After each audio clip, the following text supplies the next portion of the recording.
Chapter 322. Yin Shixiang only wanted to chuckle at Gu Nianji's confidence in Zhao Liangze. Is that true? How come I don't see you pouncing on your brothers, eh? Aren't you a girl? Me? Gu Nianji pointed at herself. How could I pounce on brothers, eh? He's my brother. My biological brother. Kiss my ass. Yin Shixiang couldn't take it anymore. How is he your biological brother? Oh. Brother Xiong, are you jealous? Gu Nianji teased Yin Shixiang on purpose. I see you as my biological brother too. You two are neck and neck, don't laugh at me. Pfft. You little girl, you're getting all over me.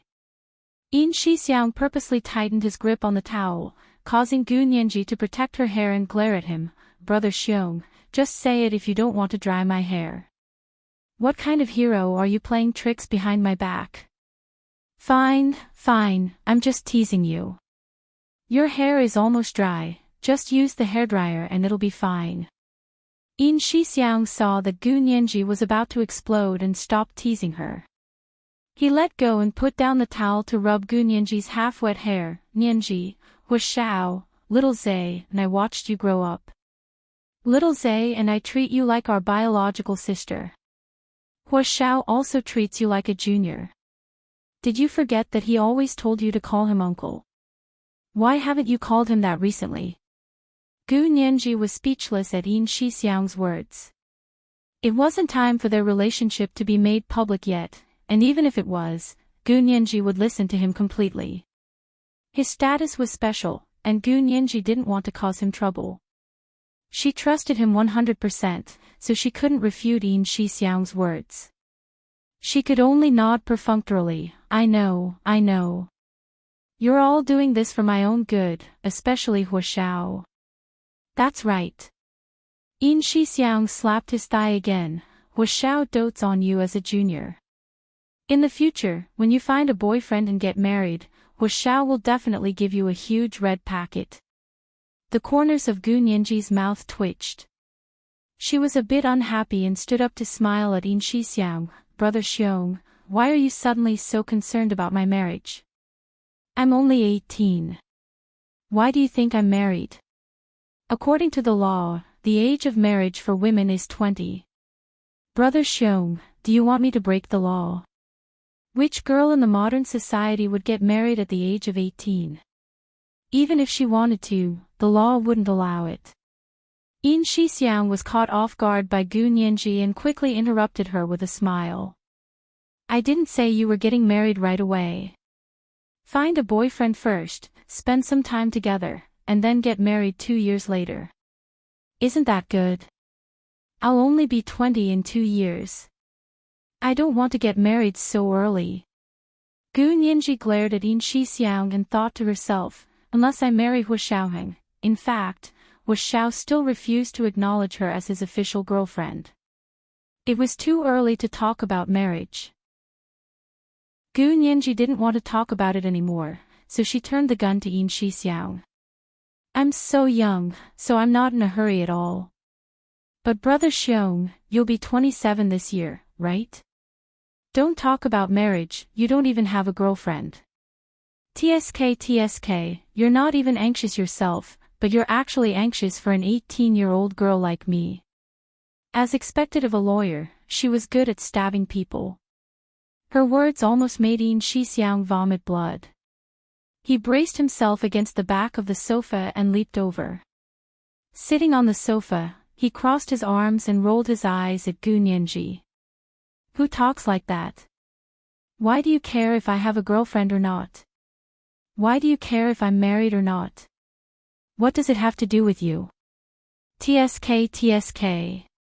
You're starting to get agitated when it hurts. Gu Nianji walked to the bedroom with a towel and laughed. Then don't worry about me. Don't blame me for stabbing you a few more times. Yin Shixiang was defeated. He thought about it for a long time, but couldn't win against Gu Nianji. He could only stand up and call out to the bedroom, I'm going downstairs. Come down for dinner when you're done. Gu Nianji didn't hear the buzzing of the hairdryer in the bedroom. However, she didn't need to be so polite with Yin Shixiang. He could come and go as he pleased. He didn't need to greet her. After drying her hair, she came out of the bedroom and saw that there was no one in the living room outside. She didn't care, knowing that they must have gone out. She went back to the bedroom to apply a facial mask and turned on the computer. She happened to see her roommates were there, so they happily video chatted. It was past 7, and the reunion dinner was almost ready. The chef at the official residence called Hua Xiaoheng to report to the chief that the reunion dinner would be ready in half an hour. Hua Xiaoheng hung up the phone and rubbed his eyes. He reread the assignment for next year and reorganized the personnel that needed to be adjusted. Then, he called Zhao Liangze over the intercom. "How's the investigation going?" Zhao Liangze searched the National Household Registration and Identification System for more than an hour before he finished searching the entire database. He looked at the list of names in front of him with some trepidation. When Hua Xiaoheng's inquiry came in, he was doing further investigation. "Hua Xiao, the preliminary investigation is complete. There are a total of 1,823 Gu Xiangwen still alive in the country." Hua Xiaoheng was speechless. There were actually so many. What about the list of people who died in the past 10 years? Have you checked? Hua Xiaoheng asked again. This was the only way to make it complete and not miss any clues. Zhao Liangze shook his head. We haven't searched the database of the deceased yet. Do you want to search it first? Yes, let's do it. Hua Xiaoheng leaned back in his chair and thought as he said, search for people over 35 years old. The possibility of people under 35 is too low. Yes, Chief. Zhao Liangze accepted the suggestion and logged into another database to start searching. Since there are so many people, it won't be easy to find them in a short time. Let's go back for dinner first. Zhao Liangze thought it made sense. After setting up the automatic search, he left the office with Hua Xiaoheng. Zhao Liangze and Yin Shixiang both had their own houses at the Special Operations Forces headquarters, but they also had their own rooms at Hua Xiaoheng's official residence. When they needed to be on duty, they would stay in their own rooms. Most of the time, they stayed with Hua Xiaoheng at his official residence. There was still Shosue after dinner, so he definitely wouldn't go back. Therefore, he went directly to Hua Xiaoheng's official residence with him. It was getting late. When they came out of the office, they saw the bright lights of the official residence in the distance. It was especially eye-catching in the night sky. Hua Xiaoheng smiled slightly. It seemed like Yin Shixiang had given it his all to come up with this idea. Hello, Chief. The guard at the door saluted Hua Xiaoheng and stood straight. Hua Xiaoheng nodded slightly. Happy New Year. Have you eaten? Yes. The guard was very excited. There's supper after the shift change. Zhao Liangze couldn't help but laugh.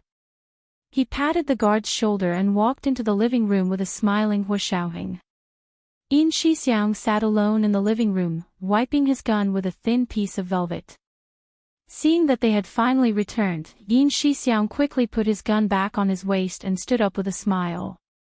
Hua Xiaoheng, are you done? Hua Xiaoheng looked around. Is the reunion dinner ready? It's almost ready. Yin Shixiang walked over and pointed to the dining room. Dinner will be ready in half an hour. Did you inform them? Hua Xiaoheng looked upstairs. Yin Shixiang knew Hua Xiaoheng was asking about Song Jining and Gu Nianji. He quickly said, I just called the internal line to inform them. Mrs. Song said she would be coming down soon. Nianji didn't get through. Hua Xiaoheng nodded. I'll go change. He then walked upstairs. His room was opposite Gu Nianji's. When he got back, he first went to Gu Nianji's door and knocked. No one answered, so he opened the door himself with the key. Gu Nianji happened to be in her bedroom having a video chat with her 3 former roommates. She didn't hear the internal line ring. She had just finished the conversation when Hua Xiaoheng came in. Oh. Hua Xiaoheng, why are you here? Gu Nianji took off her headset and turned around. Is the dinner ready? Yeah. Hua Xiaoheng glanced at her, his eyes lingering on her smooth wrist. Big Xiong said he called you on the internal line, but you didn't pick up. I was having a video chat with someone. Gu Nianji explained with a smile. It was my roommates from university. It's the new year. They're all greeting me. Hua Xiaoheng didn't care. That's good. I'll go take a shower and change. Gu Nianji couldn't help wanting to follow Hua Xiaoheng when she heard he was going to shower. She rubbed against Hua Xiaoheng and smiled. Hua Xiaoheng, what are you going to wear today? Hua Xiaoheng looked down at her and turned to leave. He said dryly, there are so many clothes. Just wear whatever you want. That's not good. Hua Xiaoheng, let me help you pick something. Gu Nianji caught up to Hua Xiaoheng and grabbed his arm. Her eyes sparkled as she looked at him. Come if you want. Hua Xiaoheng didn't object. He allowed Gu Nianji to grab his arm and walk him back to his suite. After he went in, he went to the bathroom to take a shower. It was almost time for dinner, so he couldn't take a long shower. He hurriedly washed his hair and body. It took him less than 20 minutes to get out of the bathroom. Gu Nianji had already found him a new set of clothes and put it on the bed. However, Gu Nianji didn't wait in the bedroom. Instead, she played with her phone in the living room. Hua Xiaoheng looked at the clothes Gu Nianji had found for him. It wasn't a military uniform, but a casual one. A dark red cashmere turtleneck and black slim-fit wool trousers. He then thought about the red checkered cashmere sweater and black cropped pants that Gu Nianji was wearing today. Her intentions were obvious. He rubbed the clothes for a while and thought about it. He changed into them and took out a small box from his closet. He walked to the living room and tapped Gu Nianji's shoulder. Gu Nianji turned around and saw that Hua Xiaoheng was wearing the clothes she had picked out for him. It was the exact same color and style as hers. Her eyes curved into crescents as she deliberately said in an exaggerated tone, Huh? Where did this handsome guy come from? Did you come to the wrong door? Hua Xiaoheng was so irritated by Gu Nianji calling him a handsome guy that he replied calmly, If you call me that again, I won't give you the present. There's a present. Gu Nianji's eyes lit up.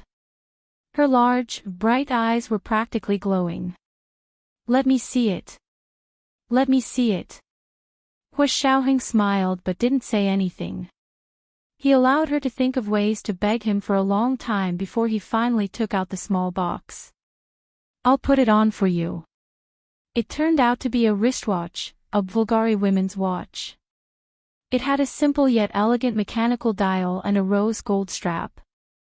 Most importantly, it matched the Bulgari men's mechanical watch on his wrist. It was a couple's watch. Gu Nianji was shocked as she watched Hua Xiaoheng put it on her wrist. Her delicate, snow-white skin was a stark contrast to the cold, hard mechanical watch. It had an indescribable sense of seductive beauty. Gu Nianji looked at it again and again, then carefully scrutinized Hua Xiaoheng's watch.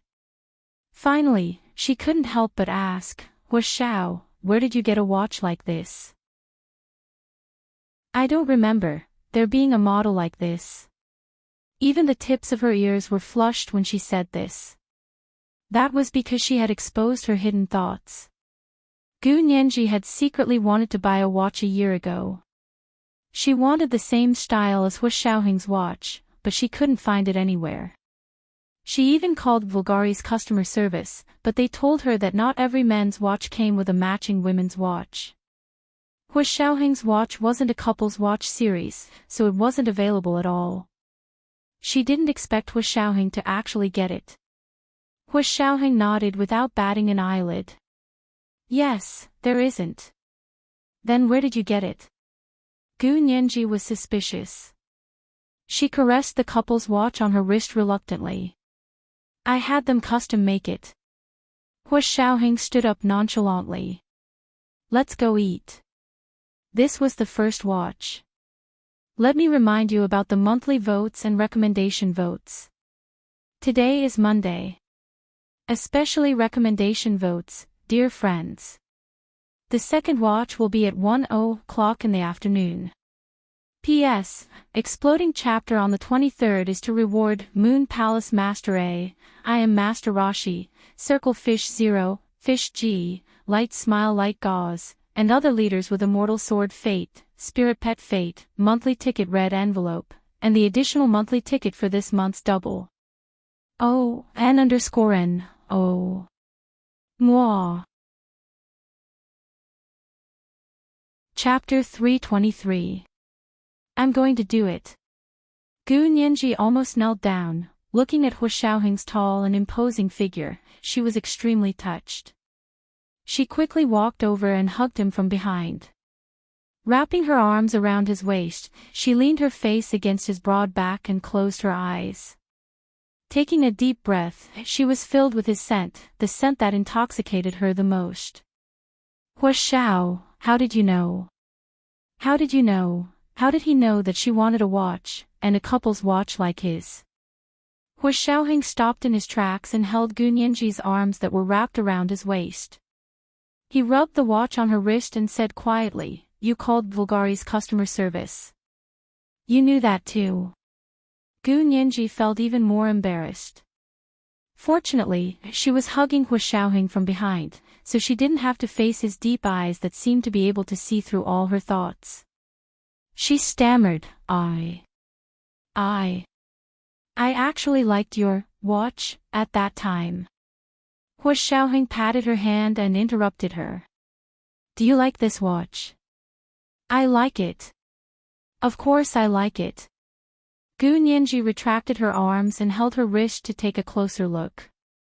It was the watch of her dreams. Even the details of the strap were exactly the same. I'm glad you like it. Hua Xiaoheng turned around and looked down at her. What do you want? Just tell me, no need to explain. Gu Nianji felt like her heart had been hit hard by something. Her internal organs shifted positions, but she didn't feel any pain at all. She was so excited that she wanted to go out for a run. She was overflowing with joy, but when the words came to her mouth, she couldn't say anything. She could only stare at him blankly. Hua Xiaoheng patted her head. Let's go for New Year's dinner. Gu Nianji nodded fiercely and followed him downstairs. As soon as they left the bedroom, Hua Xiaoheng distanced himself from Gu Nianji and walked leisurely in front. Gu Nianji didn't mind. She kept glancing at her watch as she walked. Although she tried her best to hide her smile, the joy in the corners of her eyes revealed her true feelings. The two of them arrived at the dining room on the first floor. Yin Shixiang and Zhao Liangze froze as soon as they entered. Hua Xiaoheng and Gu Nianji were wearing the same color and style of clothing. Hua Xiaoheng was wearing a dark red cashmere sweater and black slim-fit trousers. Gu Nianji was wearing a bright red checkered cashmere sweater and black cropped trousers. A rose gold watch was the only decoration on her snow-white wrist. Yin Shixiang looked at Hua Xiaoheng, then at Gu Nianji. He swallowed the words, couple's outfit, and wished he was blind. He quickly pulled out a chair and said to them, You're a little early. Come and sit. The dining table was rectangular. Hua Xiaoheng was supposed to sit at the head of the table, but he didn't. Instead, he sat at the first seat on the lower left. Gu Nianji sat next to him, at the second seat on the lower left. Yin Shixiang and Zhao Liangze happened to be sitting in the first and second seats on the right side of the main seat. Where will Mrs. Song sit? Yin Shixiang mumbled. He had thought that Hua Xiaoheng would sit at the head of the table. Of course Auntie Song will sit at the head of the table. Gu Nianji smiled. She was very satisfied with the arrangements. Yin Shixiang wanted to say more, but Zhao Liangzi kicked him under the table. He didn't say anything else. Several orderlies began to serve the dishes. The first dishes were cold cuts with cheese, grilled potato slices, tofu wraps, fried squid rings, beef with broccoli sauce, crystal pork knuckle slices, fried golden rice cake with frosted sugar, cucumber with garlic sauce, salad, and 2 bowls of purple potato and white fungus soup. The 2 bowls of purple potato and white fungus soup were obviously prepared for Gu Nianji and Song Jining. However, Song Jining hadn't come down yet. Hua Xiaoheng saw this and stood up. "I'll go take a look." Hua Xiaoheng went upstairs to find Song Jining. The remaining 3 people in the dining room began to drink and chat as they ate the cold cuts. The central air conditioning in the official residence could be set to different temperature zones. Each person's room was warmer, and the hall outside was cooler. This was because there weren't many people, so it saved energy.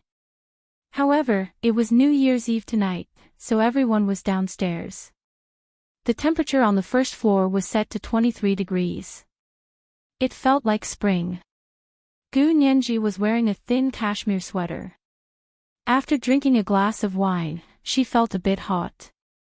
She pulled her collar up and fanned herself with her hand. She raised her wrist, and the watch on her wrist emitted a warm golden glow under the chandelier in the dining room.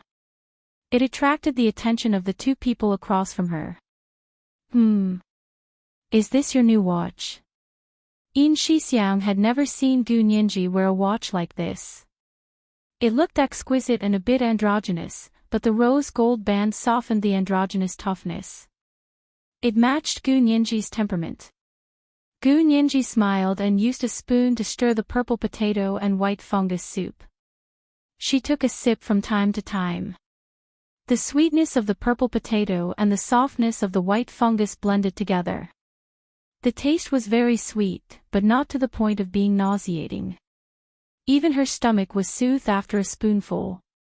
"It's delicious." Gu Nianji couldn't stop praising it.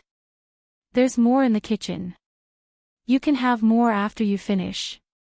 Yin Shixiang saw that Gu Nianji didn't take it seriously, so he didn't ask further. He joked with Zhao Liangzi, and Gu Nianji occasionally chimed in. The dining room was full of laughter and the atmosphere was very lively. At that moment, the Hua Manor in the middle of the imperial capital was unusually quiet. It didn't look like it was New Year's at all. Zhang Wenna and Zhang Wenjie hid in their rooms and didn't dare to come out. They could only text each other. Uncle Zhang and Aunt Zhang were waiting in Grandfather Hua's study. One of them served him tea, while the other stood respectfully behind an attractive woman. The woman was over 60 years old. She wore a traditional Huaxia-style jacket with peacock buttons and custom-made slim-fit wool trousers. Even in the room, she wore a pair of black leather shoes with pointed toes. Her face was fair and clear, and she looked a bit older. The dense crow's feet at the corners of her eyes couldn't be hidden no matter how much foundation or concealer she used. Her eyebrows were all plucked and carefully drawn with an eyebrow pencil. Her large eyes were tattooed with eyeliner to set off the contours of her eyes. She had long eyebrows, thin eyes, a straight nose, and small cherry lips. Although she was old, it was obvious she was a pretty girl from a humble family when she was younger. She sat next to Grandfather Hua and softly said, "Elder Hua, this is the first year Xiaoheng is spending New Year's at his official residence. It's understandable. Don't be angry. The New Year's Eve dinner is ready. Let's go eat." "Little Zhang, don't always put in good words for him." Grandfather Hua angrily pounded the table.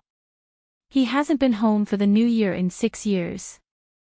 I used to think he was on a mission and didn't blame him. But this year.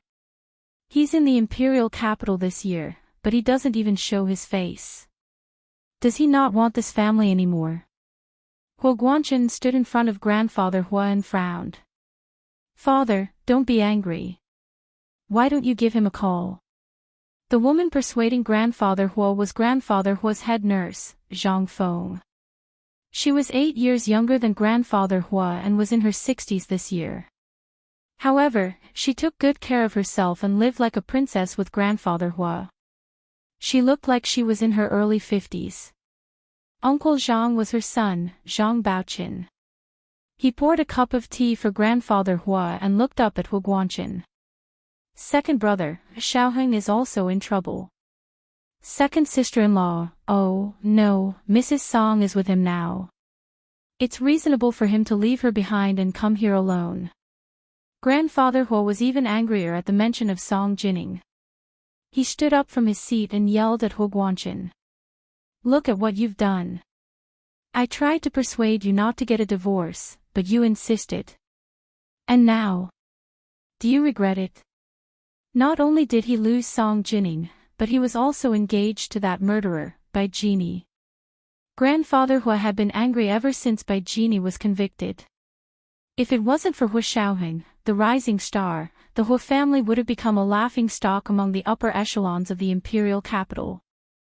Now that Hua Xiaoheng was here, no one dared to bare their teeth at the Hua family. Elder Hua, you promised to be nice. Your blood pressure is rising again because of your anger. Did you take your blood pressure medication today? Zhang Feng pulled grandfather Hua to sit down and gently soothed his chest. Hua Guanqin didn't even look up. He said coldly, I'll call Xiaoheng. He turned to leave, but when he opened the study door, he saw Hua Jialan standing at the door with a suitcase. She was wearing a coat and a mink fur hat. Second uncle. Hua Jialan nodded at him. Her voice was choked. Eldest cousin isn't going home because of me. I'll leave now. Call eldest cousin and tell him I've left. He can come back for the new year. It was the second watch. Let me remind you about the monthly votes and recommendation votes. Today is Monday, especially the recommendation votes. Chapter 324. Hua Jialan's words made everyone in the study feel awkward. Indeed, it would be strange if Hua Xiaoheng saw eye to eye with the way Hua Jialan treated Song Jining. She hadn't been back for so many years. Although she said she had a mission, the Hua family was a military family. How could they not know the reason? It would be acceptable if she had a mission once or twice, but something was definitely fishy if she had a mission 5 or 6 times. However, grandfather Hua and Hua Guanqin kept these thoughts to themselves and never said them out loud. It wasn't until Bai Jini's case came out that he understood what was going on. It was all because of his mother. Hua Jialan glanced at the faces of the people in the study and tightened her grip on her suitcase. She lowered her head and said remorsefully, I misunderstood Bai Jini's words and treated Mrs. Song badly. It's my fault. I stayed in this house to take this opportunity to personally apologize to Mrs. Song. But eldest cousin brother actually didn't even return home because of me. I feel even more sorry in my heart. That's not entirely your fault. Grandfather Hua was silent for a moment and shook his head. Who knew? Bai Jini was too good at faking it. No one could tell she was up to no good. It wasn't that no one could tell, for example Hua Xiaoheng, but no one else could. If grandfather Hua and Hua Guanqin couldn't tell, how could they expect a girl like Hua Jialan to? Hua Jialan immediately burst into tears and knelt down in front of the study door. She kowtowed profusely as she said, Grandfather and second uncle raised me, and I have no way to repay you. I can only kowtow to you. In my next life, I'll repay you for your great kindness. She continued, eldest cousin isn't coming home. These are my kowtows to Mrs. Song. I've wronged her. I hope she'll be magnanimous and not stoop to my level. I'll kowtow to her, burn incense and pray to Buddha for a long life. Hua Guanqin jumped in shock and hurried over to help her up. Jialan, what are you doing? Get up. Get up. Grandfather Hua also quickly walked over and stood beside Hua Guanqin. He comforted the sobbing Hua Jialan, Jialan, don't say that. Although you're not of the Hua family's bloodline, you're a daughter of the Hua family. You're the daughter of my eldest son, which means you're my granddaughter. If anyone dares to not treat you as a member of the Hua family, let them talk to me. Grandfather. Hua Jialan was grateful and sad at the same time. She broke free from Hua Guanchen's hand and fell to her knees in front of Hua Xuanong again. She hugged his legs and cried until she almost passed out. All right. Get up and go back to your room to tidy up. Grandfather Hua also made up his mind when he saw Hua Jialan crying so hard. Since Xiaoheng isn't coming back, it's okay. We'll go to his place for the new year. Besides, his new official residence had just been completed, and he needed to warm it up. Let's all go. Let's celebrate the new year in a lively manner. If there's anything, let's talk about it clearly and don't hide it. We're all one family. You can't write two Hua characters in one stroke. We're going to Xiaoheng's place for the new year. Hua Guanchen frowned. It's already past 7. Will we make it in time? Why not? Grandfather Hua glared at him. Hurry up and make a call to prepare the car. Our Hua family will be spending the new year at Xiaoheng's place today. We'll send all the prepared New Year's Eve dinner over. We'll eat there together. It'll be more intimate. Hua Guanchen began to think that Grandfather Hua was daydreaming. It was already 7:00 on New Year's Eve, and he still wanted to go out. But on further thought, if they went to Xiaoheng's place, he would be able to see Song Jining. After so many years of misunderstanding, he wanted to have a good talk with her. Hua Guanchen changed his mind and no longer objected. His eyes flashed. Then I'll go make the call. Xiaoheng's place is the Special Operations Forces. Without a special pass, we won't be able to get in. Luckily, Dad and I both have passes. Let's go directly. Fortunately, Dad and I both have passes. Let's go directly. He knew his son quite well. If they were notified in advance, he was sure that they wouldn't be able to enter his house. Grandfather Hua's eyes darted around. He understood his son's intentions. He knew Xiaoheng even better than Hua Guanchen, so he nodded without batting an eyelid. That's a good idea. We don't have much time. Hurry up and prepare the car. We'll leave immediately. As he spoke, he turned to Zhang Baochen's wife, Qian Shihui. Go tell the kitchen to pack the New Year's Eve dinner and send it to the Special Operations Forces headquarters. Qian Shihui didn't know what to do with the father and son pair. She couldn't help but look at the head nurse, Zhang Feng, who was standing diagonally behind Grandfather Hua, and asked for help. Mom, what do you think? I'll listen to Elder Hua. Zhang Feng smiled at her and nodded. She turned to Grandfather Hua. Elder Hua, just bring Wen Na and Wen Jia over. They're young and easy to get along with. Bao Chen, Shihui, and I won't be going. We'll stay home and look after the house. How can we do that? Grandfather Hua's frown deepened. It's New Year's Eve. Isn't it good for the whole family to be together? How can we be separated from one family to another? It's inauspicious. Grandfather Hua was getting on in years and an old-fashioned person. He was especially particular about family reunions during the new year. This was the most important new year, and the Hua family had not been together for 6 years.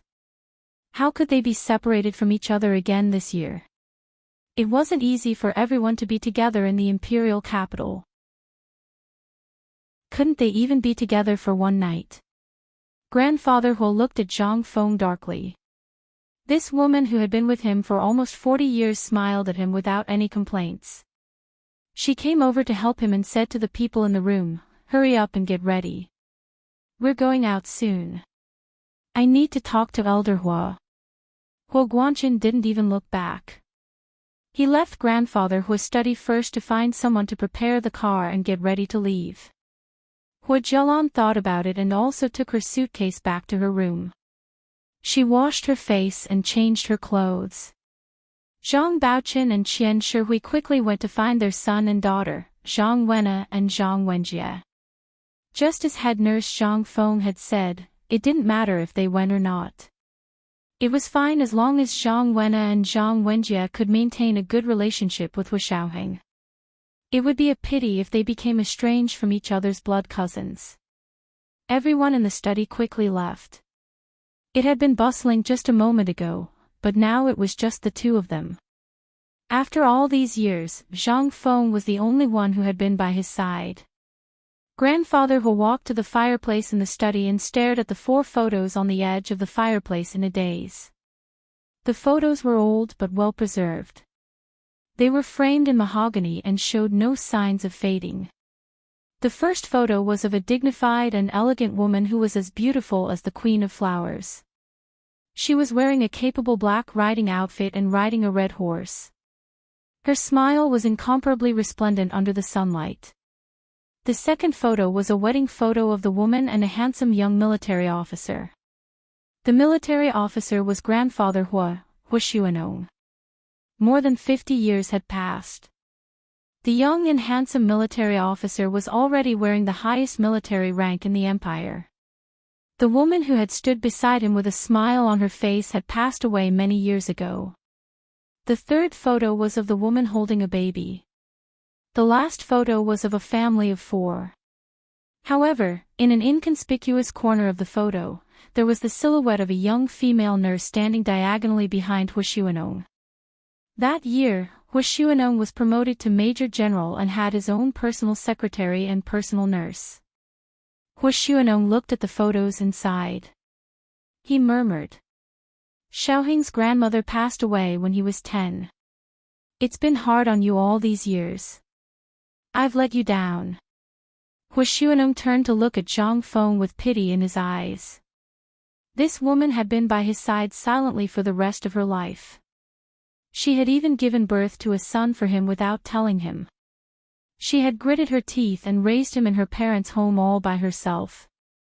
After something happened to his eldest son, Wu Guanyuan, Hu Xuanong was on the verge of breaking down. It was Zhang Feng who had been by his side the whole time. Not only did she use her excellent nursing knowledge to take care of his body, but she also told him that although he had lost a son, he still had another son. He even had grandchildren. This was the first watch. A reminder for the monthly votes and recommendation votes. At 1 p.m. the next watch. P.S. Thank you to Huaishuanmai for tipping Heshabi yesterday. Mwah. Oh, N_N. Oh. Chapter 325. 16 years ago, Hu Xuanong was shocked when he found out. He never thought that when he got drunk on a business trip when he was young, he mistook Zhang Feng as his wife and had a night with her. She actually had a child. She had been his nurse for so many years, from a junior nurse to head nurse. She had never mentioned a word about it. That year, you suddenly took a year off to go home and have a child. Then you secretly raised the child with your parents. You must have been under a lot of pressure, right? Grandfather Hu looked at Zhang Feng sympathetically and smoothed her hair. He used to have a head of black hair, but now there were silver strands. Zhang Feng held Grandfather Hu's arm and helped him to a chair. She took out the blood pressure monitor and stethoscope to check Hu Xuanong's body. I had no choice.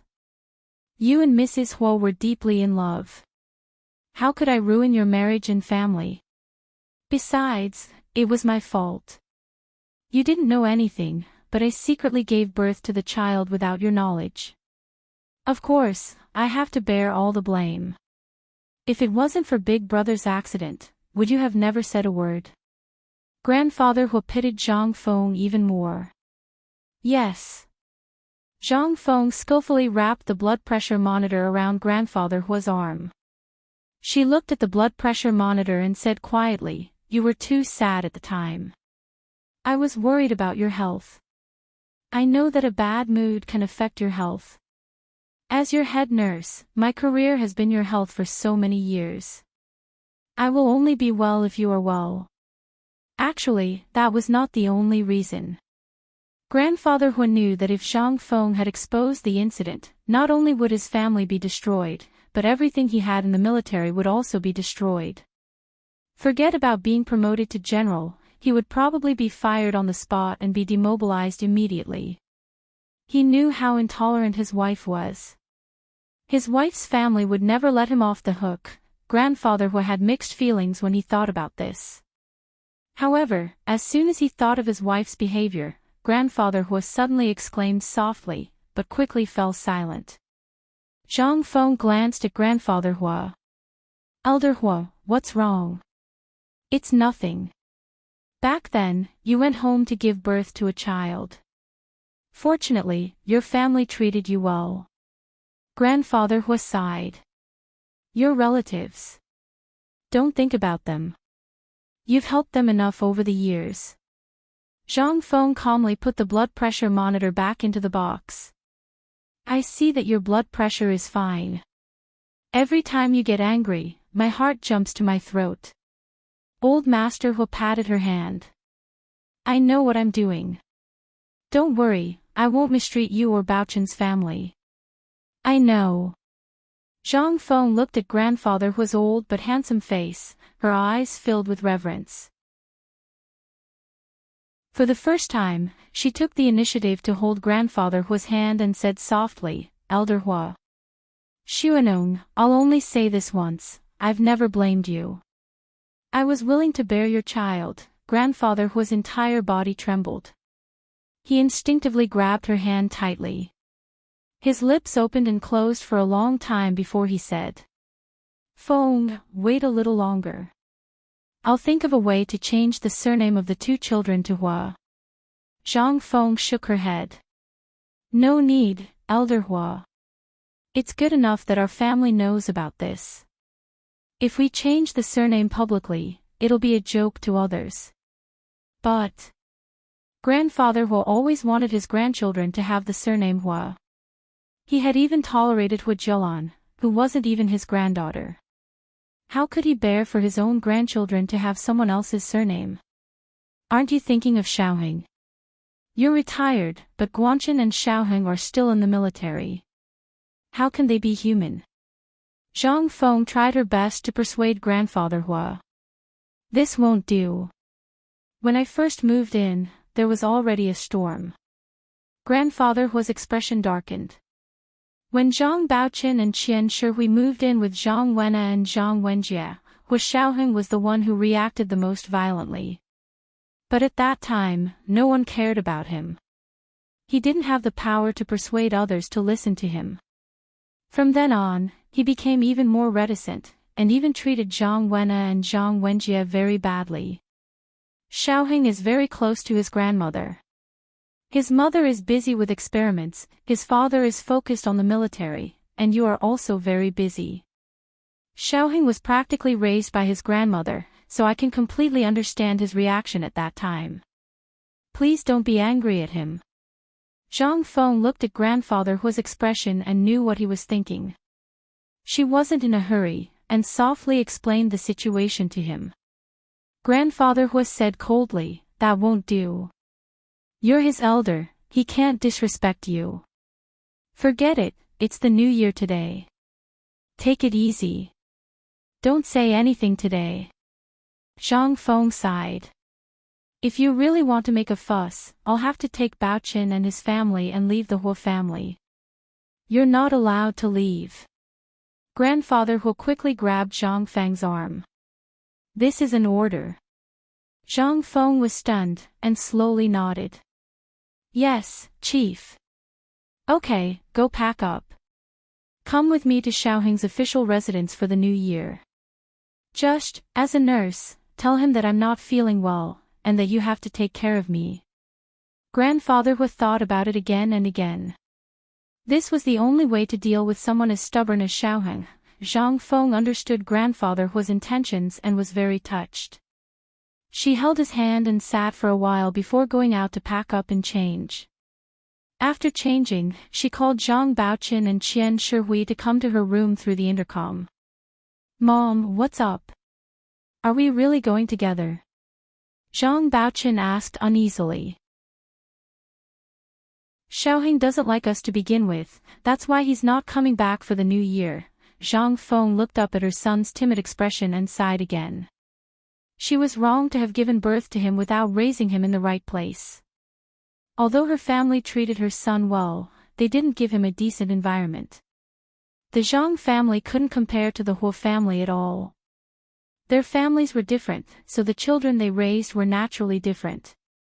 "It's not because of us that Xiaoheng isn't coming back for the new year," Zhang Feng said calmly as she put on a pearl earring. "It's because his mother divorced his father, and he's coming back for the new year." "What about his mother? You're a fool if you can't even think about this." Zhang Baochen's face turned red at being scolded by his mother in front of his wife. Qian Shihui felt bad for her husband and quickly said, "Mom, Baochen is right.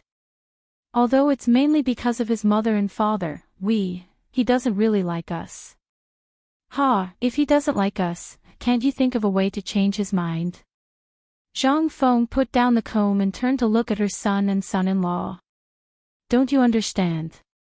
Wena and Wenjia are smarter than you." Zhang Baochen pursed his lips and didn't speak. His stubborn expression was quite similar to grandfather Hua's.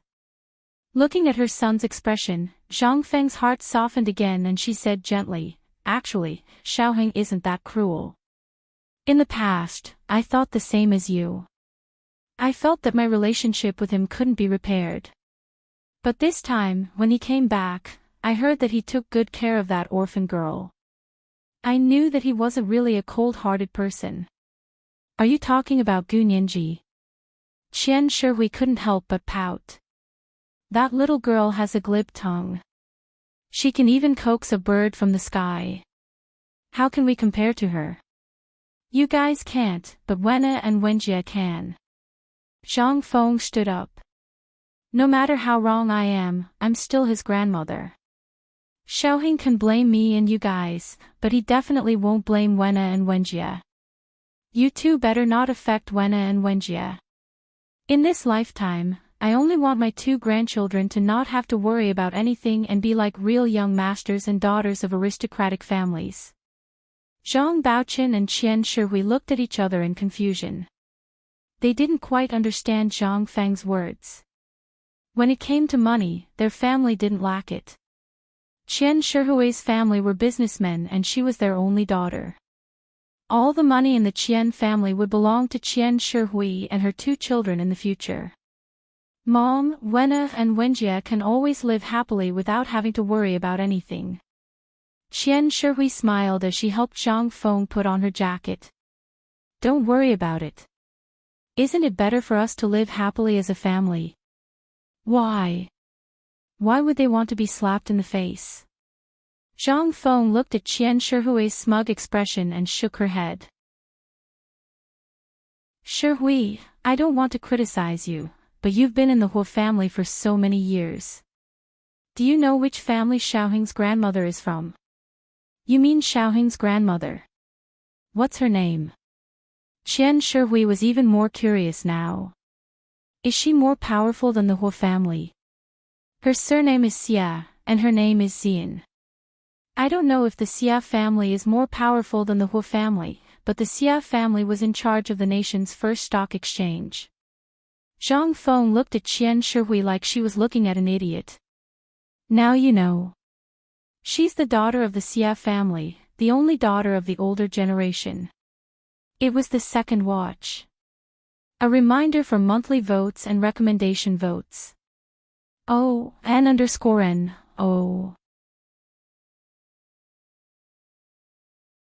Chapter 326. Which Xia family? Zhang Baochen watched as his wife and mother exchanged questions and answers. They seemed to know what they were talking about, but he didn't understand at all. "Do we know each other?" Qian Shihui's family was also a small businessman. After she married Zhang Baochen, the Qians indirectly connected to the Huas. Zhang Feng used her position as the head nurse of the military to secretly help the Qians.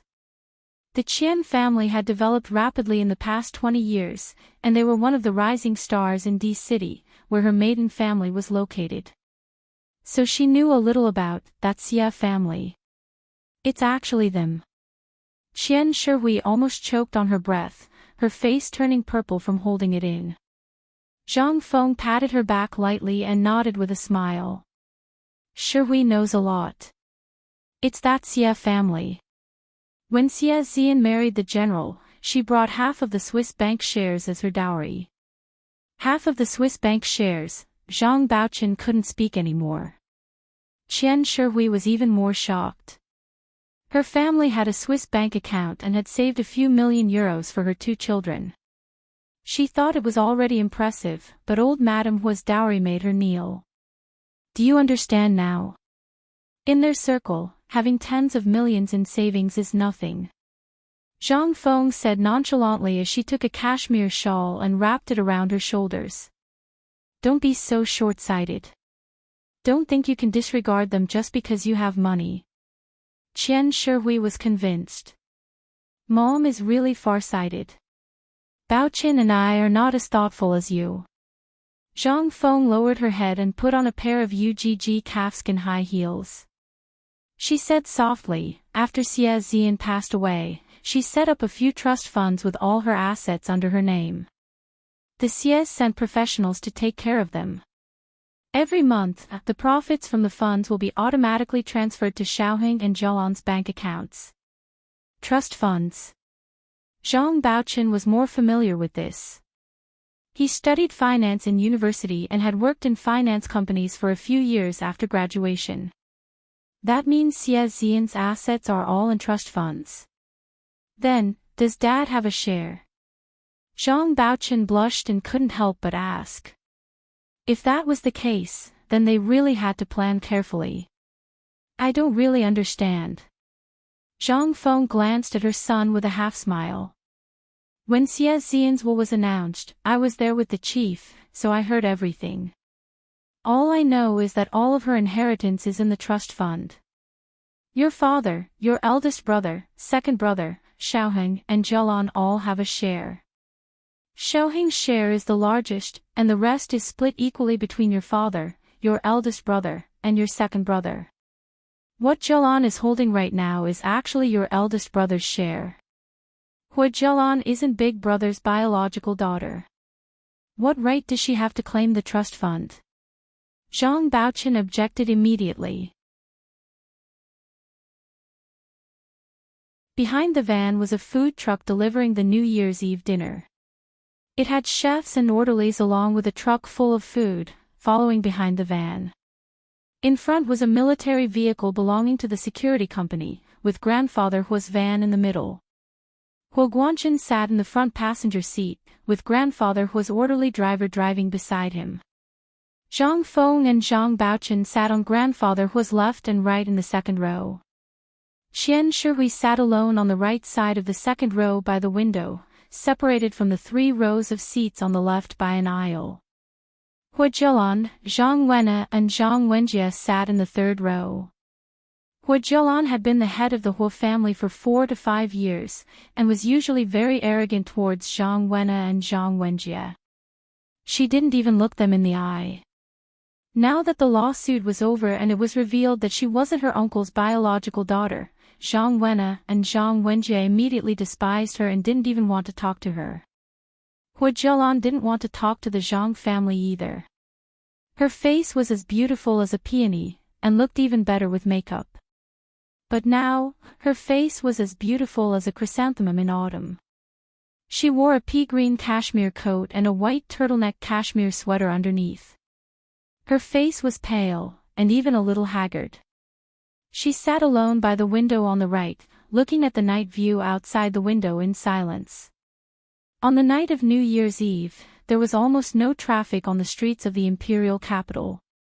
The military vehicle in the front drove as fast as lightning, and no traffic police dared to stop them. If any traffic police saw them, they would only flash their lights to clear the way for them. Therefore, they arrived in less than half the usual time.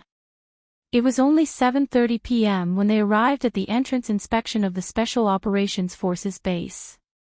Pass, thank you. The sentry on duty came over and saluted. Grandfather Hua's driver lowered the window and showed him Grandfather Hua and Hua Guanchen's passes.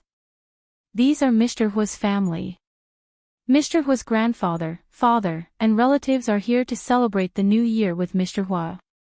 The sentry took the passes back to his post to check, and another sentry stood motionless at the door with a gun slung over his back, watching them warily.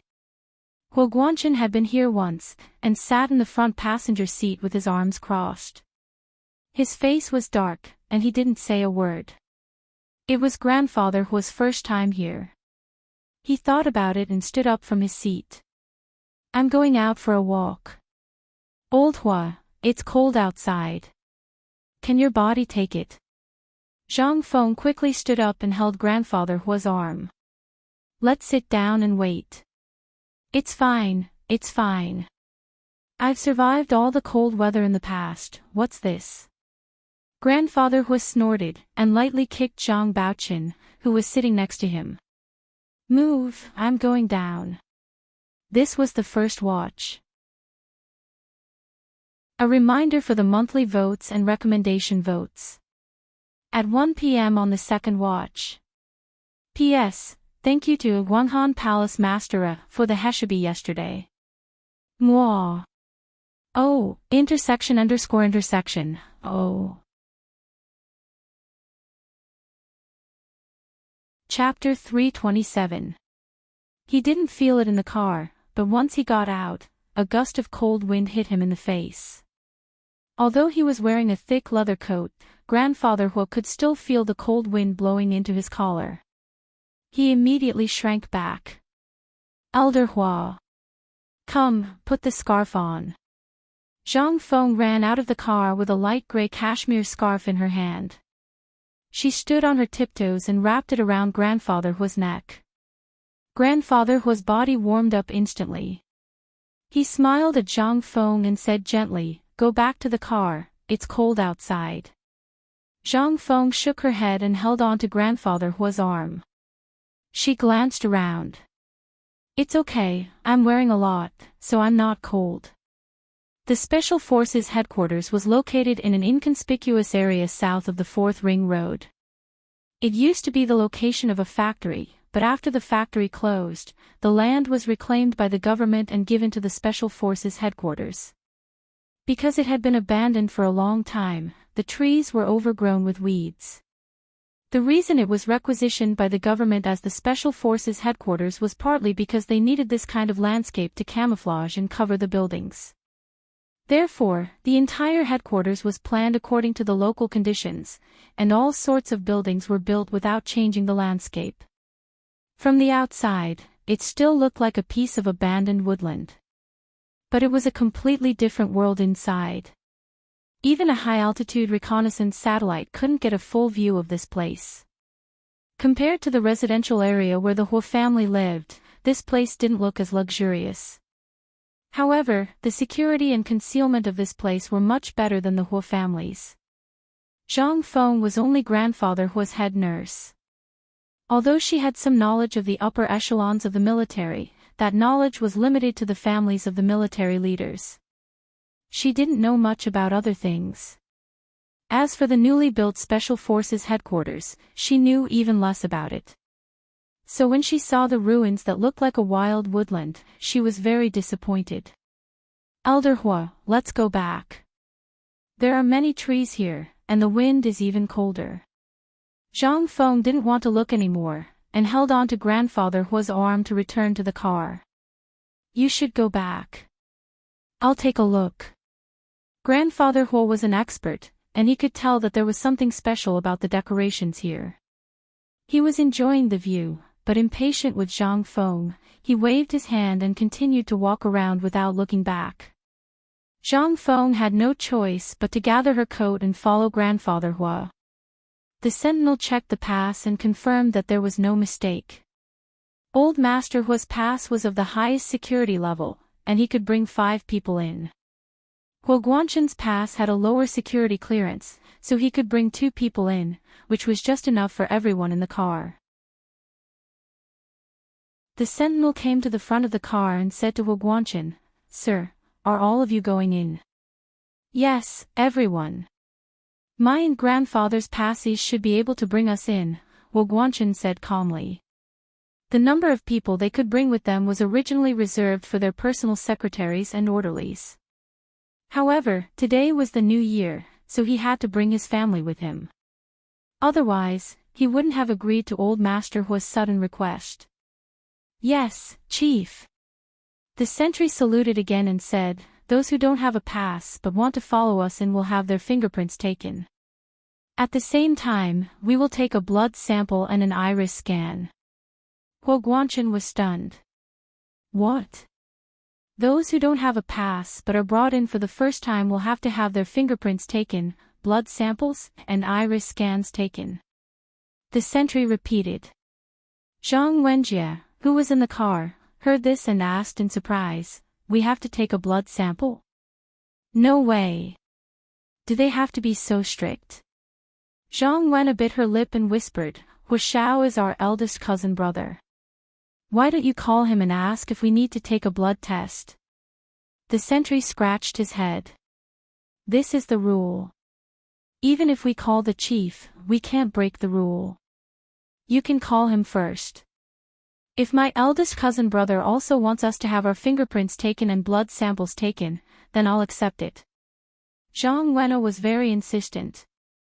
Huguanchin looked up and his expression darkened. "If you don't want to have your fingerprints taken, blood samples, and iris scans taken, then don't go in." As he spoke, his gaze swept across the faces of the 5 people in the car. "If anyone doesn't want to, say it now. It's not too late to go back immediately." This was the first time Huguanchin had said such serious words in front of the Zhang family, and he had even refuted Zhang Wenna in front of her. Zhang Wenna's face immediately flushed red. She was too embarrassed to look up. Zhang Wenjie muttered a few times but did not dare to argue with Huguanchin, his second uncle. He could only lower his head and sit beside Zhang Wenna in silence. Hua Jialan stood up.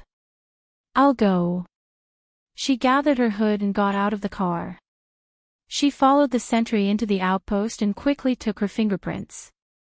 The sentry took a small tube that looked like a stamp and poked Hua Jialan's finger.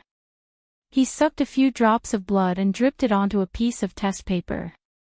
He placed it into a portable blood test machine and did a simple analysis. Then he pasted her name on it and sealed it in a freezer. Finally, the iris scan was taken and a sample was saved with the fingerprint. It was sent to the central control system in the cloud. "Okay, wait a moment. We'll let you in after we ask the lieutenant colonel on duty." The sentry very politely sent Hua Jialan out. Hua Jialan had just come out of the outpost when she saw Zhang Wenna, Zhang Wenjie, Qian Shihui, and Zhang Baochen were all there. She smiled and sat in the car alone. Grandfather Hua walked around outside before returning to the car. He saw Zhang Wenna, Zhang Wenjie, Qian Shihui, and Zhang Baochen returning. He couldn't help asking, "Where did you go?" "We just went to take our fingerprints." Zhang Baochen hurriedly replied. "I heard that those who can enter with someone else's pass without a pass have to take fingerprints, blood samples, and iris scans." Zhang Feng didn't mind. She helped Grandfather Hua up and asked, "It's all done. Let's go in. It's pretty cold outside." Grandfather Hua nodded. "It's about time. Let's get in the car." They returned to the car and waited for the sentry to let them in. Unexpectedly, the sentry refused to lift the bar. He pointed to Zhang Feng in the car. "She hasn't been tested yet. Does she have a pass?" Zhang Feng pointed to herself in shock. "I have to be tested too." "You don't have to if you have a pass." The sentry replied politely and patiently. This was because those people had already taken their fingerprints, blood samples, and iris scans when they applied for the pass. The people who were brought in with the special pass also had to go through the same procedure. It was actually a quick search process. After the sentry had taken Hu Jialan's and the others' fingerprints, blood samples, and iris scans, the data was uploaded to the central system in the cloud. The internal personnel on duty began to verify their identities. Elder Hua. Zhang Feng looked at Grandfather Hua hesitantly, her expression uncertain. It wasn't that she was afraid of the ID check, but she didn't expect that she, the head nurse of the military's highest-ranking official, Hu Xuanong, would have to go through such security procedures before she could enter. Although Hu Xuanong had retired, he still held the rank of general. Grandfather Hua nodded. Go and have your ID checked. Since Grandfather Hua had spoken, Zhang Feng had no choice but to follow the sentry to be checked. Because Zhang Feng was the last person to be checked, another sentry called Hu Xiaoheng's official residence to ask if they could let these people in. The person who answered the phone didn't dare to make the decision himself. He hurried to the dining room to look for Hu Xiaoheng, but only saw Yin Shixiang, Zhao Liangze, and Gu Nianji chatting happily. Where's Hu Xiao? The person asked anxiously. The sentry at the gate called and said Grandfather Hu brought his family here for the new year. What? Say that again. Who brought who here? Yin Shixiang jumped up. What's going on? Can't they let us celebrate the new year in peace? Zhao Liangze narrowed his eyes and slowly stood up.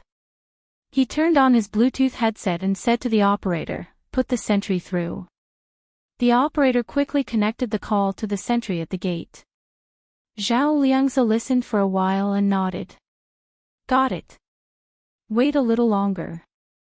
I'll have to ask Hu Xiao about this. The sentry at the gate took the order and refused to let them in. He only said that they were still checking their identities. Gu Nianji was speechless in the dining room.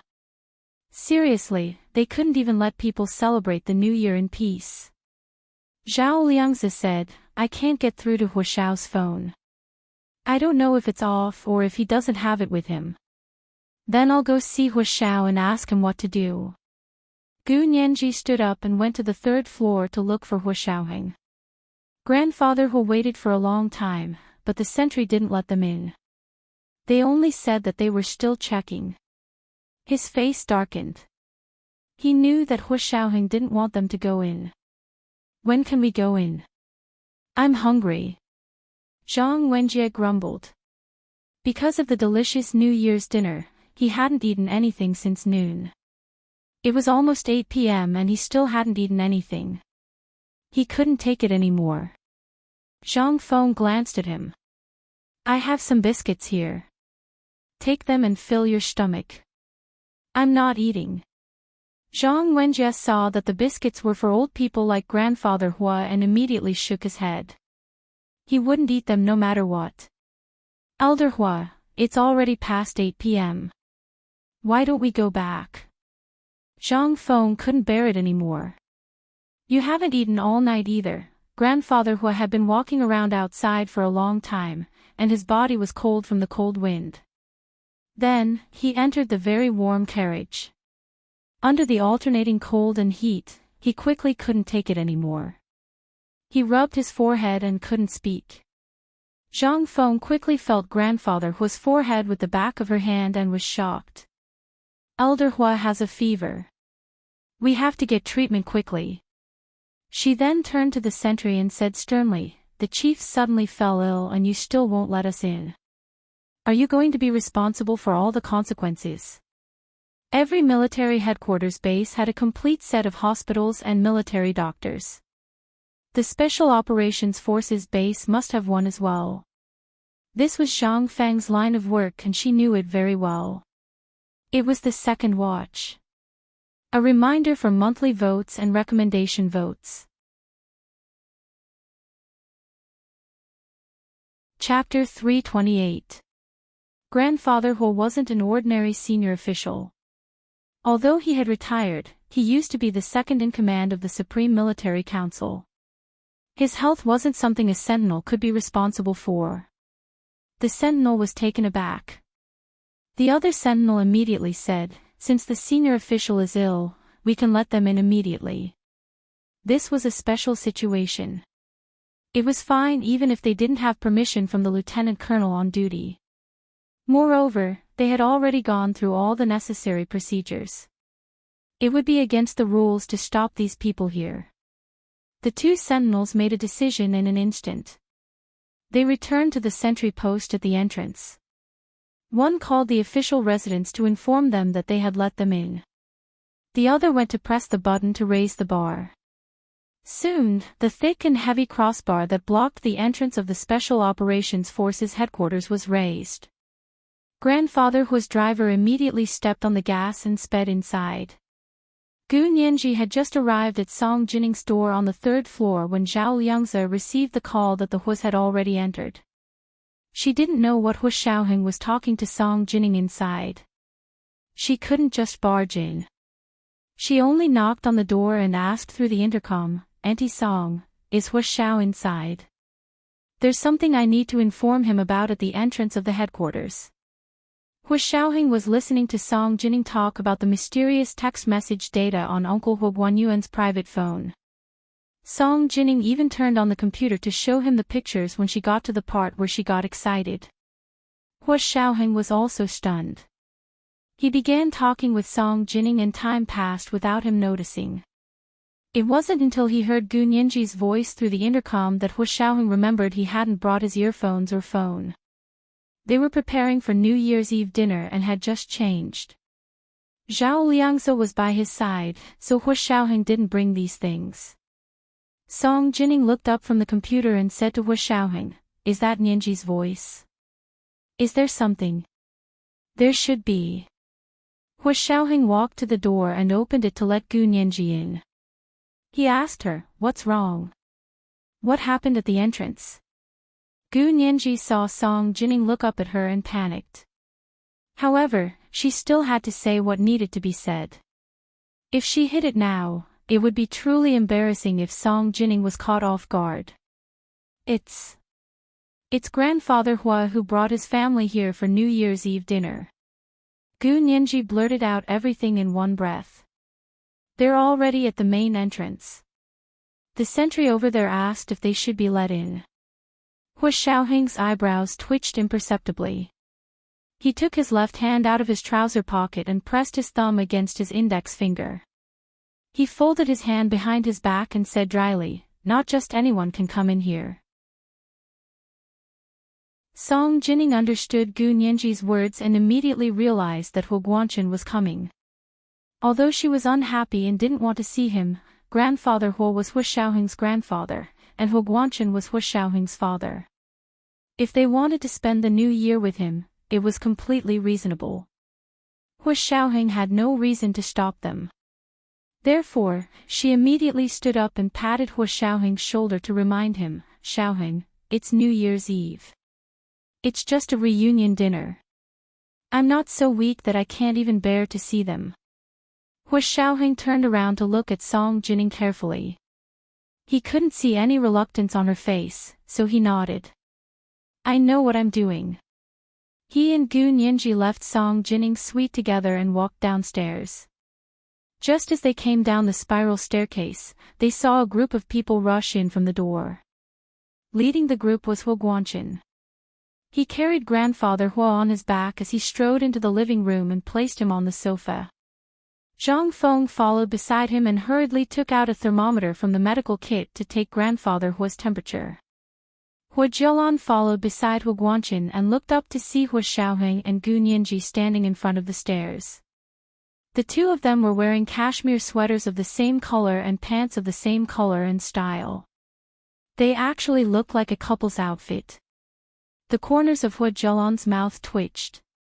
She quickly lowered her head and stood quietly to the side. Zhang Baochen and Qian Shihui stood on either side of Zhang Feng and took care of Grandfather Hua, who was lying on the sofa. Zhang Wenna and Zhang Wenjie stood far away at the entrance to the living room. They didn't dare approach. Hua Xiaoheng's gaze swept across the uninvited guests in the living room. He looked at Yin Shixiang, who was the last to enter. He asked calmly, "What's wrong?" Yin Shixiang quickly said, "Grandfather Hua suddenly fell ill, so the guards at the door let them in." He continued, "I met them at the door and already called Dr. Chin. He's on his way here." Hua Xiaoheng nodded and slowly walked over from the stairs. He put his hands in his trouser pockets and said slowly, "Grandfather and father stay. The rest of you leave immediately." Hua Guanchen didn't say anything, but Grandfather Hua couldn't take it anymore. He sat up from the sofa and said angrily, "Xiaoheng. It's the new year, what are you doing? Grandfather has recovered." Hua Xiaoheng smiled. "Don't be angry, but don't make things difficult for me." As he spoke, he looked at the Zhang family and Hua Jialan. He said calmly, "Please leave. This is not a place for you to be." Zhang Feng didn't expect Hua Xiaoheng to be so ruthless. They had already come in, but he still wanted them to leave. She didn't say anything and stood beside Grandfather Hua holding his arm. She gave her son and daughter-in-law a look to ask them to stand beside her. Zhang Baoqin and Qian Shihui were honestly terrified by Hua Xiaoheng's look. They weren't familiar with Hua Xiaoheng and were already afraid of him. Now that he was saying this, it was like they were going to fall out. They felt even more uneasy. Why can't they come? Grandfather Hua's face darkened. Hua Xiaoheng was not giving him face at all. He had been a soldier all his life and finally climbed to the position of second in command of the Supreme Military Council. No one dared to give him any face. "This is your home, and also the home of the Hua family. You want to chase them away? This is the official residence of the Deputy Commander of the Special Operations Forces. It's not the home of the Hua family." Hua Xiaoheng bowed slightly to Grandfather Hua. "This is a special situation. I apologize." He turned to face the door and ordered, "Guards." A few soldiers with loaded guns ran in and saluted him. "Chief."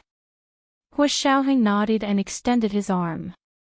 He pointed from Zhang Feng to Zhang Wenna and Zhang Wenjia at the door. "Arrest all of these people." "Yes, sir." The soldiers were well trained. They immediately took the ropes from their backs and tied up Zhang Feng, Zhang Baoqin and Qian Shihui. Just as they were about to tie Hua Jialan up, her face paled. "Cousin brother. I'm here to apologize to second aunt. Let me see second aunt and kowtow to her. I'll leave after that." "Ha." Gu Nianji couldn't help laughing coldly. She walked to Hua Xiaoheng's side and raised an eyebrow at Hua Jialan. "You abused Mrs. Song for 10 years, and you think a kowtow is enough? Don't you think you're too calculative?" "I didn't mean it." Hua Jialan burst into tears. Her knees buckled and she knelt on the ground. "I really didn't mean it. I was tricked by Genie." She was crying her heart out. Her tears flowed down her face like a broken necklace. Her expression was mournful, but she looked beautiful when she cried. There was no snot or tears everywhere. Gu Nianji looked at her coldly for a while. "All right," I said, kowtowing and crying won't help.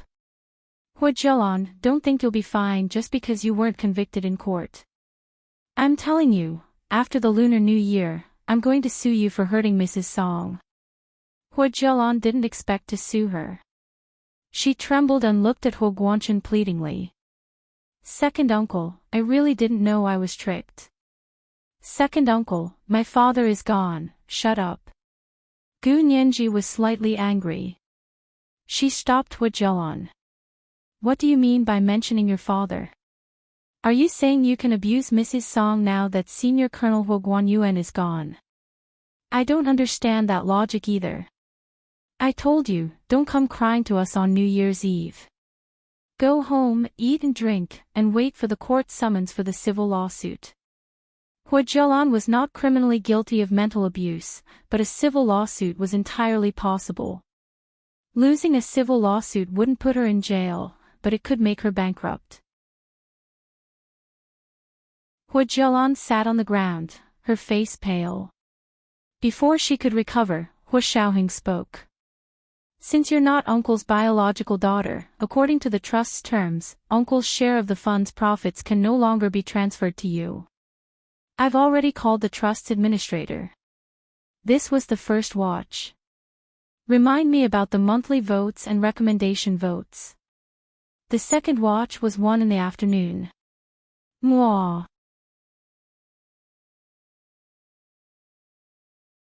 Chapter 329. Hua Jialan, who had just been heartbroken, was now completely dumbfounded. She leaned back and sat on her kneeling feet. She looked up at Hua Xiaoheng in a daze, as if she hadn't heard what he had just said. Hua Xiaoheng didn't waste any more words. He turned to stand beside Grandfather Hua and glanced at his guards indifferently. The guards didn't need Hua Xiaoheng to say anything else. They had already taken out ropes and tied Hua Jialan up. At the entrance, Zhang Wenna and Zhang Wenjie had already raised their hands in fright. Don't tie us up. We're leaving right now. Right now. With that, the siblings turned and ran out of Hua Xiaoheng's official residence. Gu Nianji couldn't help but laugh. This was the Special Operations Forces base, not the military's residential area. How could they be allowed to run around? As expected, not long after, the guards at the entrance dragged in 2 unconscious people. They said to Hua Xiaoheng, "Chief, these 2 didn't listen and ran around outside." Qian Shihui's hands were tied behind her back. When she saw her son and daughter unconscious on the ground, she immediately screamed, "Nana! Jia Jia! What's wrong with you? Don't scare mommy." She regretted coming here. She didn't want to come in the first place. She was tempted by Zhang Feng and followed them. Now she was humiliating herself. Grandfather Hua glared at Hua Xiaoheng when he saw his grandson and granddaughter unconscious. He couldn't reprimand him because the guard's words reminded him. This place was indeed different from the military residential area they lived in. Although it was also heavily guarded, that was against outsiders. The people living there were still able to move around freely. At least they wouldn't be caught and knocked out by the guards as soon as they ran around. At the end of the day, he still underestimated Hua Xiaoheng's ruthlessness. Grandfather Hua frowned at Hua Xiaoheng. His emotions were complicated. Hua Xiaoheng was decisive and unbiased. He lived up to the expectations of the public. However, he was completely heartless, and Grandfather Hua couldn't bring himself to be happy about it. He originally had 2 sons. The eldest, Hua Guanyuan, died, leaving only Hua Guanqin. Fortunately, Zhang Feng gave him another son, Baoqin.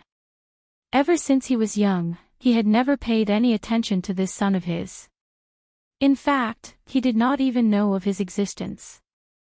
By the time Zhang Feng brought him to him, Zhang Baoqin was already married and had children. He had given up almost nothing, yet he had a son and 2 grandchildren. At that time, Zhang Wenna and Zhang Wenjie were 6 and 4 years old respectively. They were at their most lively and adorable age. Grandfather Hua felt that he hadn't fulfilled his duty as a father. Even now, he still couldn't let his son return to his roots. He felt very guilty towards Zhang Baoqin and spoiled Zhang Wenna and Zhang Wenjie even more. He sincerely hoped that Hua Xiaoheng would respect Zhang Baoqin as his own uncle, love Zhang Wenna and Zhang Wenjie as his own siblings, and take good care of them. From the looks of it, he had not achieved any of his goals. Zhang Feng's hands were tied and she looked at Grandfather Hua sadly. "Grandfather Hua, please let us go home. Wenna and Wenjie must be sent back for a checkup. If anything happens to them, they can be saved immediately." Her words were laced with sarcasm. Hua Xiaoheng ignored her, but Gu Nianji did not like it. She crossed her arms and looked up at the ceiling. She said calmly, "Our guards are all well trained. They were only knocked out to prevent them from running around and screaming. There's no need to make a big deal out of it, right?" Zhang Feng frowned and turned to look at Zhang Wenna and Zhang Wenjie lying on the floor. Wenna and Wenjie have been spoiled since they were young. How could they have experienced something like this? I'm really afraid they'll get sick from the shock. Since they're so fragile and will get sick from the wind, they shouldn't have stayed at home in the dead of winter. It's the new year, but they had to go to someone else's house to get beaten up. Who can they blame? Gu Nianji said unhappily. Zhang Feng was very unhappy that Hu Xiaoheng didn't say a word and allowed Gu Nianji to bicker with her. But she had always had a good temper and never argued with others. But she wasn't a pushover. She couldn't pretend she didn't hear people scolding her. After fuming for a long time, she finally replied. This family's surname is Hua. May I ask what Miss Gu's surname is? Gu Nianji giggled. She had a pillow when she wanted to take a nap and a face slap when she wanted to. She raised her eyebrows at Zhang Feng and asked, You know this family's surname is Hua. May I ask, who are you? What's your surname? It was Gu Nianji's first time meeting Zhang Feng. She didn't know her status before, but Hu Xiaoheng had introduced her to all the Huas. If he hadn't mentioned her, then she wasn't a Hua. That was why she dared to say it. But her words really stabbed Zhang Feng in the heart. If Zhang Feng had any regrets in life, it would be that she couldn't stand by grandfather Hua's side openly and take his surname. Why do you care what my surname is? It's still more legitimate than yours. Zhang Feng finally couldn't take it anymore and replied coldly. Gu Nianji didn't know where this attractive middle-aged woman came from, but seeing that she was close to grandfather Hua and had a medical kit, Gu Nianji guessed that she might be a doctor too.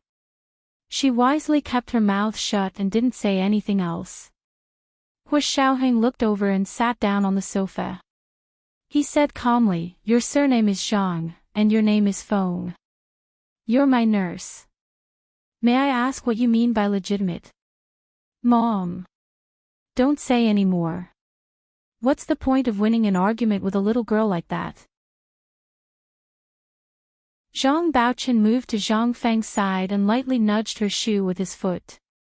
Gu Nianji looked at Zhang Baochen, Zhang Wenna and Zhang Wenjie at the door, and then at Zhang Feng. She suddenly understood and gasped. She had heard Zhang Wenna and Zhang Wenjie call Hu Xiaoheng, cousin brother, and occasionally Zhang Baochen call grandfather Hua, dad. Although Hu Xiaoheng only told her to call Zhang Baochen and his wife Qian Shihui Uncle Zhang and Auntie Zhang, Gu Nianji was very clear about the relationship between the Zhangs and grandfather Hua. Now that Zhang Feng had appeared, and she was Zhang Baochen's mother, everything made sense.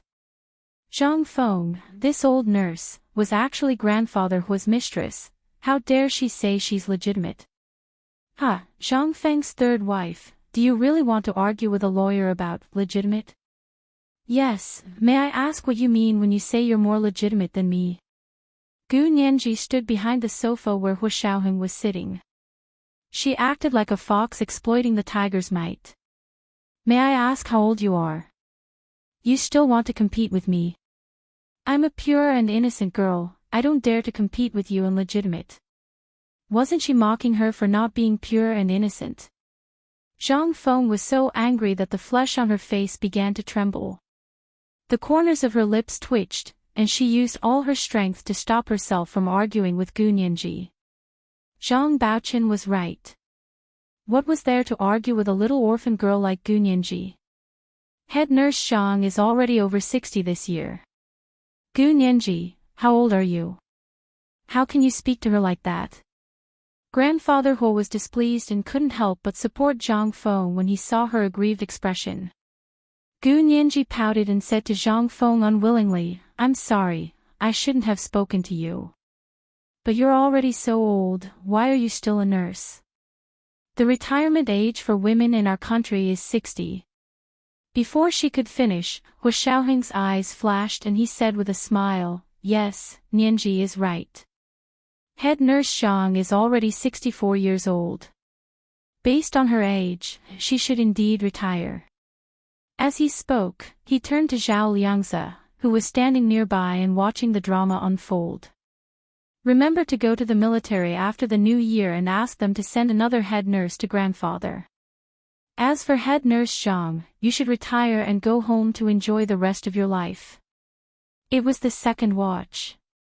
Begging for monthly votes and recommendation votes.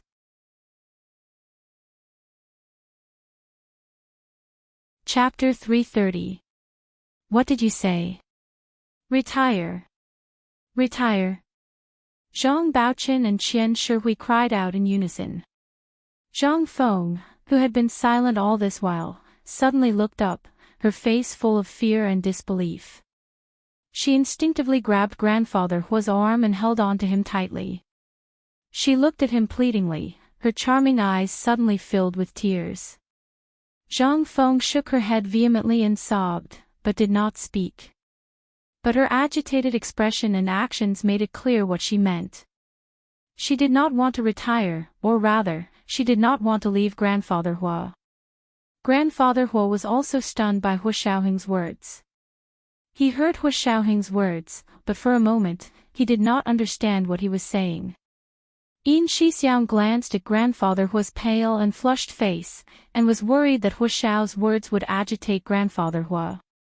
After all, he was already in his 70s. If something happened to him, who knew what the Zhang family would say when they got out?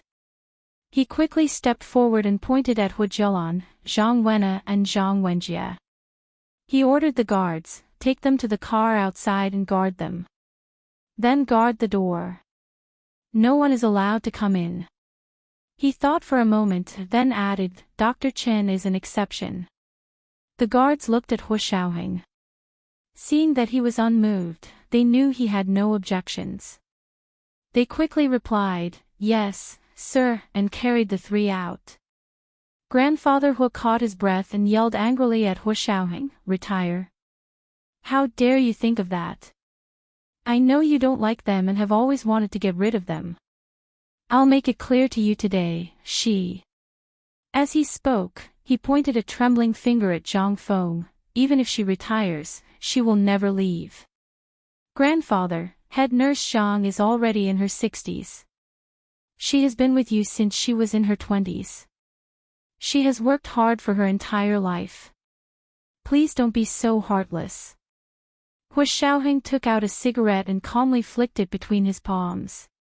He spoke as if he did not know the relationship between grandfather Hua and the Zhang family. Grandfather Hua sneered and straightened his back. His expression darkened. Xiaoheng, are you really going to be so ruthless? Grandfather, I'm just following the law. How am I being ruthless? Hua Xiaoheng shrugged and stood up from the sofa. He was so tall and imposing that the moment he stood up, he immediately blocked Gu Nianji, who was standing behind the sofa. His towering figure stood in front of Gu Nianji, giving her a sense of security. However, Gu Nianji could see a trace of loneliness in his unyielding back. Hua Xiao must have always felt lonely in that home. Gu Nianji's heart skipped a beat as she stared fixedly at Hua Xiaoheng's back. Her gaze was focused and passionate, and her unconcealable love formed a net that densely covered the back view in front of her. Zhao Liangze was standing diagonally behind Gu Nianji and Hua Xiaoheng. He had been watching the scene lazily with his arms crossed when he suddenly caught a glimpse of Gu Nianji's extremely affectionate gaze. His entire body shook, and he immediately put down his arms and walked towards Gu Nianji, coughing softly. The guards and orderlies had already left. Only the Hua family, the Zhang family, Gu Nianji, Yin Shixiang, and Zhao Liangze were left. The guards and orderlies had already left the spacious living room. Only the Hua and Zhang families, as well as Gu Nianji, Yin Shixiang, and Zhao Liangze remained. The living room was quiet. Other than Zhang Feng's occasional choking sounds, there were no other sounds. The living room was quiet. Other than Zhang Feng's occasional choking sounds, there were no other sounds.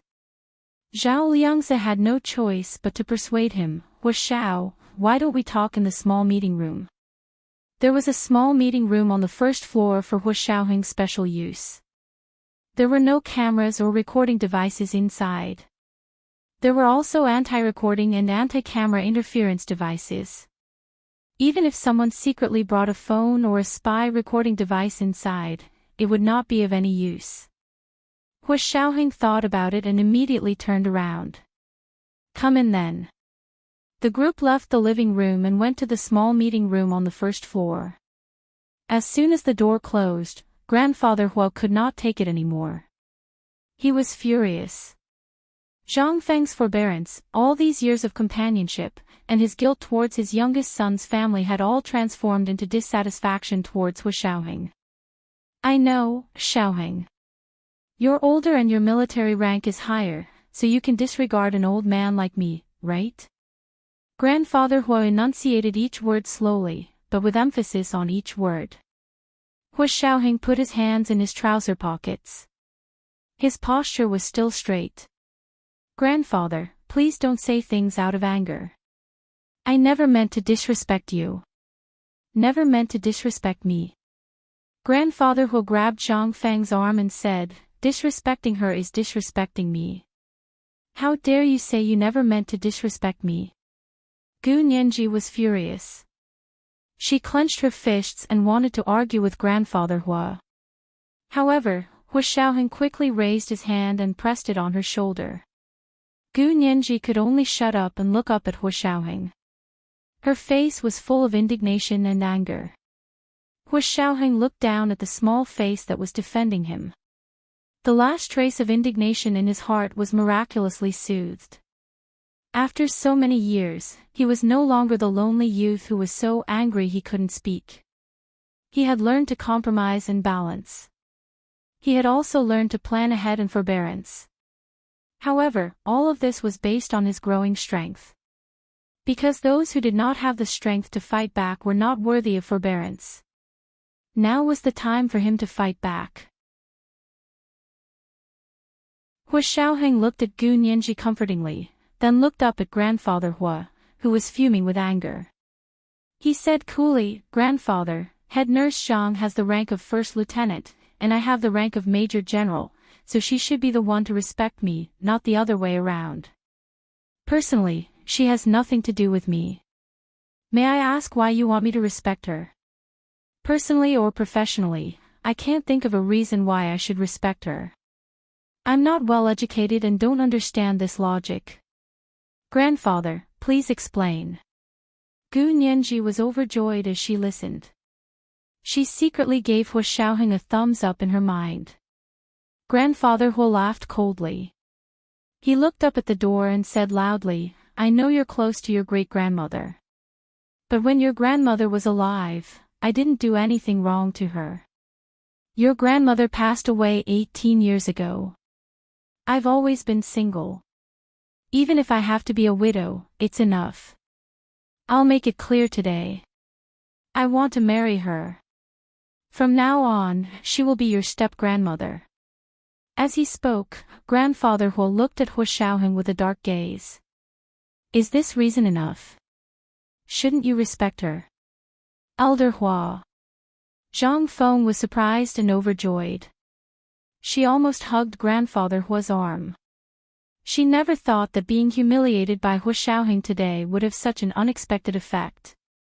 She thought she would never see this day in her life. Gu Nianji's heart sank. Oh no! Had old Master Hu been forced into a corner, so he spoke without thinking.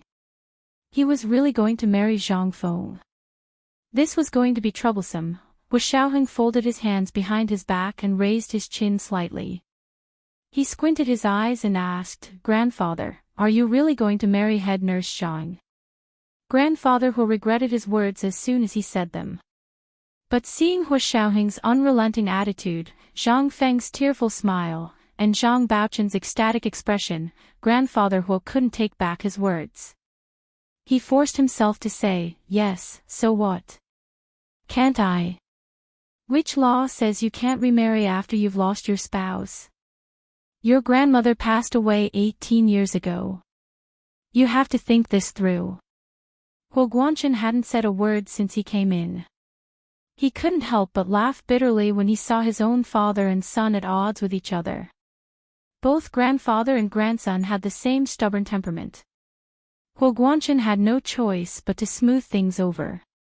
He said sternly to Hua Xiaoheng, "Xiaoheng, don't go overboard. Your grandfather is getting on in years. You need to know your limits."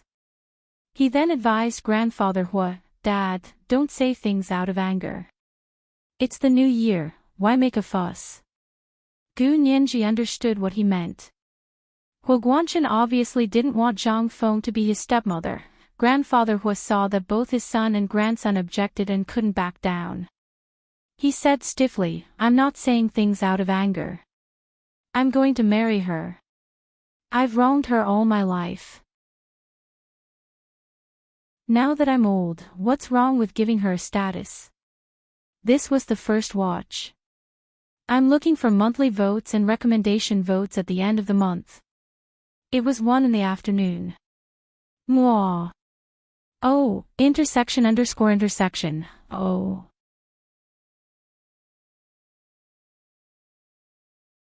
Chapter 331. Just a title. Hua Xiaoheng retorted. He pointed at Zhang Baochen and asked grandfather Hua, "What about him? Everyone thinks he's head nurse Zhang's illegitimate child. What will happen to him if you marry head nurse Zhang?" Zhang Baochen's identity was only known to the Hua family, but everyone said he was Zhang Feng's son with someone else and was staying with the Hua family as a housekeeper. Grandfather Hua had never acknowledged Zhang Baochen's identity. This was something he felt particularly guilty about. He was his biological son, but lived like a servant in the Hua family and was constantly bullied by Hua Xiaoheng and Hua Jialan. Of course Baochen will change his surname. Grandfather Hua went all out, just like Jialan. She's not related to us by blood, but still has the Hua surname. Baochen changing his surname is the same. Who would dare to make irresponsible remarks? Hua Jialan's surname is Hua. Eldest uncle acknowledged her identity and treats her as his biological daughter.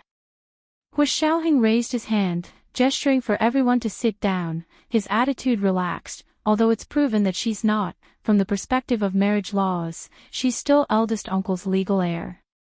Yes, it's the same for Baochen and Jialan. Grandfather Hua sat down with Zhang Feng's help. "I married her, so her son is naturally my son." This situation was not uncommon. Remarried men and women had their own children, and some changed their surnames after marriage. But Zhang Baochen's situation was different. "So you're treating everyone like fools?" Hua Xiaoheng said slowly, his tone calm to avoid agitating grandfather Hua. "Marry head nurse Zhang, then say your biological son is someone else's son. But change his surname to become your legal heir." This was indeed a hurdle that could not be crossed. Grandfather Hua was stunned by the question, his fingers trembling uncontrollably. He looked at Zhang Feng and saw that she had lowered her head and was silently leaning against him. He then looked at her white hair and sighed, turning back to Hua Xiaoheng. "Yes, as long as you and I don't talk about this, no one will think too much about it." "You can't say that." Hua Xiaoheng reached out and knocked on the conference table. "Grandfather, don't be so serious. There are many things you can do, but you can't say. There are other things you can say, but not do. For example, if you don't marry and don't acknowledge your illegitimate son, no one will know. But when you got married, he changed his surname. So what? Can't I say that he's not my biological son?" Grandfather Hua yelled and glared at Hua Xiaoheng. "Of course not. If he really isn't your biological son, then there's no problem at all with you marrying head nurse Zhang." Zhang Feng's heart sank when she heard this. She couldn't help but grip grandfather Hua's arm tightly. Their biological son had actually become an obstacle to their marriage. How could there be such a logic in this world? Zhang Feng gritted her teeth in anger. Old Master Hua patted her hand and told her not to be afraid. Hua Xiaoheng continued. "But it just so happens that he's your biological son. The DNA test has already been done, and we just took a fresh blood sample, so we can do it again at any time. You can't hide this even if you want to. Grandfather Hua's gloomy face turned pale. Under these circumstances, you still insisted on getting married. That's announcing to the world that you let down grandmother 40 years ago. Also, Zhang Feng and you were both active duty soldiers at that time. She broke up a military marriage and had a child out of wedlock. That's a political issue. You had an affair and raised an illegitimate child. That's an even more serious mistake. Zhang Baochen, Zhang Wenna, and Zhang Wenjie are the ironclad evidence of your affair and her breaking up a military marriage. Hua Xiaoheng crossed his legs and crossed his arms in front of his chest. He glanced at them silently. Zhang Feng, Zhang Baochen, and Qian Shihui were petrified. They couldn't say a word. It was as if they had been forced to the top of a cliff. They could either jump to their deaths or wait to be bitten to death by a beast charging up from behind. They would die if they advanced or retreated. There was no way out for them. Zhang Feng couldn't hold it in any longer. She sobbed and buried her head on Grandfather Hua's shoulder. Elder Hua, it's all my fault. It's all my fault. I secretly gave birth to the child and you didn't even know.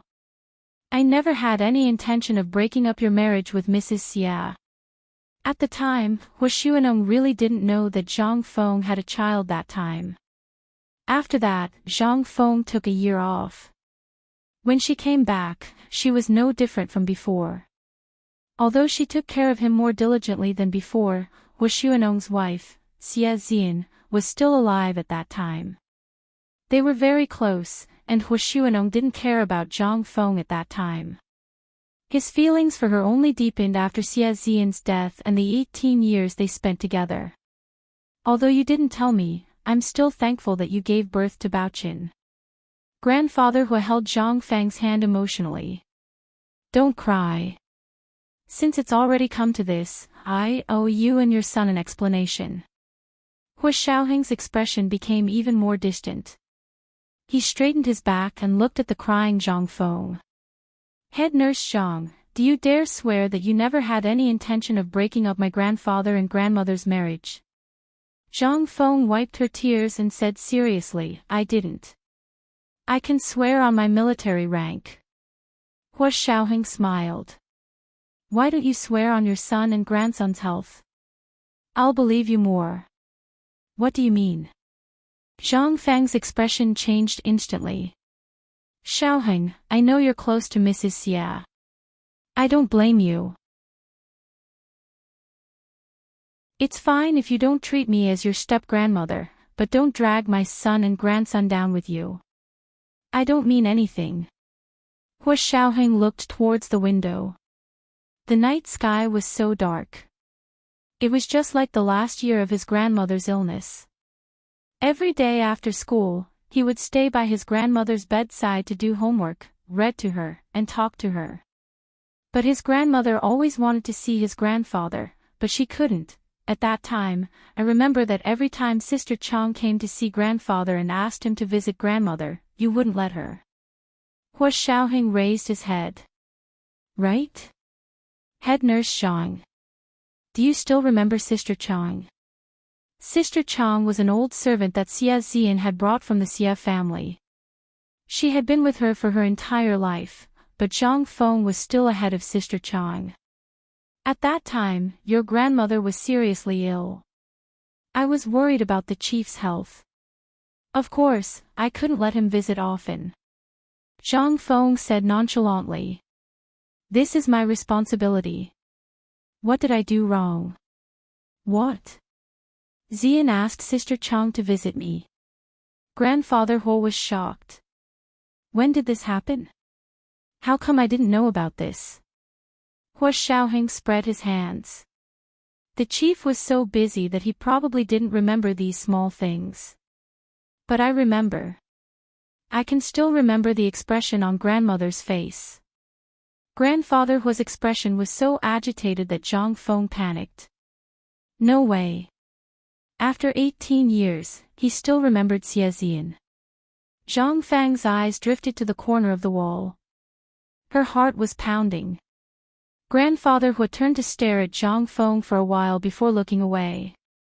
He calmed down and said coldly, "During the last year of your grandmother's illness, I wanted to see her, but she wouldn't.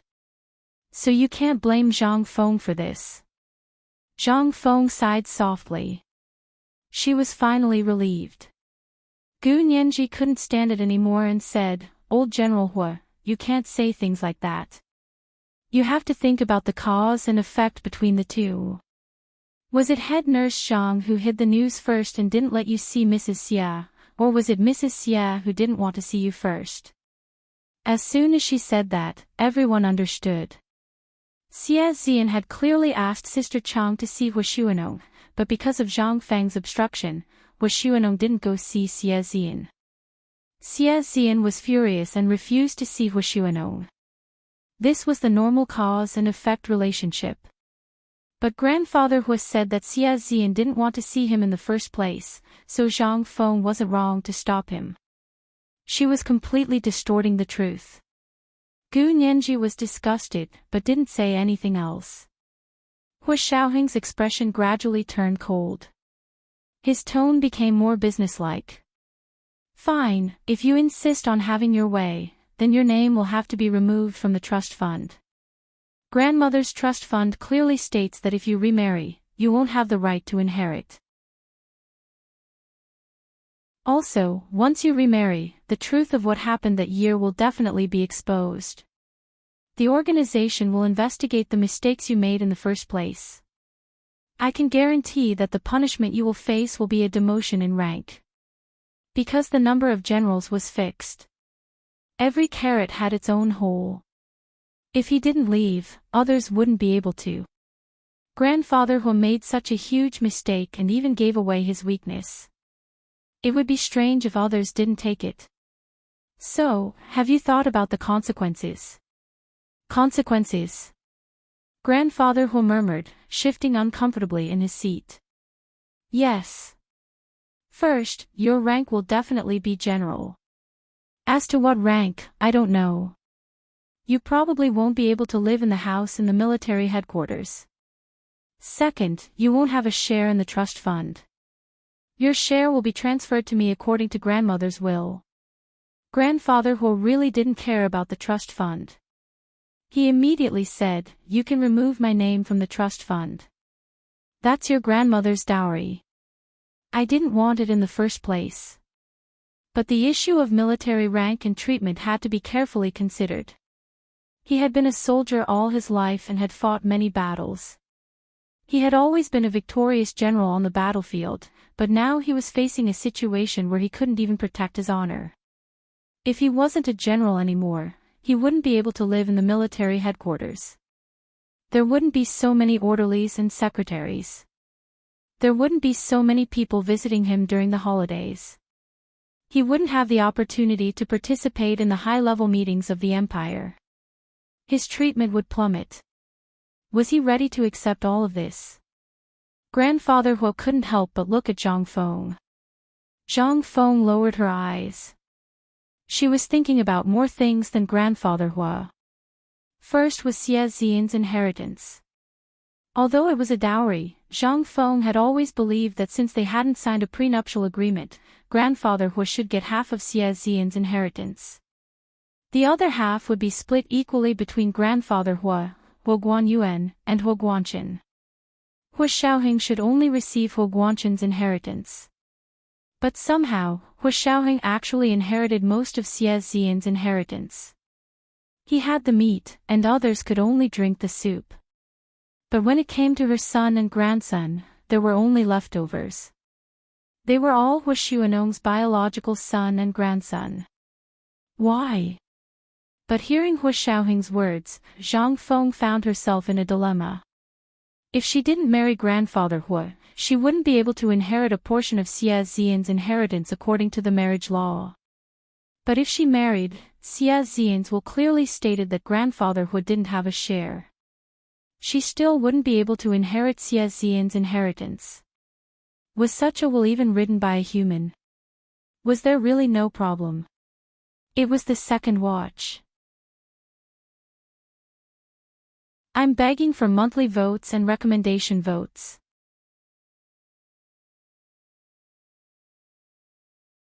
Chapter 332. Zhang Feng immediately came to a conclusion. Xie Xian was already terminally ill when she made her will. She didn't have a clear sense of self, so her will was manipulated and had no legal effect at all.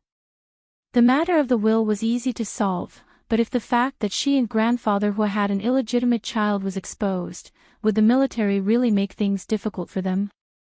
Grandfather Hua was already retired, but he had good personal relationships with the military, the Senate and the cabinet.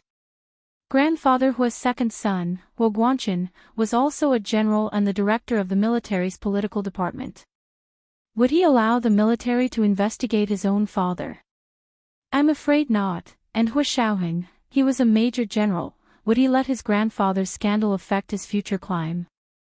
Definitely not. So in the end, they were just threatening and scaring them so that they would back off and the Hua family could take advantage of them.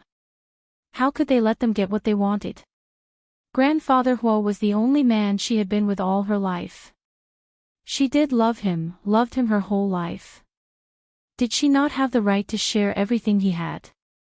Then let's try it. Zhang Feng held grandfather Hua's arm and wiped her tears with the back of her hand. Elder Hua, as long as our family can be together, I don't care about the reputation.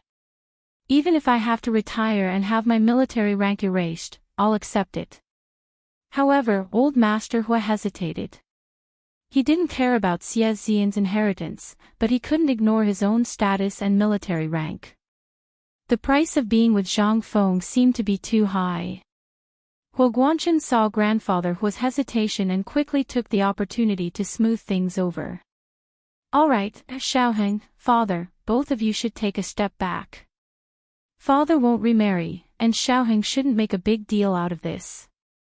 As his grandson, I have no right to interfere with grandfather's decision.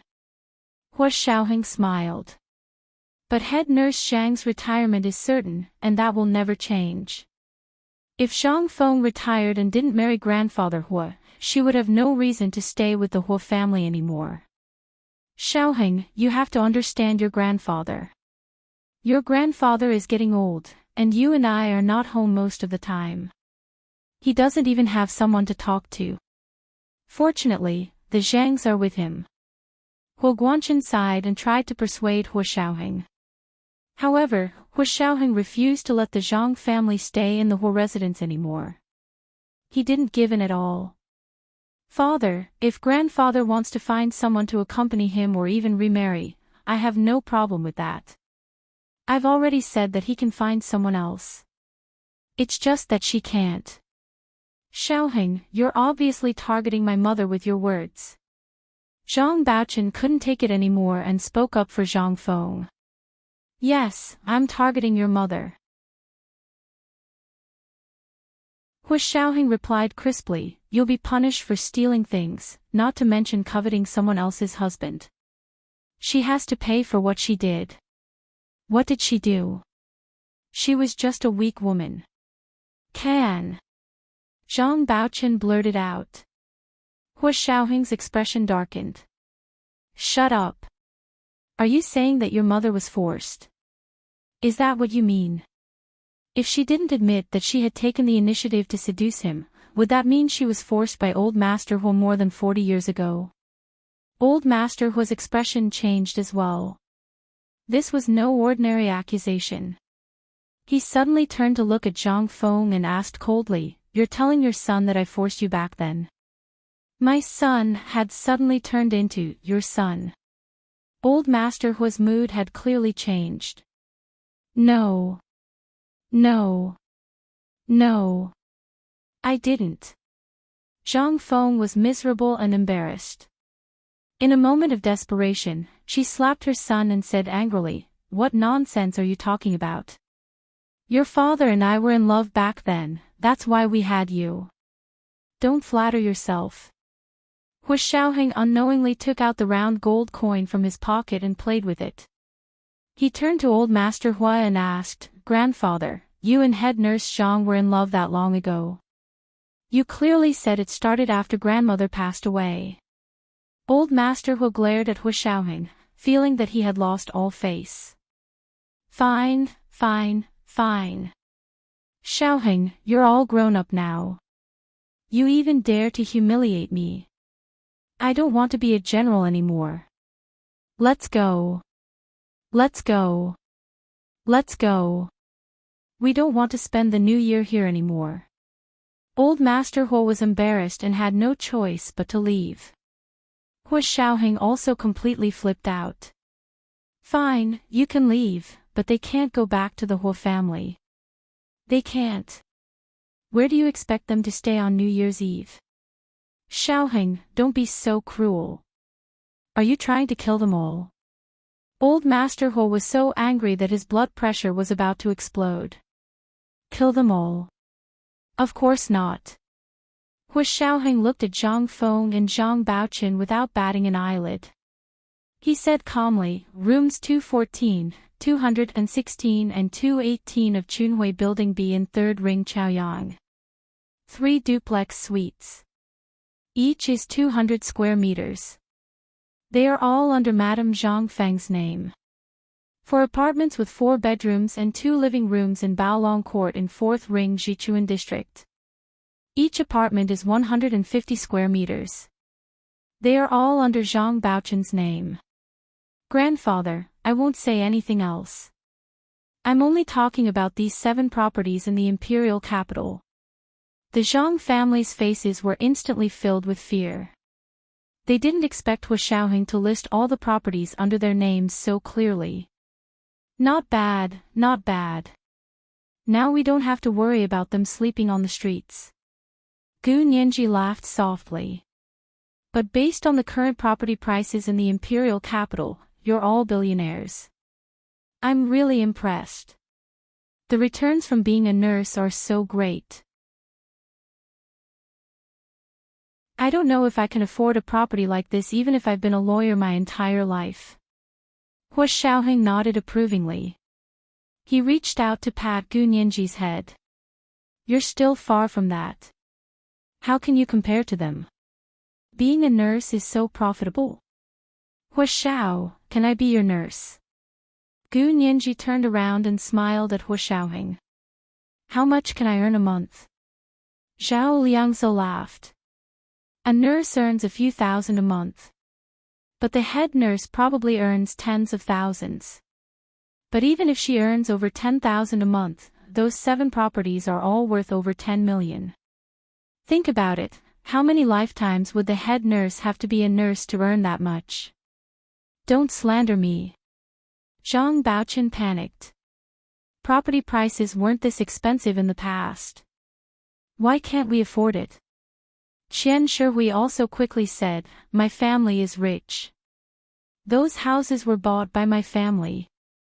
Your family paid for the properties under your mother-in-law and husband's names. Is your family laundering money? Gu Nianji mocked Qian Shihui. She purposely didn't look her in the eye. You're the one laundering money. Your whole family is laundering money. Qian Shihui was so angry she wanted to jump up and fight Gu Nianji. She had always looked down on Gu Nianji. She didn't expect to be insulted by this little orphan girl. She could tolerate Hu Xiaoheng and Zhao Liangze. Why should she tolerate Gu Nianji? I was just saying. Why are you so agitated? Did I hit a sore spot? Oh my. Did I accidentally say the truth again? Gu Nianji covered her mouth and laughed. The Bulgari watch on her wrist drew a bright arc under the light. It was so bright that it almost blinded Qian Shihui. I said I bought those properties in the past. Zhang Baoqin glared at Qian Shihui to shut her up. The property prices were only 1,000 per square meter. Who told you not to buy them earlier? Hu Xiaoheng looked up slowly and nodded at Zhang Baoqin. Bought them in the past. How many years ago was it that the price of a square meter was 1 or 2,000? About 20 years ago. Zhao Liangze thought about it. Or even earlier. That's weird. The Chunhui building in Chaoyang was built 3 years ago. Baolong Court in Jichuan Precinct was only completed last year. Tell me, where did you buy the properties in the past? They weren't demolished. Zhang Baochun's face turned purple from Hu Xiaoheng's words. He stammered and couldn't say anything else. It was so embarrassing to be caught lying in public. Don't talk to him. Think about what he does for a living. Grandfather Hu stood up. Let's go. He won't let you go back to the Hu family. I'll go with you. Zhang Feng was overjoyed when she heard that. As long as Grandfather Hu went with them, they wouldn't have to worry about not being able to return to the Hu family. All right then, Elder Hu can stay at my place. Zhang Feng quickly supported Grandfather Hu. Let's bring the New Year's Eve dinner to Chaoyang. Grandfather Hu snorted and left Hu Xiaoheng's official residence with Zhang Feng. Zhang Baochun and Qian Shihui quickly followed. Hu Xiao, are you letting them go just like that? Gu Nianji was still angry even after the Zhangs left. That's too easy on them. Of course it's not that simple. Hu Xiaoheng smiled. My goal is to let Zhang Feng spend the rest of her life in prison. This was the first night. I'm looking for monthly votes and recommendation votes at the end of the month. 1 p.m. on the second night. Mwah. Oh, intersection. Oh.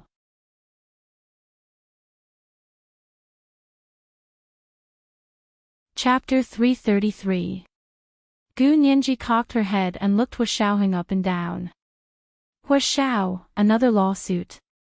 He looked eager to give it a try. Hu Xiaoheng chuckled and ruffled her hair again. No, there's no need to go through so much trouble. Gu Nianji raised her eyebrows in confusion. Hu Xiaoheng's voice was calm but firm as he said, stay out of it. This is an internal military matter.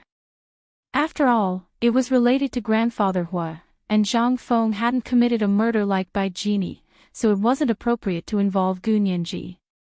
Hu Xiaoheng didn't want her to be estranged from the Hu family in the future. Gu Nianji saw that Hu Xiaoheng didn't want to talk about it, so she was very considerate and didn't ask any more. She stood quietly beside Hu Xiaoheng and obediently accompanied him. The two of them stood in front of the floor-to-ceiling window in Hu Xiaoheng's suite on the second floor. They watched the car disappear into the distance in silence. Not long after, Zhao Liangzi knocked on the door and spoke into the intercom. Hu Xiao. Nianji. Time to eat. Gu Nianji rubbed her stomach and giggled. Oh, I'm really hungry. Hu Xiao, we can have a happy reunion dinner now. At around 7:30 p.m., the reunion dinner was ready. It was already 8:30 p.m., but they still hadn't started eating. Hu Xiaoheng walked out of the room with her and headed downstairs to the dining room. Hu Guanchen also left. Because the Zhang family refused to take Hu Jialan with them, Hu Guanchen had no choice but to leave and take Hu Jialan back to the Hu residence for the new year. Song Jining and Yin Shixiang were sitting in the dining room. When they saw them enter, they waved at Gu Nianji. Nianji, come sit with me. Gu Nianji happily walked over and sat down next to Song Jining. Hu Xiaoheng didn't stand on ceremony and sat down at the head of the table. Song Jining was on one side, and Yin Shixiang was on the other. Zhao Liangzi and Gu Nianji sat across from each other with Yin Shixiang and Song Jining. Just as the five of them were about to start eating, a rumbling sound came from the entrance of the living room. A man as fat as a ball, wearing a furry down jacket with a large collar, rolled in and shouted, Hu Xiao. Where's the patient? I heard your grandfather is sick. It was Chen Lai. Hu Xiaoheng put down his glass speechlessly and waved towards the living room. The guard standing at the dining room door hurried to the living room to bring Chen Lai in. Chen Lai walked quickly, his arms swinging as he took off his down jacket and threw it on the sofa in the living room. He then walked quickly to the dining room. Counting the people sitting inside, He scratched the back of his head and said in surprise. "Where's your grandfather? Where is it? Is he resting upstairs?" Hua Xiaoheng invited him over. "Since you're here, let's eat together. Our family's old man threw a tantrum, but it's fine now." He went home. Chen Lai breathed a sigh of relief. "We should have come earlier, but something happened to the car on the way here and it almost broke down. I called little Zay and he said there's no need to worry." Zhao Liangze was speechless. Hua Xiaoheng looked over. Zhao Liangze quickly stood up and said with droopy eyes. "Grandfather Hua had just woken up when Dr. Chen called, so I told Dr. Chen not to worry. It was when Grandfather Hua announced that he wanted to marry Zhang Feng." Zhao Liangze saw that Grandfather Hua was in good spirits and guessed that his condition wasn't that serious. He didn't rush Chen Lai and told him not to worry. "Have a seat, he's fine." Hua Xiaoheng raised his glass and saluted everyone at the table. "Everyone must be tired tonight. Have a good meal and drink whatever you want." In their line of work, they had to be able to drink, but they couldn't let it affect their work. Most people didn't touch a drop of alcohol when they didn't need to drink in private. However, they had to have a drink during the new year. Gu Nianji followed suit and took a sip of red wine. She saw the stewed ribs and lotus root she had brought earlier in the day placed in front of her. "This dish is so authentic." Gu Nianji took a bite of the tender, fragrant, and meaty stewed fresh lotus root and a piece of pork rib that almost melted in her mouth. The double enjoyment of her taste buds was magnified by the stimulation of the red wine. She was tipsy, her watery eyes uncontrollably drifting towards Hua Xiaoheng. Hua Xiaoheng didn't bat an eyelid. He occasionally chatted with Song Jining and clinked glasses with Yin Shixiang. He didn't meet Gu Nianji's eyes. Gu Nianji sneaked glances at Hua Xiaoheng many times. She was unhappy when he still didn't look at her. She drank one mouthful after another until the alcohol kicked in. She didn't care anymore. Yin Shixiang and Zhao Liangze saw this and panicked. They were afraid that Gu Nianji would cause a scene and be discovered. Yin Shixiang, who was sitting next to Gu Nianji, snatched the glass from her hand. He smiled. "Nianji, don't drink too much. We're going out to set off fireworks later. You won't be able to go out if you're drunk." Gu Nianji shook her head and muttered, "I don't want to see fireworks." Who wants to see fireworks? No matter how beautiful it is, it's fleeting. I don't want it. She wanted it to last forever. She didn't want it to be temporary. The corners of Yin Shixiang's mouth twitched. He thought to himself, "You little girl, I've really spoiled you." He picked up a large piece of lotus root and placed it in Gu Nianji's bowl. He said angrily, "Eat up. Stewed ribs and lotus root. I brought this fresh lotus root just for you." "No way." Gu Nianji glared at him. Her large, watery eyes were a little tipsy. Yin Shixiang was stunned. "I bought this. Did you know? I bought it with Hua Xiao." Gu Nianji pointed in Hua Xiaoheng's direction but didn't look at him. Chen Lai held his glass and looked at Gu Nianji, then at Hua Xiaoheng. He winked and smiled. He was just short of slapping his thigh and yelling at Hua Xiaoheng. Zhao Liangze saw that the situation wasn't looking good and quickly poured Chen Lai some wine to divert his attention. "Dr. Chen, please drink. You must be able to taste the vintage of this red wine, right?" Chen Lai also knew about red wine. He was interested as soon as he heard that. He began discussing the quality of the wine with Zhao Liangze and didn't pay any more attention to Gu Nianji and Hua Xiaoheng. Of course, Hua Xiaoheng didn't ignore Gu Nianji's incessant glances. However, he had always been calm and collected. He didn't have the habit of flirting with her in front of everyone, so he ignored her. However, he kept watching her from the corner of his eye. Seeing that Gu Nianji was getting more and more upset and drinking more and more, Hu Xiaoheng drummed his fingers on the table and looked down to pour himself a glass of wine. He stood up and said to Song Jining, "Happy New Year." Song Jining clinked glasses with him and nodded with a smile. "Happy New Year." Then she pushed his arm to make him look at Gu Nianji and laughed softly. "Why aren't you going to comfort her? The little girl is about to cry." Hu Xiaoheng was speechless. "Nianji, let's stop drinking. Your eyes are all red." Yin Shixiang was so busy taking care of Gu Nianji that he almost yelled at her. "If you don't listen to me, Brother Xiong won't hold back." "How can you not hold back? Do you dare hit me?" Gu Nianji rolled her eyes at Yin Shixiang. It was good to be drunk. He had guts. Hu Xiaoheng walked over with a glass of wine and patted Yin Shixiang's shoulder. "Big Xiong, you've worked hard this year. Happy New Year." "Hu Xiao is too kind. It's my duty." Yin Shixiang quickly stood up and clinked glasses with Hu Xiaoheng. Gu Nianji leaned on the table and looked at Hu Xiaoheng eagerly. She watched as he clinked glasses with Yin Shixiang and drank before walking over to her. "He's here, he's walking over." His gaze finally landed on her. Gu Nianji's heart was filled with excitement. The slight resentment she had for Hu Xiaoheng disappeared immediately. In the heart of a young girl passionately in love, one look from her lover was enough to make her giddy and happy for a long time. Gu Nianji supported herself on the table and stood up shakily. She took the wine glass and looked at Hu Xiaoheng with an intoxicated expression. She smiled sweetly and shyly.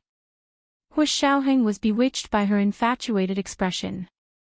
He couldn't help but reach out to touch her face. However, he realized they were in the dining room. Under everyone's watchful eyes, he changed directions midway and placed his hand on Gu Nianji's shoulder. He said gently, "Sit down. You've already drunk a lot." Gu Nianji sat down obediently and nodded. "Not a lot, not a lot. I can still drink." "Shouldn't you be shaking your head when you say you haven't drunk a lot?" Yin Shixiang snickered from the side. "And you say you haven't drunk a lot? Your brain is out of sync with your body." What he was thinking and what he was doing were out of sync. He was drunk. Hu Xiaoheng knew Gu Nianji's alcohol tolerance. She couldn't drink at all, especially when she was in a bad mood. It was easier to get drunk if she drank alone. He looked at Gu Nianji speechlessly. He bent down and clinked glasses with her. His voice was low and affectionate.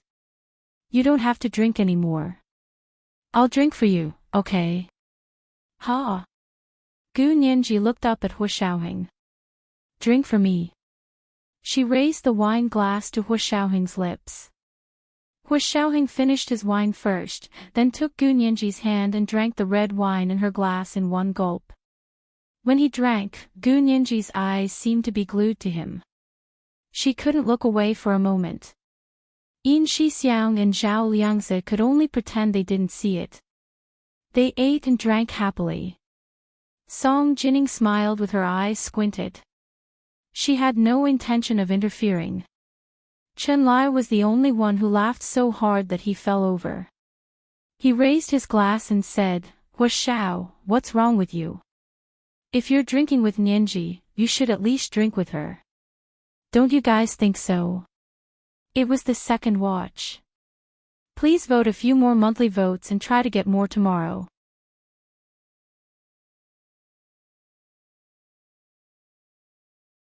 Chapter 334. Pft. Pft. Yin Shixiang and Zhao Liangzi spat out their drinks at the same time and looked at Chen Lai in shock.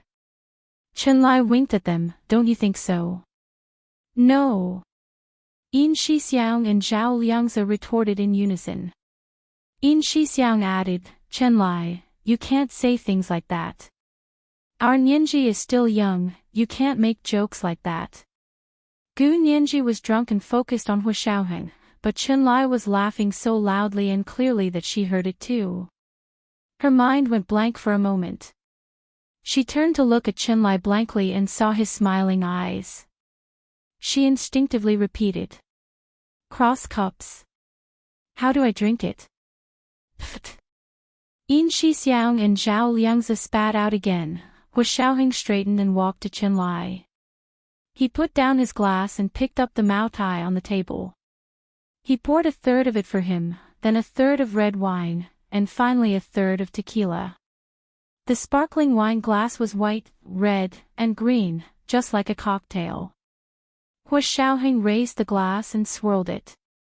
The three colors blended together to form a rainbow.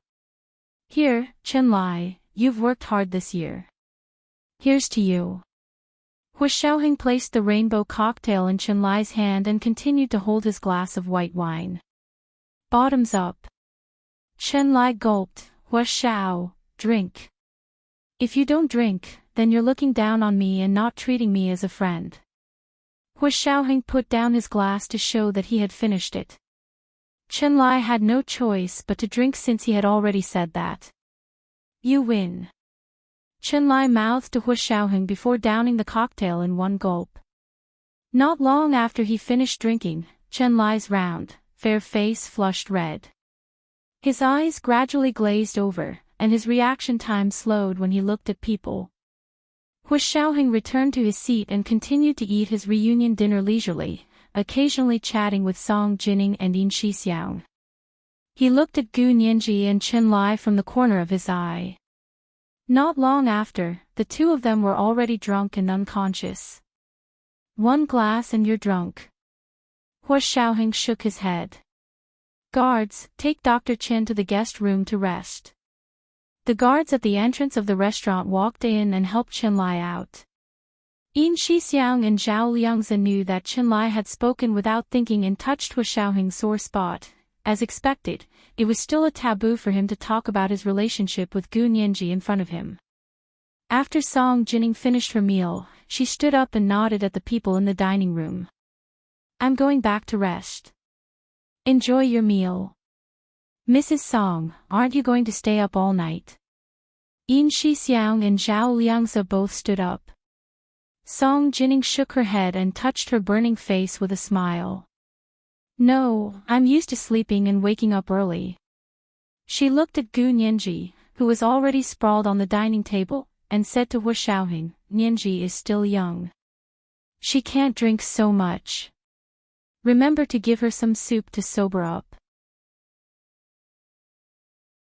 Without Hua Xiaoheng's instructions, Zhao Liangzi immediately informed the orderlies in the kitchen to send 2 bowls of hangover soup, one for Gu Nianji and the other for Chenlai in the guest room. Gu Nianji's dizziness was unbearable, so Yin Shixiang finally woke her up and fed her the soup with a spoon. She felt a little better after a bowl of pickled bamboo shoots and chicken skin soup, but she still couldn't lift her spirits. How many times have I told you not to drink if you can't? Hua Xiaoheng stood up and walked over to her. He bent down to help her up. Go back to sleep.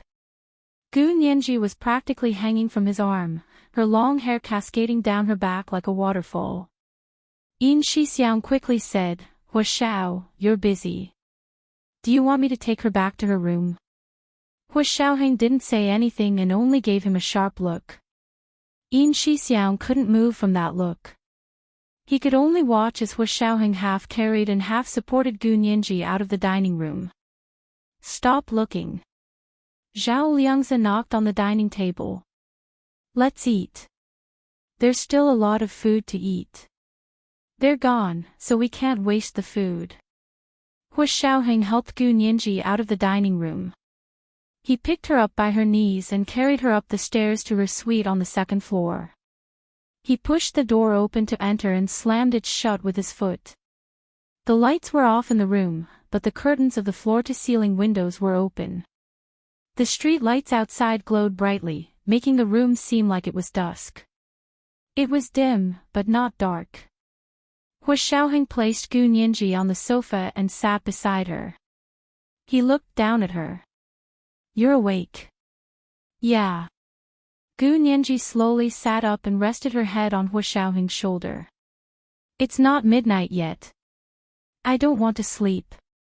Why were you angry just now? Hua Xiaoheng asked in a low voice. He placed a hand on the side of her face and gently rubbed her cheek with his thumb. Just now. Gu Nianji frowned. You didn't even look at me just now. I looked at you so many times. You're angry just because of that. Yeah. Gu Nianji didn't dare look Hua Xiaoheng in the eyes. I was a little angry just now, but I stopped being angry after you came over. She knew she shouldn't have, but she couldn't control herself at that time. When you really like someone, you'll find that your emotions fluctuate with that person. It's completely out of your control. Hua Xiaoheng looked at her steadily. His gaze was a little unreadable. But if you follow me, there will be more situations like this in the future. It's even possible that when you fell into the river with someone else, I was saving someone else. Can you really take it? Oh. You don't have to save me. I can swim. Gu Nianji blinked her large eyes and giggled. Hua Xiaoheng smiled. His gaze was indifferent. His thumb was still rubbing her cheek, but his fingers were gradually losing warmth. It was gradually becoming a little cold. You still don't understand what I mean. Falling into the water at the same time was just a metaphor. Gu Nianji looked back at him. Her eyes gradually became clear. She sighed softly and nodded. I understand. I know everything. I understand all the logic. You have a special identity, a special status, and a special job. You're different from ordinary people. But I just couldn't control myself for a moment. You have to control yourself even if you can't. Hua Xiaoheng gripped her cheek tightly. He used a little too much force and even pressed a red mark on her cheek. Gu Nianji pressed his hand down and whispered, I want to control myself, but I can't help myself. Do you understand? Hua Xiaoheng was stunned and didn't speak. I like you so much.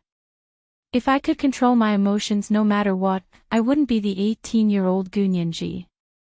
I would be the Hua Xiaoheng who had the rank of Major General at the age of 28 and had made countless contributions. Gu Nianji answered seriously and made a calm expression, but she looked like a child who had secretly worn an adult's clothes. Hua Xiaoheng couldn't help smiling. He bent down and kissed her. He pried open her lips and pressed in, lingering with the tip of her tongue. She was so young and had grown up by his side. She was completely defenseless against him. She was like a flawless crystal, exquisite and translucent.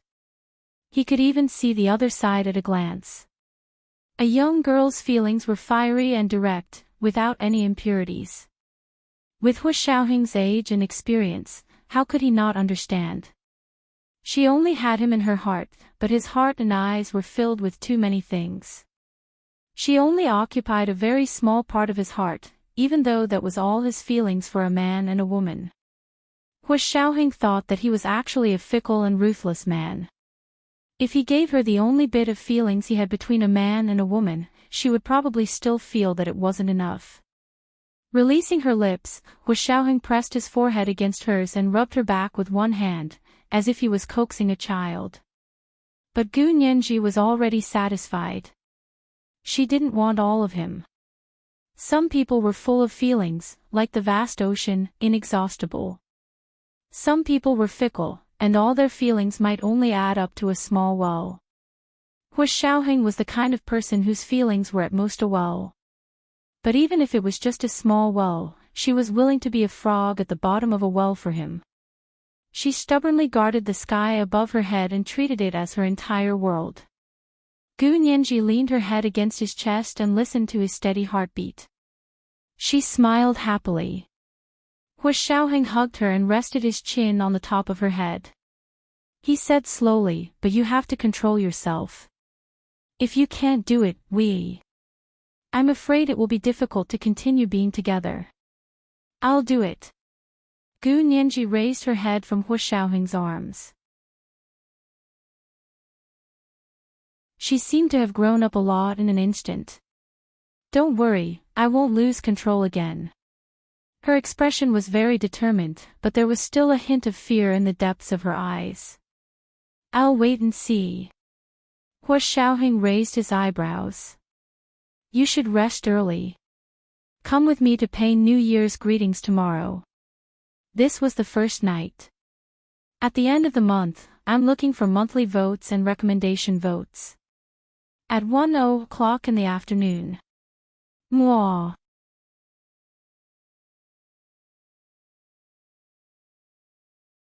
Chapter 335. Gu Nianji nodded obediently. I'm going to shower and then go to bed. Hu Xiaoheng kissed her forehead and watched her go to her bedroom. He sat in Gu Nianji's living room for a while before leaving her room. When he returned to the dining room downstairs, Yin Shixiang and Zhao Liangze were both drunk.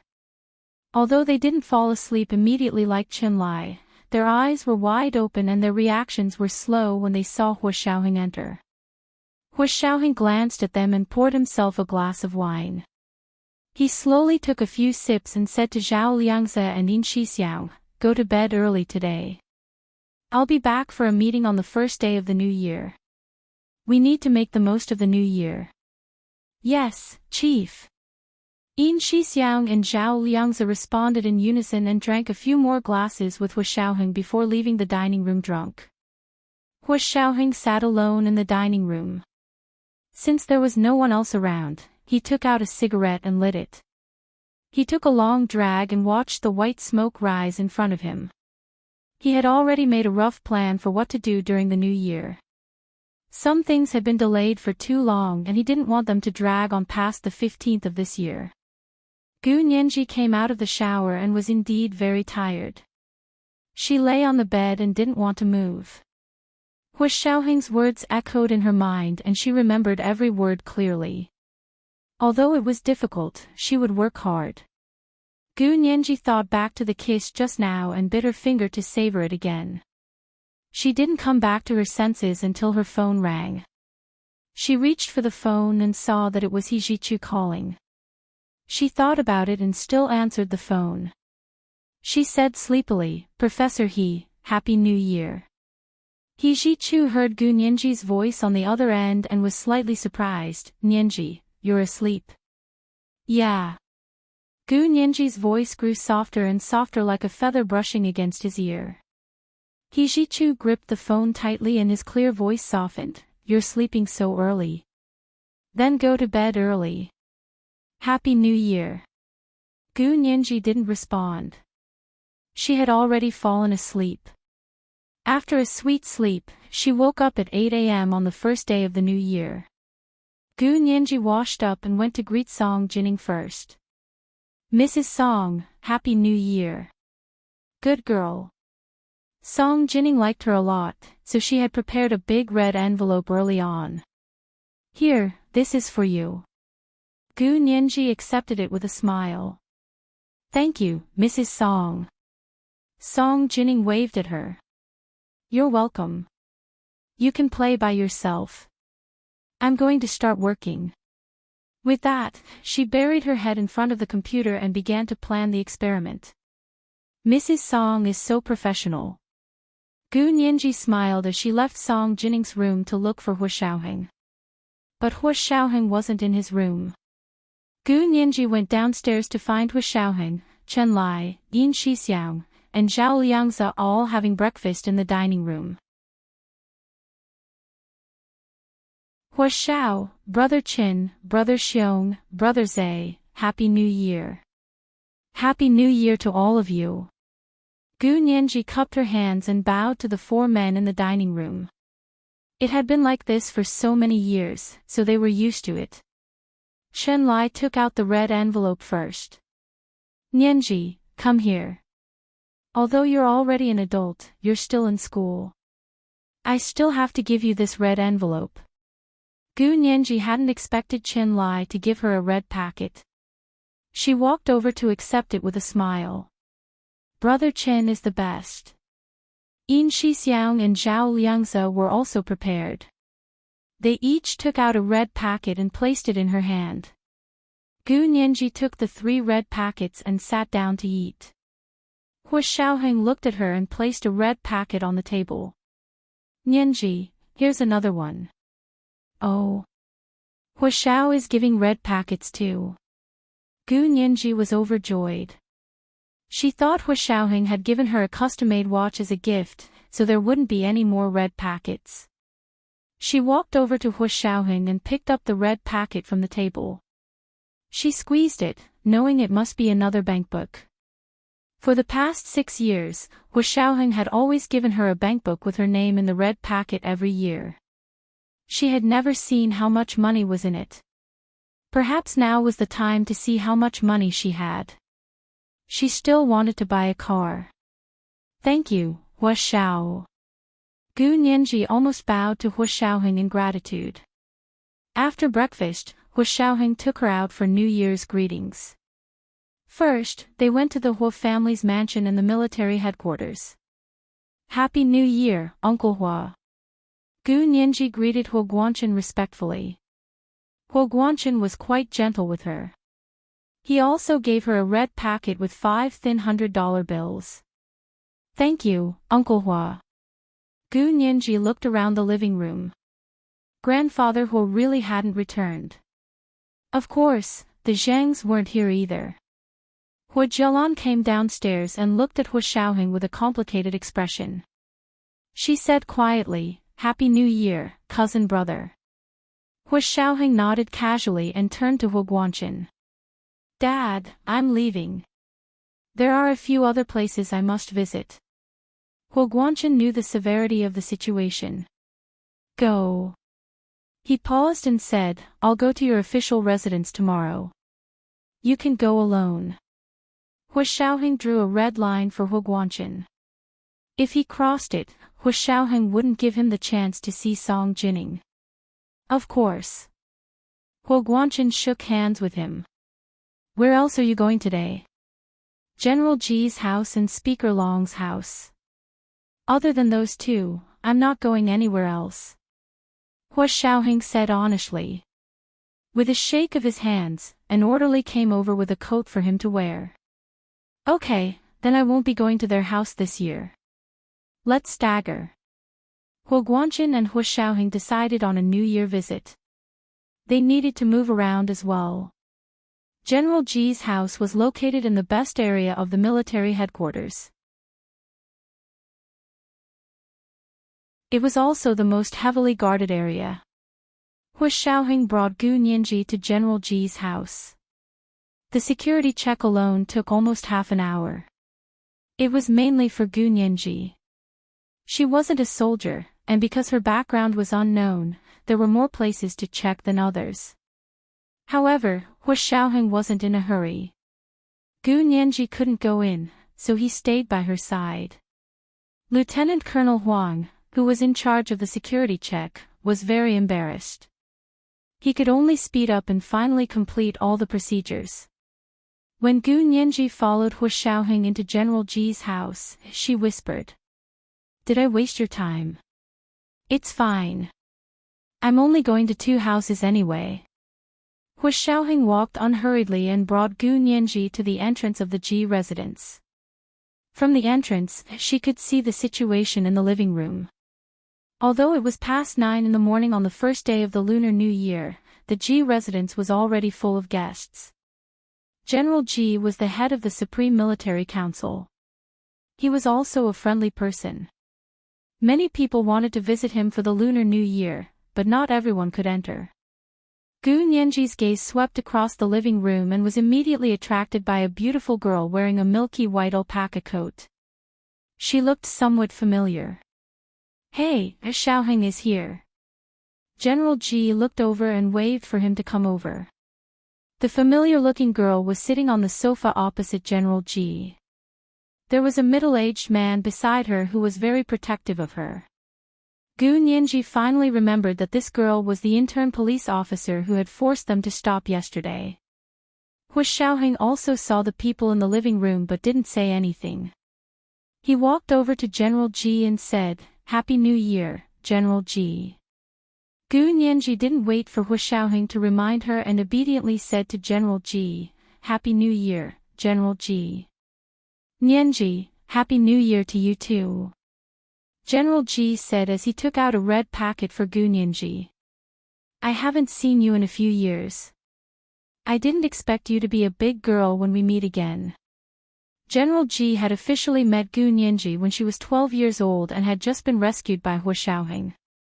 Her sudden appearance and the blueprints in her backpack piqued the military's interest. General Ji personally came to see her and made Hu Shaoheng her guardian. After that, 6 years had passed in a flash. Gu Nianji smiled. "I remember you. You haven't changed at all." "Oh, ha ha ha. Nianji really knows how to talk." General Ji smiled happily and nodded to Gu Nianji. "Go sit over there. I'll bring Shaoheng to meet a few people." Gu Nianji agreed obediently but kept following Hu Shaoheng's back from the corner of her eyes. General Ji brought Hu Shaoheng to Su Giki, who was sitting on the sofa opposite him. He introduced him.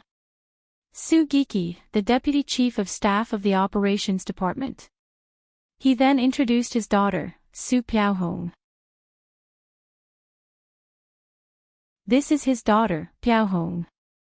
Hu Shaoheng nodded nonchalantly. "Happy New Year." Su Piaohong's face was as red as a tomato. She mustered up her courage and said, "Hu Shao, I let you down yesterday. Please forgive me." She then bowed to Hu Shaoheng in front of everyone. It was the second watch. "I'm too tired today. Tomorrow will be the third watch. Let's vote a few more times."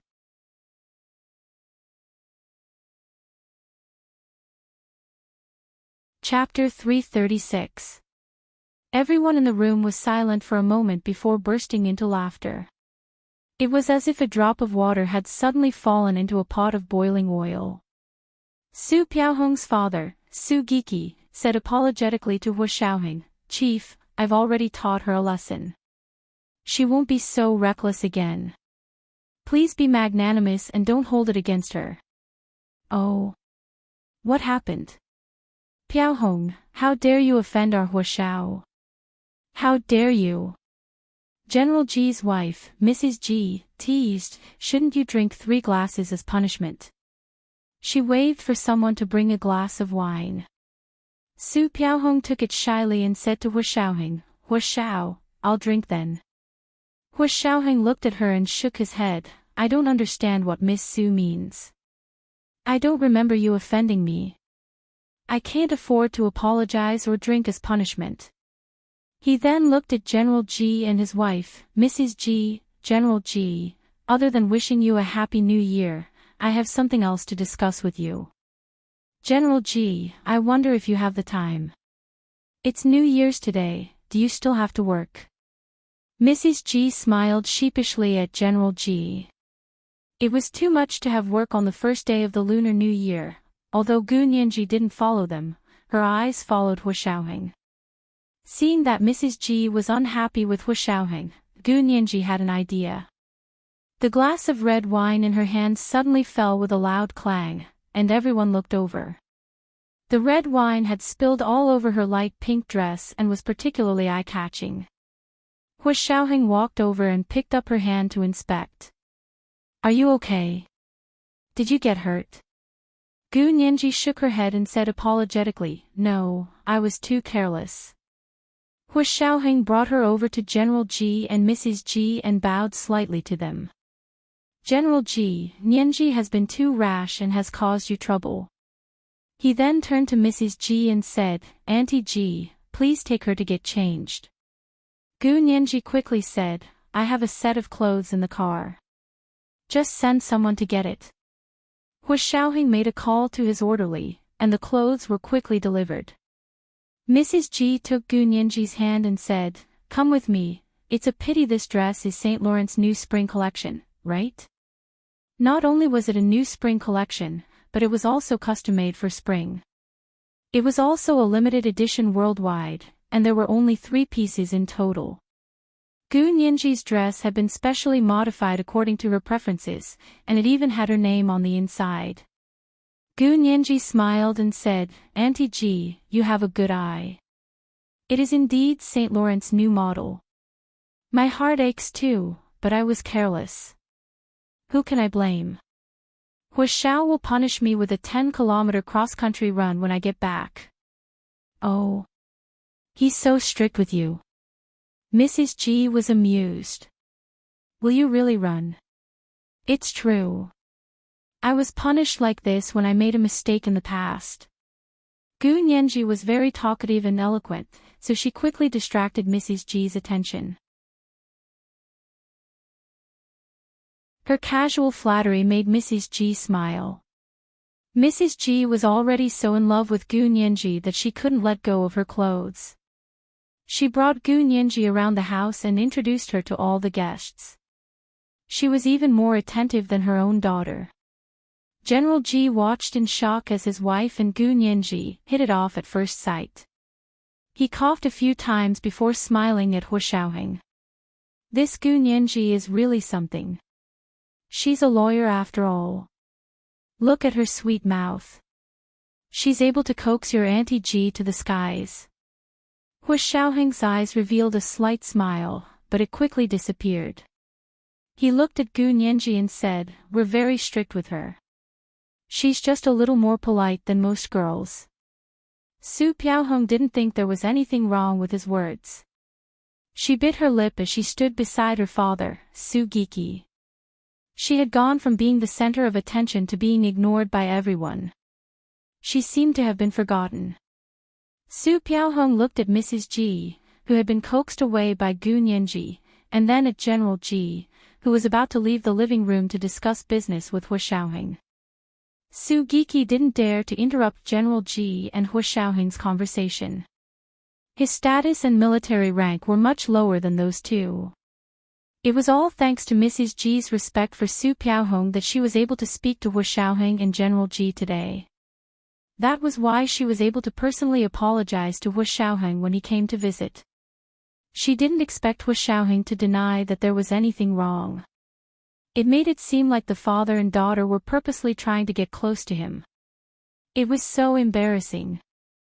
Su Piaohong could only watch as Hu Xiaoheng and General Ji left the living room and went to the study. When they arrived at the study, General Ji sat behind the desk. He was no longer smiling. He placed his hands on the armrests of the chair and asked Hu Xiaoheng, "What's so important that you have to say it now?" "Because if I don't say it today, it might be too late tomorrow." Hu Xiaoheng took a step forward and placed a flash drive on General Ji's desk. "It's like this. In the year-end report of our department's overseas members, it was mentioned that a relatively large domestic company had set up a branch in Italy. However, they didn't actually do business there. Instead, they were doing money laundering. It was the Lunar New Year period, and many banks were closed.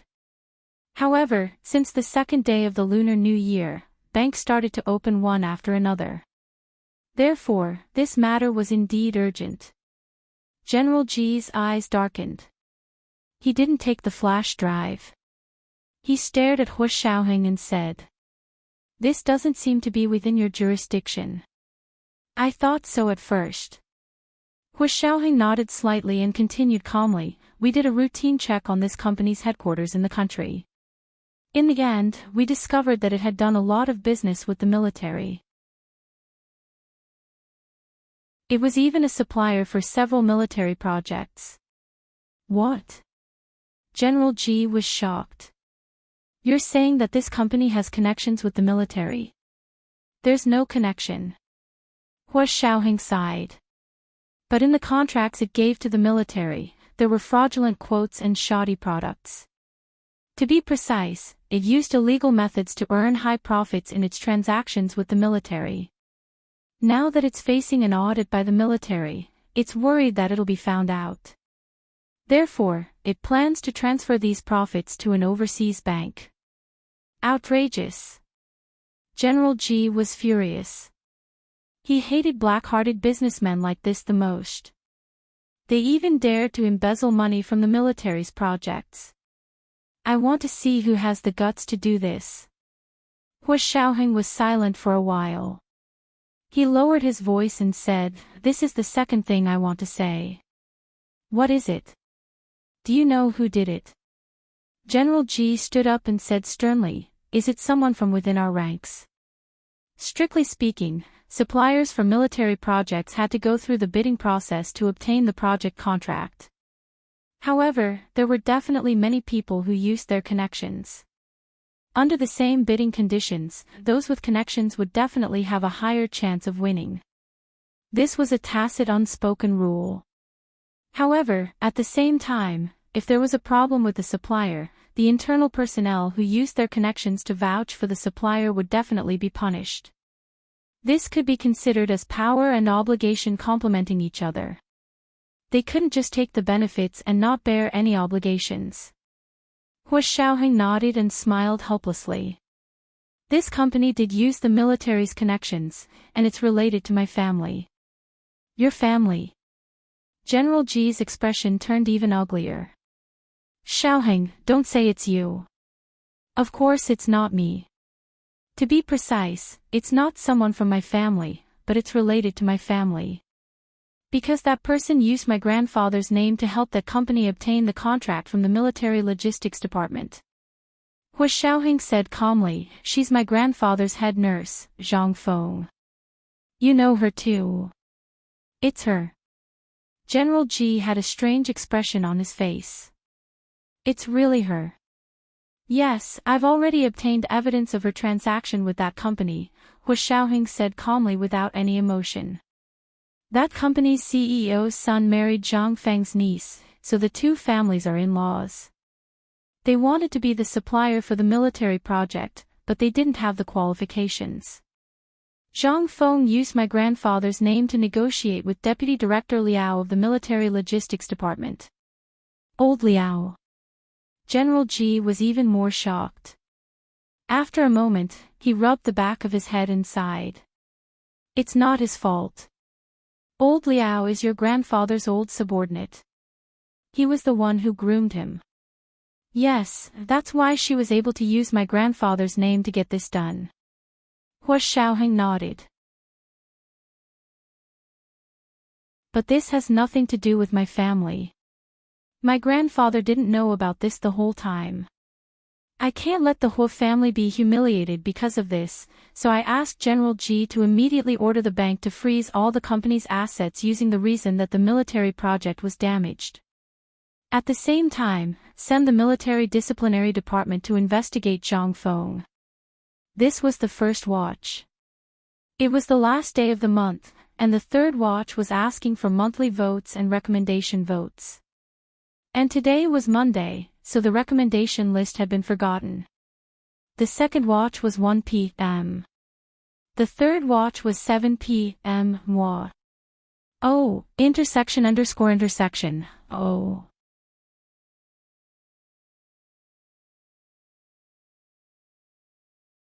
Chapter 337. But if we really investigate Zhang Feng, wouldn't your grandfather lose face? General Ji asked tactfully. This matter was too important. Before Old Master Hu retired, he was the second in command of the Supreme Military Council. Now, he was also a general. He was a well-known figure in the upper echelons of the empire.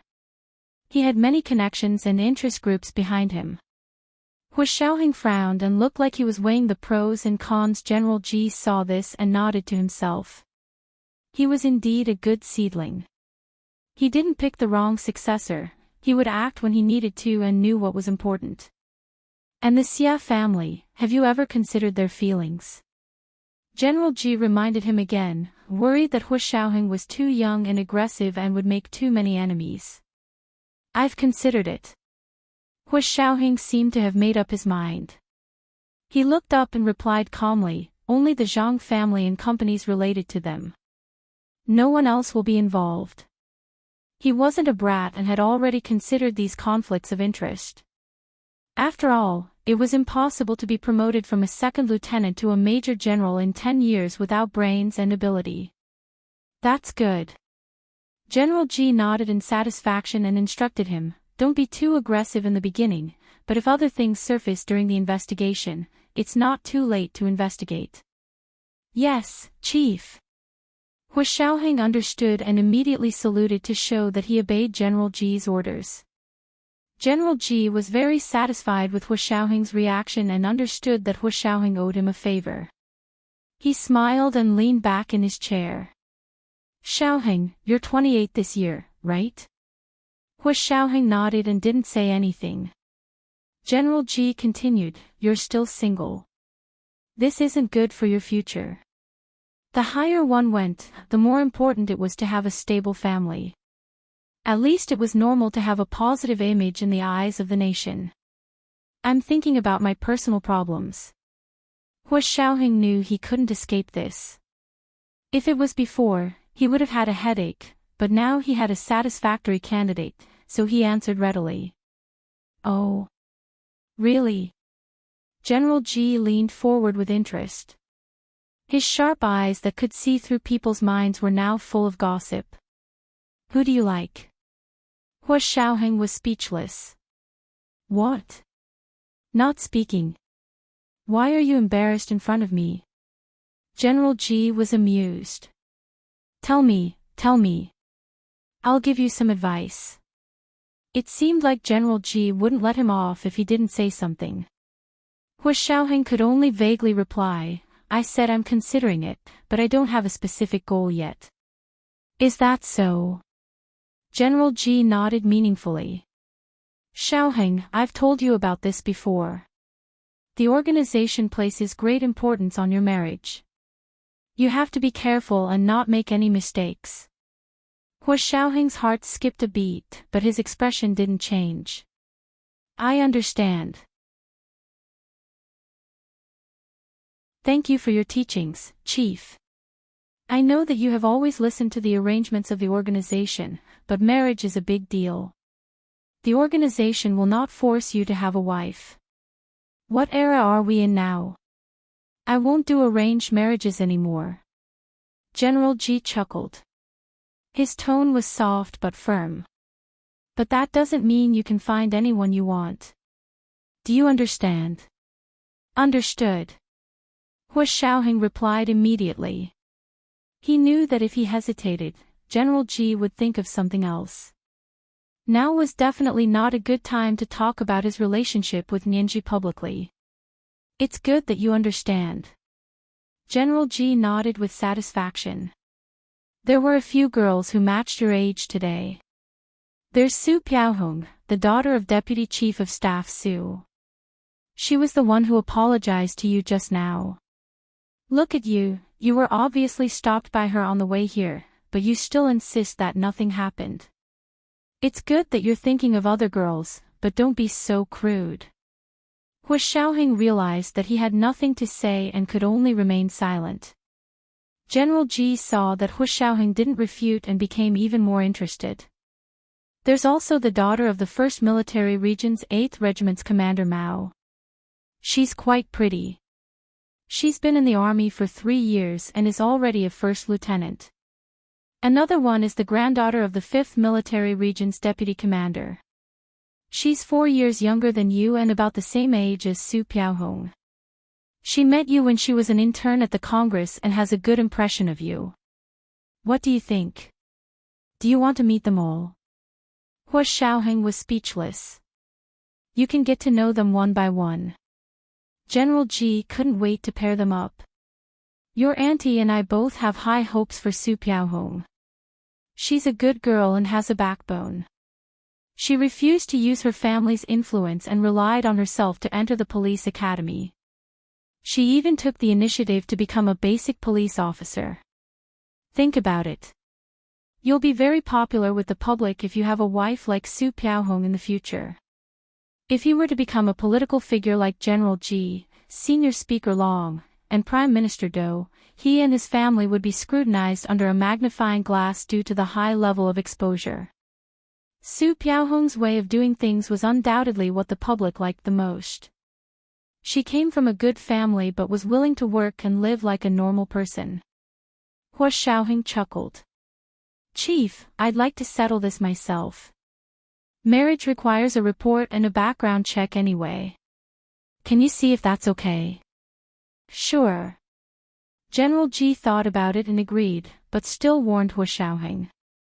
If you're in a relationship, you have to report it and get approval from the Supreme Military Council before you can start a public relationship.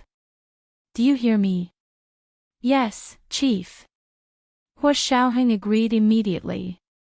He had no choice but to agree. In their line of work, they had to hide behind the scenes, so they were not allowed to have privacy in front of the Supreme Military Council. Hu Xiaoheng even suspected that General Ji's words were a warning to him not to be with Gu Nianji. Of course, he only thought about it in his heart. He would never tell General Ji about it in person. Hu Xiaoheng completely understood General Ji's considerations, but he didn't agree. He had his own ideas and methods, but it wasn't the right time yet. He would be digging his own grave if he told General Ji now. So he remained silent. General Ji stood up to send him out. He put his hand on Hu Xiaoheng's shoulder and continued to recommend Su Piaohong. Think about this girl carefully. She's a good person, capable, and very pretty. I heard from her father that she's never been in a relationship before. She's still a very pure piece of white paper. Hu Xiaoheng couldn't stay silent anymore. It would be an objection. He could only say, I'll think about it. Thank you for your concern, Chief. All right. General Ji patted his shoulder. Since everyone is free during the new year, you can ask her out for dinner and a movie in the next few days. You can also get to know each other better. I'm afraid I can't for the next few days. Hu Xiaoheng rejected calmly. I'm busy with the Zhang's case. I might not have that much time. I still have to go to Senior Speaker Long's house to explain the situation. Otherwise, it would be troublesome if the Senate questioned me. Haha, that's fine. No matter how busy you are, you still have to eat, right? General Ji smiled and folded his hands behind his back. It's fine if you don't have time for a movie, but you have to treat her to a meal. You put her in an awkward position today, so you have to make it up to her. The corners of Hu Xiaoheng's lips curled into a faint smile. General Ji likes Miss Su that much. Is she really not your relative? Of course not. Do you think I would be a matchmaker if I had a daughter? I would have married my daughter to you a few years ago. General Ji admired Hu Xiaoheng very much. He was regretting that he only had 2 sons and no daughters. His relative's daughter didn't think she was good enough for Hu Xiaoheng, so he never thought about matchmaking. Until recently, he realized that Hu Xiaoheng really should get married. It was the second night watch. There was still the third night watch at 7 p.m. It was the last day of October. Relatives looked at their ticket folders to see if there were any monthly tickets. Also, the recommendation votes on Monday were very important. Mwah.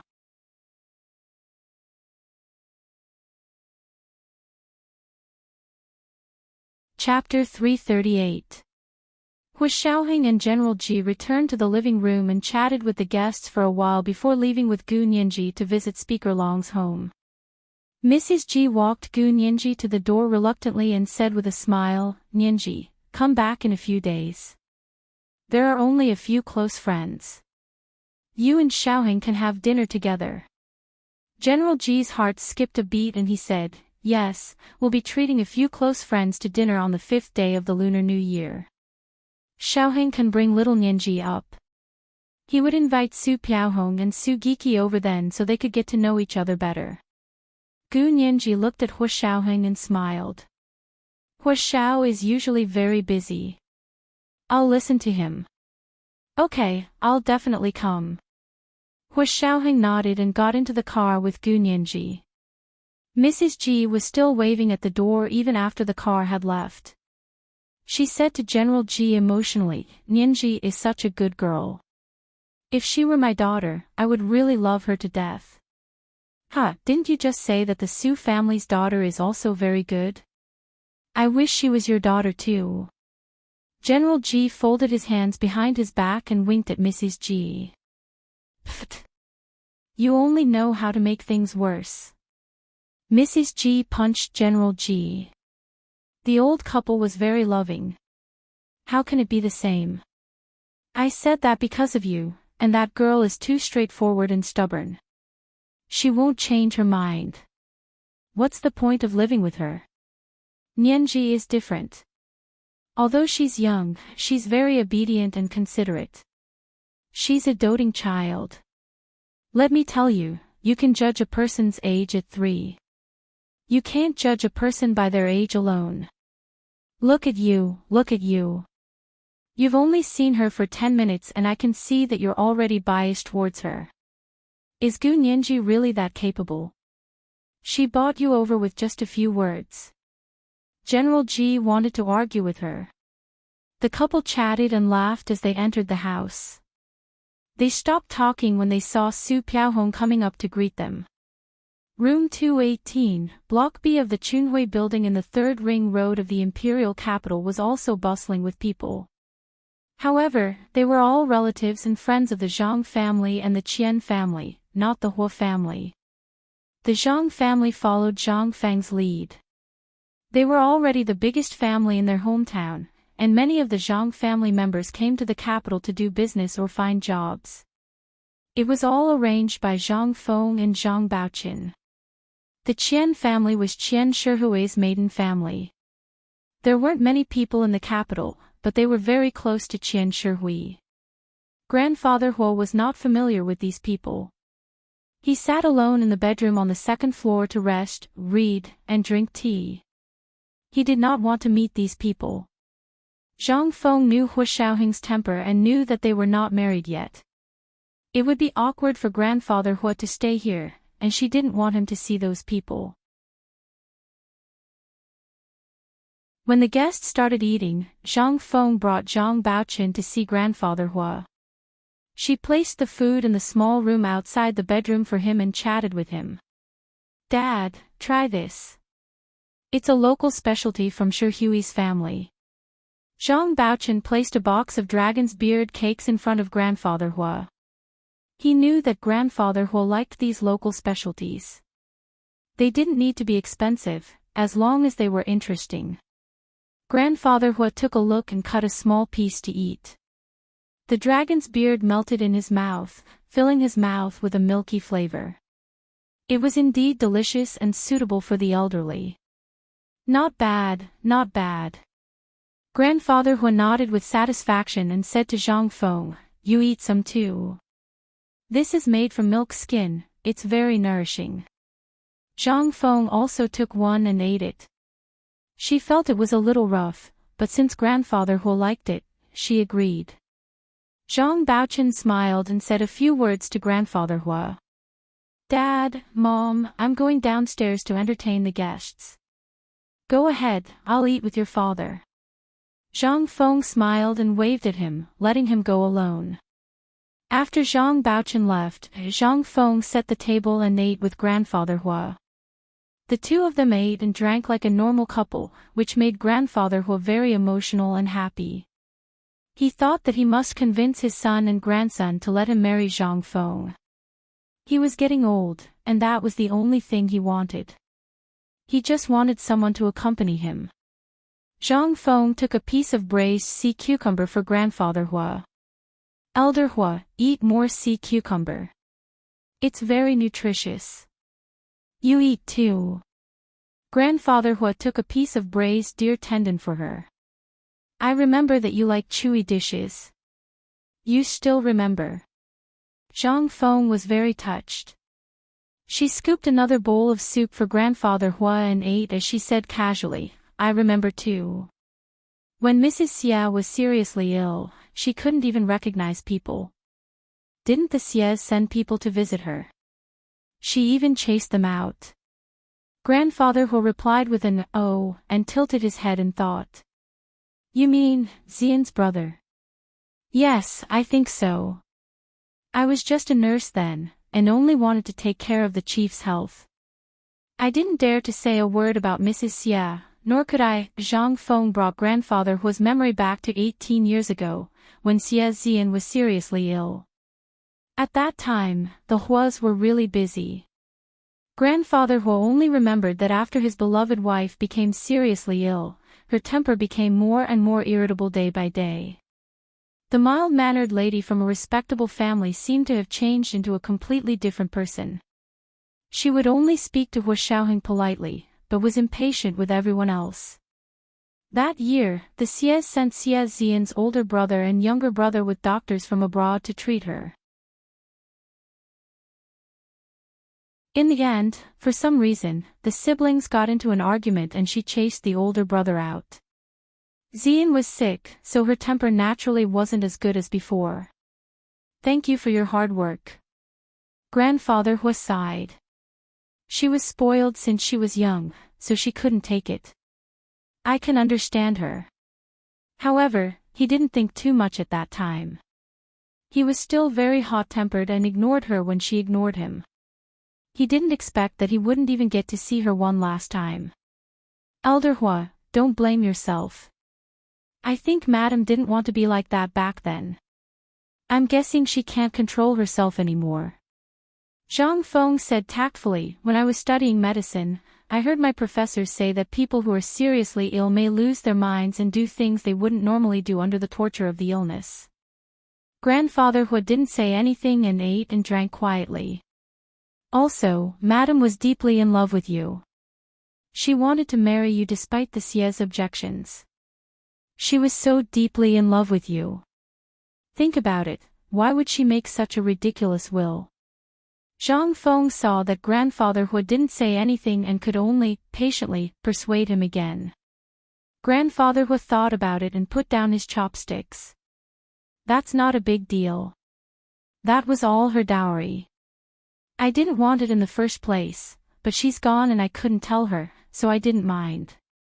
I transferred all the fund's earnings over the years to Xiaoheng and didn't keep a single cent for myself. Why would I, Hua Xuanong, covet my wife's dowry? What a joke. Zhang Feng almost couldn't keep the smile on her face when she heard that. She used all her strength to force a smile and said, Elder Hua, don't think like that. How sad would Madam be if you think like that? She wrote your name in her will because of you, didn't she? That's not bad. Grandfather Hua sighed. We were married for over 30 years and always had a good relationship. It was only when she became seriously ill in the last year that we argued. It was also my fault. She was already sick, why would I still be mad at her? Zhang Feng was a beautiful and understanding flower by his side at that time. Because they had slept together once, they had an extra layer of ambiguity between them compared to the other nurses. Of course, she was more pleasing to him than his wife who was seriously ill and had a bad temper. That was how his heart slowly deviated from its original path. So, aren't you just breaking her heart again by giving up on the trust fund? You have Madam's trust fund, it's like Madam will always be by your side. Zhang Feng racked her brains trying to change the topic to Xie Xian's inheritance fund. Grandfather Hua glanced at her and lowered his eyes. I'm full. Go entertain the guests. I need to sleep for a while. Zhang Feng stood up awkwardly and said after a while, let me help you sleep first. Grandfather Hua was silent for a while before nodding in agreement. Zhang Feng's face lit up and she helped Grandfather Hua into the bedroom to rest. Just as she walked out of Grandfather Hua's bedroom, she saw Zhang Baochen rushing to the door with a phone in his hand. Mom, Uncle and the others are looking for you urgently. What's the big deal? Why are you so flustered? Zhang Feng smiled and poked Zhang Baochen's forehead. Your dad just went to sleep. Don't worry. She raised the phone and said hello. After listening to what the person on the other end of the line said, her voice became shrill. What? What did you say? It's only the first day of the Lunar New Year.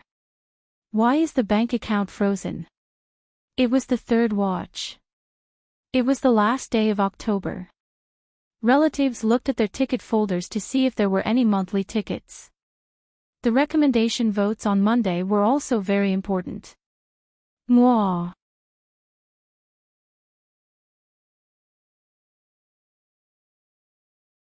Chapter 339. That's right. That's why I called you immediately. The person on the other end of the line was Zhang Feng's younger brother, Zhang Qing. His daughter had married the heir of a large company and was working with them in the military supply business. Your niece-in-law is waiting for news at my house. We've already bought tickets for tonight at a high price to come look for you. Tell me in detail, what's going on? Zhang Feng took a few deep breaths and leaned against the wall of Grandfather Hua's bedroom on the second floor. She gradually calmed down. Today is the first day of the Lunar New Year. How did you know the bank would freeze their accounts? How else could I know? They're such a large company, how could they not have one or two people in the bank? They said they just received the news and immediately called their in-laws. You know, we're preparing to start transferring money tomorrow. With this, how are we going to transfer money? Zhang Feng's younger brother, Zhang Qing, was almost 60. He didn't take care of his health and was in poor health. He panted heavily when he was anxious. Zhang Feng's heart ached when she heard this. Don't panic. It's not a big deal, why are you so anxious? What's there to be afraid of being frozen? Just you wait, I'll show them how to freeze it, and then they'll beg me to release it. Zhang Qing was taken aback. His older sister was quite arrogant. Sis, you're that confident? He asked tentatively. Will the chief back us up? Stop calling him chief, you should be calling him brother-in-law. Zhang Feng covered her phone and laughed softly. She immediately reminded her brother. Don't tell anyone. After we get married, I'll bring your brother-in-law back to our hometown. Even if the bank freezes my accounts, he'll have to release it for me. Ha! The chief is marrying you. Really? Zhang Qing, who had been upset by today's news, was suddenly overjoyed. Don't try to fool me. This is not an ordinary thing. When you get your marriage certificate, our parents will be able to hold their heads high. Pfft. You make it sound like they haven't been able to hold their heads high. Zhang Feng laughed. The truth was, ever since Hua Guanyuan had died 16 years ago, Zhang Feng had taken the opportunity to tell Grandfather Hua about her son, Zhang Baoqin. The Zhang family had been able to hold their heads high. Initially, it was to help Zhang Feng raise an illegitimate child, but later on, he realized that the illegitimate child's background was too powerful. Using the smallest investment to get the biggest return. Sis, that's different. You're the legal wife now, the legitimate wife of the bureau chief, and I'm the legitimate brother-in-law of the bureau chief. We have to rush over. I'm almost there with the third uncle. Zhang Qing had completely relaxed on the other side of the phone. Zhang Feng even heard him say to his son-in-law. Don't worry, I'm fine. It's just the local bank that wants your family to pay up. Just ignore them. After the new year, we'll teach them a lesson. Sigh. Don't spill the beans. Zhang Feng quickly stopped her brother from talking. Hua Xiaoheng and his father, Hua Guanqin, didn't approve of her marrying Grandfather Hua.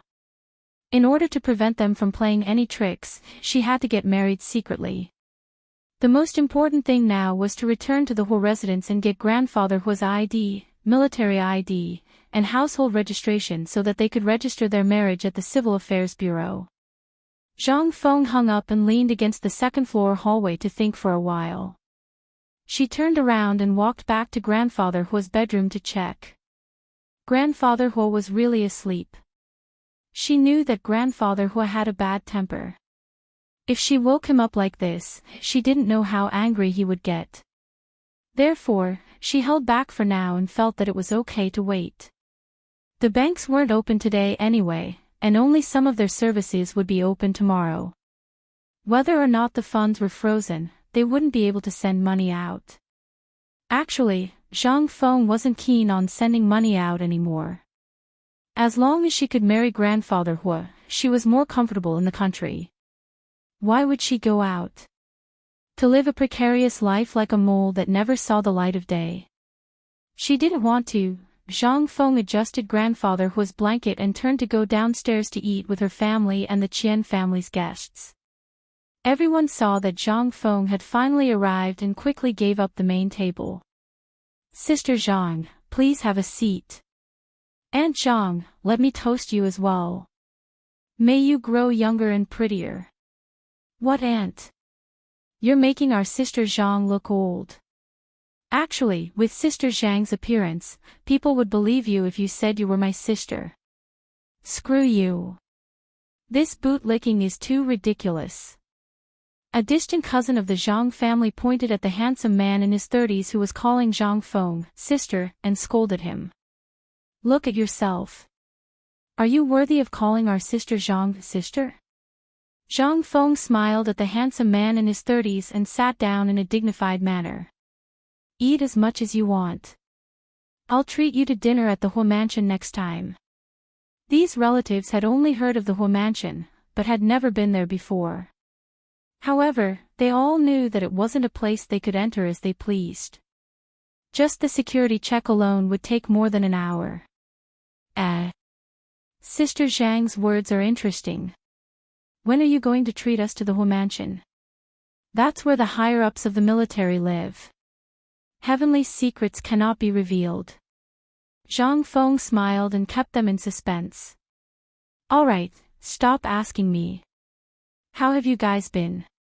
How's your company's business? What about you? Did your boss bully you? Is your son going to high school soon? Where are you planning to go? Number 4 high. Or are universities affiliated high? Zhang Feng held a bowl of bird's nest and stirred it slowly without eating. Everyone at the table greeted her like she was the head of the household. Everyone respected her and knew that she was capable and had backing. They flattered her endlessly. The meal lasted from 1 p.m. to almost 7 p.m. before they bid farewell reluctantly. However, before they could leave, they heard banging sounds coming from the main door, as if someone had used a hammer to smash the door. They wanted nothing more than to smash a hole in the door. Who is this? What a nuisance. Zhang Feng raised her eyebrows. Auntie Chang. Go and see what's going on. Auntie Chang was the live-in helper Zhang Feng found for herself.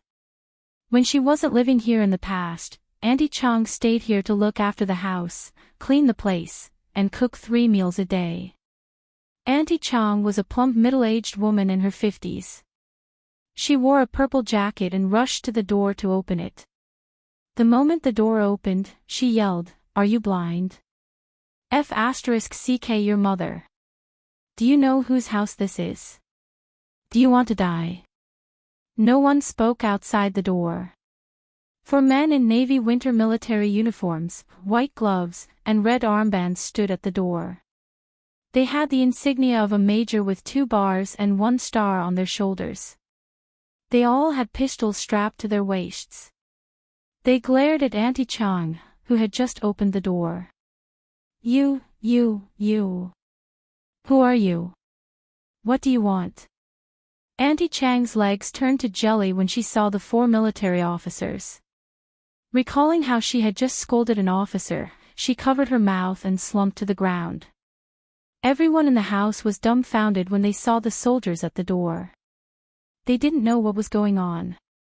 Is this room 218, Block B, Chunhui Building, 3rd Ring Road, Chaoyangli? The leading officer asked in a deep voice. His voice was sonorous and forceful, and it was like a whip that lashed on one's chest, causing uncontrollable pain. Yes. Auntie Chang held onto the door frame, almost kneeling. The military officer scanned the house with his sharp eyes. Who is Zhang Feng? I am. What can I do for you? Zhang Feng walked over gracefully. Are you here to pick up old Master Hua? She looked at their uniforms and realized that they were military police officers with the rank of major. She was sure that they were here to pick up Grandfather Hua. After all, with Grandfather Hua's status, it was impossible for him to stay outside with them. She had been wondering why they were so late. You're Zhang Feng, the special class head nurse of the inpatient department of the military 314 hospital? First Lieutenant. Serving General Hua Xuanong. The military officer took out a document and read it aloud. Zhang Feng was a little confused but nodded. Yes, that's me. Are you here to pick up Grandfather Hua? He's resting on the second floor. Her apartment was a high-rise duplex, and it was very spacious and comfortable. When the guests in the house heard that Grandfather Hua was here, they immediately smiled knowingly. The tension from earlier was gone. Everyone looked at each other, winked at each other, and almost burst out laughing. Just then, the military officer at the door waved his hand and said loudly, Zhang Feng, you are suspected of abusing your power for personal gain, filling your own pockets with shoddy goods, sabotaging military supplies, and having a large amount of assets of unknown origin. The 2nd Brigade of the military police is here to arrest you. This is the arrest warrant. Take her away. A few soldiers rushed in from behind the military officer and handcuffed Zhang Feng's hands. They dragged her out of the house. What are you doing? How dare you? I'm going to report you to the military law office. The chief will not let you go. Zhang Feng struggled and screamed. She looked up and saw a tall man standing behind the 4 military police officers with his back facing her. He was wearing a black general's uniform, and the star and leaf on his shoulder glowed. Hearing Zhang Feng scream, the man turned around and looked at her calmly. His gaze was calm and serious. It was Hua Xiaoheng. This was the first night watch. Today was the first day of November. The guaranteed monthly votes for marriage seekers. And recommendation votes. The 2nd night watch was 1 p.m. The 3rd night watch. I hope everyone can vote more monthly. I'll try my best to write the 3rd night watch. Mwah.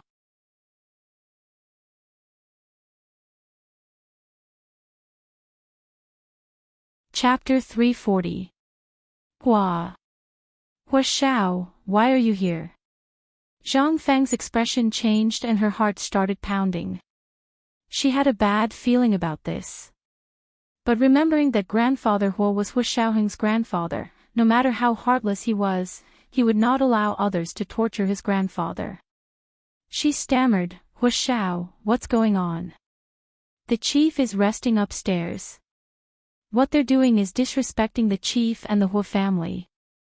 Zhang Feng was trying to incite Hua Xiaoheng's anger. She knew that a man like Hua Xiaoheng was not interested in money, power or women. The only things that could tempt him were fame and glory. The Hua family's fame and glory should be what he valued the most, right? Hua Xiaoheng folded his hands behind his back and looked straight ahead, ignoring her. I'm here to take my grandfather home. Please move aside. Zhang Feng's eyes widened in shock and she could not help but shout, Hua Xiao.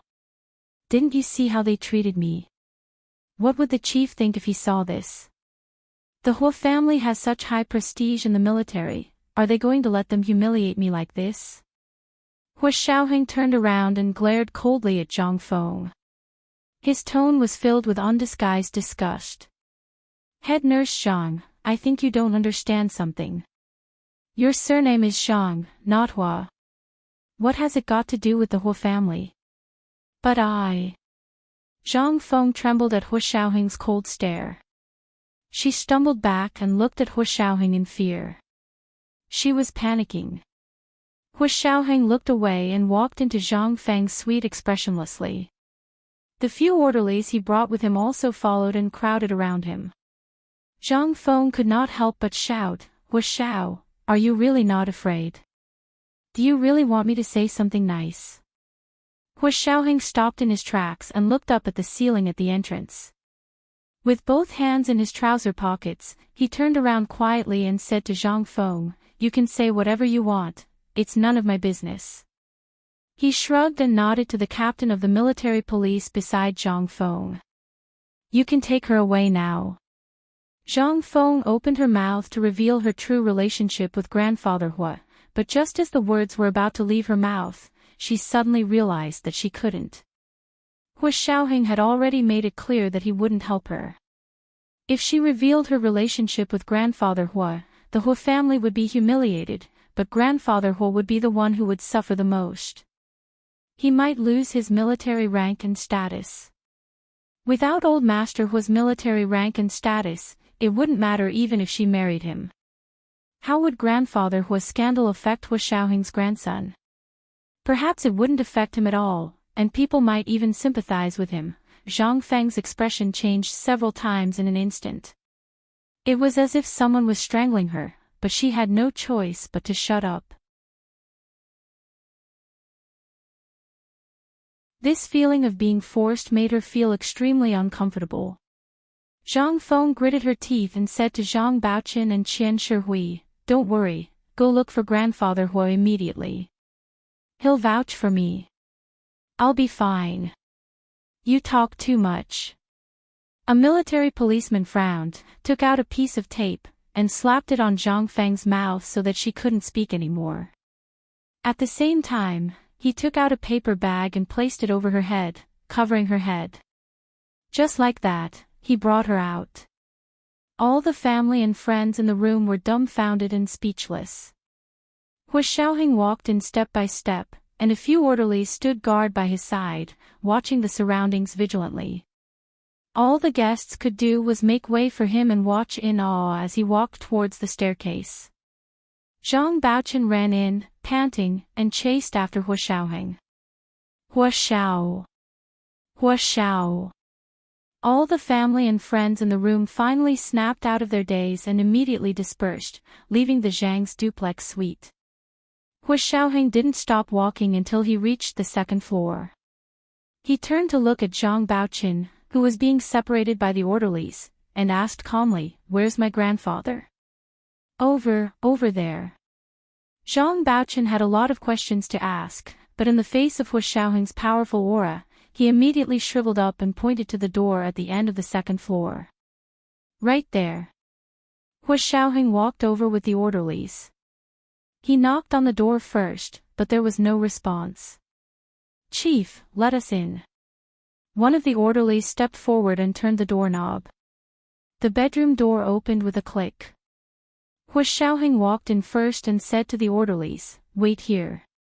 No one is to come in." "Yes, Chief." A few orderlies stood guard at the door with their guns. Zhang Baochen was so scared he didn't even dare to breathe, and went downstairs in trepidation. Zhang Wenna and Zhang Wenjie stood guard beside Qian Shihui, their faces pale. When they saw Zhang Baochen come down, they quickly asked quietly, "What happened? Did you ask Hua Xiao?" Zhang Baochen looked like he was about to cry and shook his head. Hua Xiao went to see father. In the bedroom on the second floor, Hua Xiaoheng stood in front of grandfather Hua's bed with one hand in his trouser pocket and the other playing with a round gold coin. Grandfather Hua's eyes were closed, and his breathing was long and deep. He was fast asleep. Hua Xiaoheng waited for a while and saw that grandfather Hua didn't show any signs of waking up, so he didn't wake him up. He looked around the room alone. The heater in the room was on high, and Hua Xiaoheng could feel sweat on his back after standing for a while.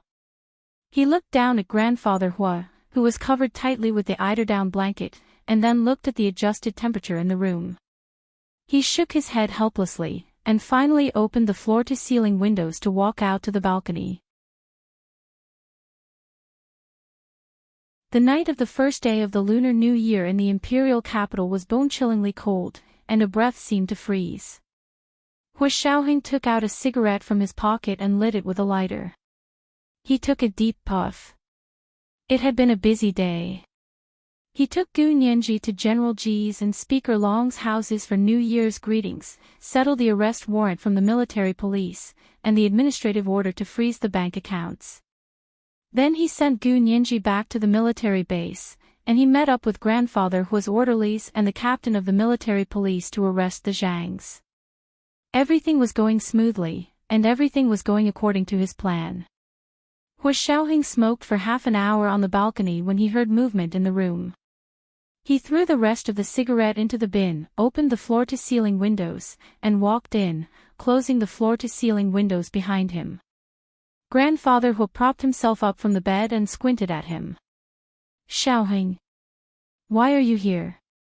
Although he looked surprised and angry, he was actually overjoyed. After running away once, his grandson had finally bowed down. It seemed like Xiaoheng was still filial. Grandfather Hua put on his coat and sat on the bed. He looked at Hua Xiaoheng and smiled. Sit, have you eaten? Hua Xiaoheng had eaten breakfast in the morning, and had been busy since then, so he hadn't eaten anything. However, he didn't tell Grandfather Hua the truth.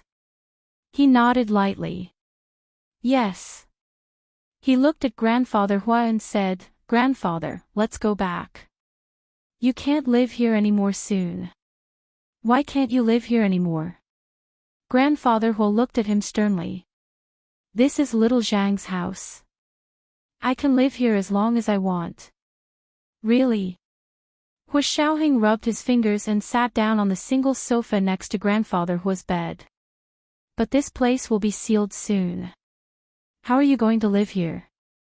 Are you going to tell the military police that you bought this place for head nurse Zhang? Nonsense. Grandfather Hua's face darkened. Why will it be sealed? Is it because you haven't paid back the loan? He looked at Hua Xiaoheng again. After struggling for a long time, he softened his tone. Xiaoheng, Grandfather knows that you and your grandmother are close, but Grandfather also loves you. Do you have the heart to see your grandfather all alone? Although Grandfather is old, he still wants someone to accompany him. I never said I wouldn't let Grandfather remarry. Hua Xiaoheng crossed his legs and rested both hands on the sofa armrests. His posture was very relaxed. But Zhang Feng can't. Why not? She's too greedy and ambitious. Hua Xiaoheng looked up at the house. Grandfather, you know this, right? With Zhang Feng's wealth, how could she buy so many houses in the imperial capital? Don't mention loans. I know she didn't take a single cent. She bought the houses with cash. Grandfather Hua was silent for a long time before he said vaguely. You and I know about these things. Isn't that how everyone goes through it? I can't give her a title, so I should compensate her in other ways. Hua Xiaoheng put his legs down and sat up straight. His expression became serious. Grandfather, do you know what Zhang Feng did? If you say you condoned it, are you going to bear the consequences with her? It was the second watch. 7 p.m., try to get the third watch. The first day of November. Hurry up and vote for your relatives. Mwah.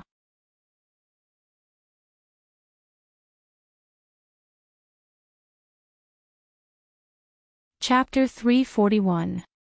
Didn't she just introduce someone to the logistics department for a few transactions? What consequences could there be? Grandfather Hua waved his hand nonchalantly. Don't make a fuss. There are no fish when the water is too clear, and there are no disciples when one is too observant. Xiaoheng, you're still young. Grandfather, the person she introduced is involved in 5.3 billion in illegal profits.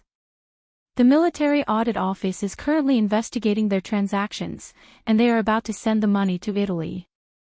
Hua Xiaoheng interrupted Grandfather Hua's words and dropped the bombshell on him. Grandfather Hua's face twitched. What did you say? 5.3 billion. Yes, and she's not only the middleman, she's also one of the shareholders of the company. That's against military regulations for middlemen. Hua Xiaoheng watched grandfather Hua's reaction closely. He was an old man after all, and Hua Xiaoheng didn't want grandfather Hua to fall ill from anger because of this. Because it wasn't worth it. Grandfather Hua's breathing grew heavy. He tried his best to control his emotions, but his hands still trembled uncontrollably. Looking at his grandfather, whose face had turned ashen in an instant, Hua Xiaoheng seemed to see his grandmother lying in bed 18 years ago. When she heard that her grandfather wouldn't be coming to see her, her face had also turned ashen. Time flies. What changes is human nature, and what doesn't change is human nature. You know the Zhang family's background better than I do. You also know that she doesn't have the ability to swallow such a large sum of money. Hua Xiaoheng leaned forward slightly. And she used shoddy goods to fill her own pockets, and attempted to send the money overseas during the audit. Are you aware of this? Shoddy goods to fill her own pockets? Fill her own pockets. And even attempted to send the money overseas. Grandfather Hua gripped the blanket with both hands. I don't believe it. I don't believe it. How could she have the guts? Someone who's afraid to even walk at night. Ha! Hua Xiaoheng didn't want to persuade him anymore. He stood up and calmly reminded grandfather Hua, Grandfather, I've said what I wanted to say. You decide what to do next. Someone would come and close the door of this house tomorrow. They'll have to cough up the money, and all the properties under Zhang Feng and her son's name will be confiscated. Because it's all stolen money, we have to recover it. Unable to vent his anger, grandfather Hua was so angry that he threw the quilt and pillows on the bed to the floor. Holding onto the bed frame, he stood up and glared at Hua Xiaoheng. The house has been sealed. Where will your third uncle and his family live? I have to bring them back. Although I don't have a third uncle, as long as you're happy with who you want to bring back. Hua Xiaoheng bowed slightly. It'll be even more interesting when the police go to the military compound to arrest people. What did you say? Police arrest people? Arrest who? Grandfather Hua felt that something was wrong. What did you do to Zhang Feng? I didn't do anything. Hua Xiaoheng denied it flatly. I was just reminding the military audit office that someone was desperate and wanted to secretly transfer the money away. She won't. I believe she wouldn't do such a thing. Grandfather Hua was very emotional. He walked a few steps forward in his slippers and waved his arms loudly. Let her see me. Confront her face to face. It's too late. Hua Xiaoheng followed behind grandfather Hua and shook his head. The military police have already arrested head nurse Zhang. Arrested? What right do they have to arrest my people? Grandfather Hua turned around abruptly and glared at Hua Xiaoheng. And you say you didn't do anything? If it wasn't for you, would she, a military doctor, be able to mobilize the military police to arrest people? Hua Xiaoheng shrugged. If that's what you think, I have nothing to say. But she's not a military doctor, she's just a nurse. Don't remember wrongly. Doctors and nurses are different. Grandfather Hua was furious. He grabbed his coat and put it on. I have to go find old Ji. I can't just arrest her like this. At this point, grandfather Hua still refused to come to his senses. Hua Xiaoheng knew that there was nothing else he could do. Even if there was a way, he didn't want to use it. He stood in the middle of grandfather Hua's bedroom with a sullen face and watched as grandfather Hua buttoned up his coat with trembling hands and walked out. Father. Grandfather. Zhang Baoqin, Zhang Wenna and Zhang Wenjie saw grandfather Hua coming down from the second floor and rushed over. Father. A few soldiers took mother away just now. Zhang Baoqin was extremely anxious. Can you go and see now? Grandfather. It was so scary just now. Where's eldest cousin? Didn't he go up just now? Zhang Wenjie and Zhang Wenna surrounded Grandfather Hua on both sides and chattered non-stop. Their voices came one after another, like a swarm of bees buzzing in Grandfather Hua's ears. Grandfather Hua waved his hand weakly and sat down on the sofa in the living room. He lowered his head and thought for a while. Looking at the fine Middle Eastern plush floral carpet on the floor, he said slowly, "I need to find out more about your mother. As for you guys..." He looked up at the four anxious faces in front of him. "Do you have any other places to stay? The house under your mother's name is probably uninhabitable." "Huh? Why?" Zhang Baochen was shocked. "Why can't we stay? This is our home. We don't have any loans. We don't owe the bank money. Don't ask so much first. I'm just asking if you have any other places to stay." Grandfather Hua's face darkened as he scolded Zhang Baochen. "You're the backbone of the family when something happened to your mother. How can a man cry like this? Look at yourself." Zhang Baochen had never experienced something like this in his entire life. Although he was an illegitimate child, he had an illustrious father. He had always been the most pampered one in his maternal grandmother's family. When he grew up, under Zhang Feng's protection, he developed the habit of not taking responsibility. He had his mother to earn money, his wife to have children, a nanny to take care of the children, and servants to take care of the household chores. All he had to do was go to work and go home to chat with Grandfather Hua. He never thought that his biological mother would be taken away by the military police one day. "Father, don't you have a house under your name? It's in Jichuan precinct. Let's go there." Zhang Wenna saw that her father was not doing anything and had to make the decision herself. Qian Shihui quickly nodded. Yes. Let's go to Jichuan precinct." Grandfather Hua stood up in relief when he saw that they had a place to stay. "Let's not waste any more time. Quickly pack up and move out." The four members of the Zhang family and the servants packed up together. Hua Xiaoheng walked through the chaos and came to Grandfather Hua's side. "Grandfather, please." Grandfather Hua's face darkened as he left Xiaoyang with him. They returned to the Hua residence in the military headquarters. Grandfather Hua and Hua Xiaoheng did not say a word on the way back. They returned to the Hua residence in silence. Hua Xiaoheng did not even get out of the car. He watched as the metal gates opened and Hua Guanqin and Hua Jialan came out to take Grandfather Hua in. The next day, the largest trading company in Z City, Desheng Industries, discovered that their bank accounts had been frozen.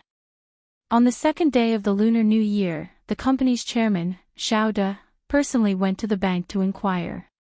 "Chairman Zhao, you almost screwed us over. Your company is currently being audited by the military, and you didn't tell us. Companies that are audited by the military are not allowed to remit funds overseas before the audit is complete. Don't you know this rule?" It was the third watch. On the first day of November, the relatives looked at their ticket folders. There were no monthly tickets left. Mwah.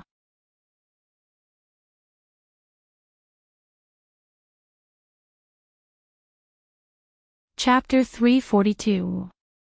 Zhao Da's face fell. He was tongue-tied for a long time before he managed to say, "How is that possible? We have people above us. Like hell we have people." The bank manager in charge of Desheng's accounts rolled his eyes. "People above us will be audited by the military. Are you stupid?" Zhao De glared at the arrogant big account manager, his face turning purple with anger. In the past, when she saw him from afar, she would call him Boss Zhao, Boss Zhao, Boss Zhao, calling him more affectionately than her own father. As soon as something went wrong, he would immediately turn hostile. "Just you wait. I'll go back and ask. I'll make you swallow everything you've said today. My people above us, they'll scare you to death." Humph. Zhao De stormed out of the bank and called his son as soon as he got into his car. His son Zhao Liangshan married the Zhang family's daughter, Zhang Xiaozue, because of the Zhang family's relationship with the military. Otherwise, with their family's wealth, why would they rush to marry a girl from a poor family? That girl was just average looking. If it wasn't for her aunt's connections, the Zhang family would only be servants for the Zhao family. Liangshan, have you reached your aunt's house? Zhao De asked as soon as the call went through. Tell her to get the chief to help. Our bank accounts have been frozen. Zhao Liangshan sat on the sofa in Zhang Baochun's living room, stammering as he didn't know how to answer his father. He, his father-in-law Zhang Qing, and his wife Zhang Xiaozue had flown overnight to the capital. They had just arrived at the Zhang family when they received the bad news from Zhang Baochun. Zhang Feng had been arrested by the military police. Why aren't you saying anything? Zhao De panicked. If you're not saying anything, get your father-in-law to talk to me. Zhao Liangshan quickly passed the phone to his father-in-law and said bitterly, It's my dad, what's up? My family's bank account was still frozen. My dad lost his temper. Zhang Qing took the phone immediately, his face full of smiles. In-law, why are you calling so early in the morning? We just arrived in the capital and haven't had the chance to visit my sister and brother-in-law. Brother-in-law? When did you have a brother-in-law? Zhao De was shocked. Your sister. Hadn't she been a mistress all her life? Zhao De didn't dare to finish his sentence. He only muttered in his heart. Zhang Qing forced a smile, why can't I have a brother-in-law? My sister has been with the bureau chief her whole life. She can't possibly be nameless, right? My sister said that after the new year, she'll get married to the bureau chief.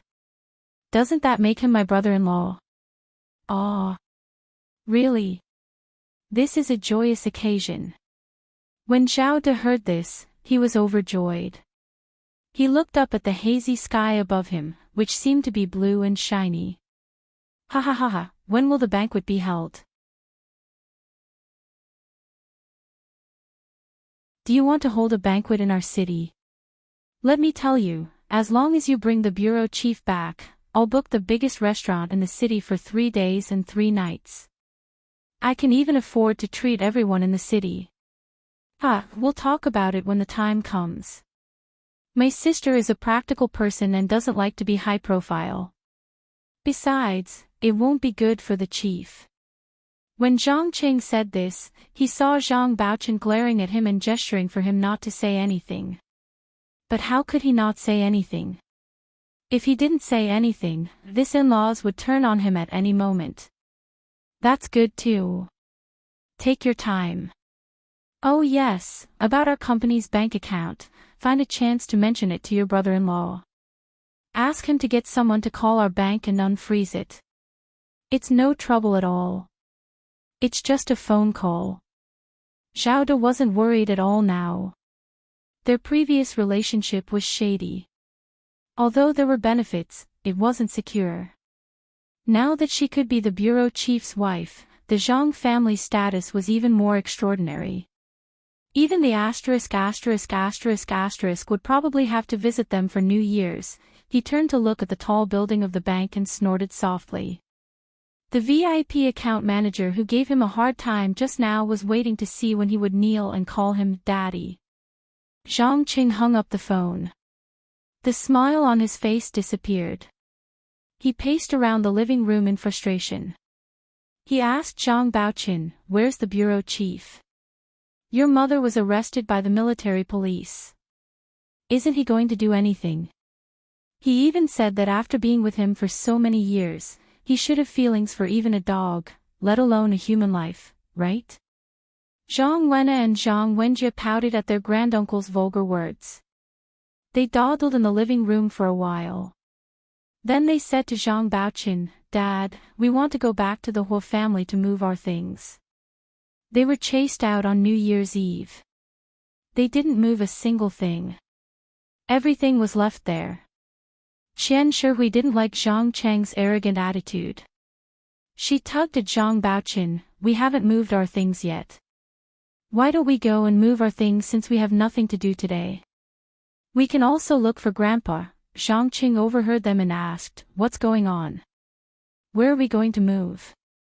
He looked around the house. Aren't you staying in the military compound? Why are you staying here? Zhang Baochen and Qian Shihui didn't want to talk about it. They only smiled. Our kids are all grown up. They want to live on their own, so we moved out. Zhang Wenna and Zhang Wenjie didn't say a word and waited to leave. Zhang Cheng and Zhao Liangshan looked at each other and communicated. They said to Zhang Baochen and Qian Shihui, shall we go with you? We can even help you move. They could also meet the legendary general, Grandpa Hua. Zhang Baochen waved his hand. No, you don't have a pass. You can't go in. You have a pass.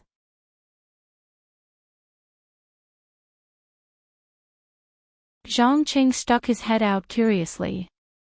Let me see what it looks like. How long will it take to get one? We'll get one just the same. Even if we have the other conditions, we'll have to wait until next year. Qian Shihui didn't want to waste time with them anymore. Zhang Xiaozue rolled her eyes and stood up. Cousin-in-law, can't your cousin-in-law's husband go and broaden his horizons? Didn't they say that the general has a very high position? Can't we even have relatives visiting? I don't believe it. Qian Shihui and Zhang Baochen exchanged awkward looks. Zhang Xiaozue was right. They could enter immediately if they had relatives visiting, but they had to have someone from the military to vouch for them. Zhang Baochen and Qian Shihui were no longer considered residents of the military district. In fact, they didn't even know if their passes were still valid. They had originally planned to get the sentries to pass the message if they couldn't get in. Grandpa Hua would definitely send an orderly to bring them in to move their things. But it wouldn't make sense if they brought Zhang Qing and Zhao Liangshan. They didn't think Hua Xiaoheng would let them in. They discussed, but before they could leave, a few more people in police uniform came to the door. They knocked and asked, is Zhang Baochen in? Zhang Baochen's heart skipped a beat. He opened the door and asked, yes, I am. What do you need? One of the police officers handed him a form for him to sign. This is your property, right? Yes, please sign here. Sign what? Zhang Baochen was confused. He picked up the form and looked at it. The more he looked at it, the more shocked he became. He quickly said, are you mistaken? How can you blame me for the mess with Deshang Industries? I have nothing to do with this company at all. Although he was related by marriage to Deshang's chairman, he had nothing to do with Deshang Industries. These were two different matters. The police officer glanced at him and took out a notarized share certificate and threw it in front of him. Look at this yourself. Your name is on the list of shareholders of Deshang Industries Limited. Although you are only a minor shareholder, you are still one of the owners of the company. Deshang Industries is insolvent. According to the law, all the owners of the company have to compensate for the losses caused to the company according to the size of the shares. If you don't have the money to pay, all your assets will be auctioned off to pay off the debt, including your house. When did I become a shareholder? Zhang Baochen's eyes bulged. Are you kidding me? I never knew about this. He looked at his wife, Qian Shihui, for help. Qian Shihui blushed. Zhang Baochen's position as a minor shareholder was secretly arranged by Qian Shihui after she mentioned it to Zhang Feng. It was to give their family more assets.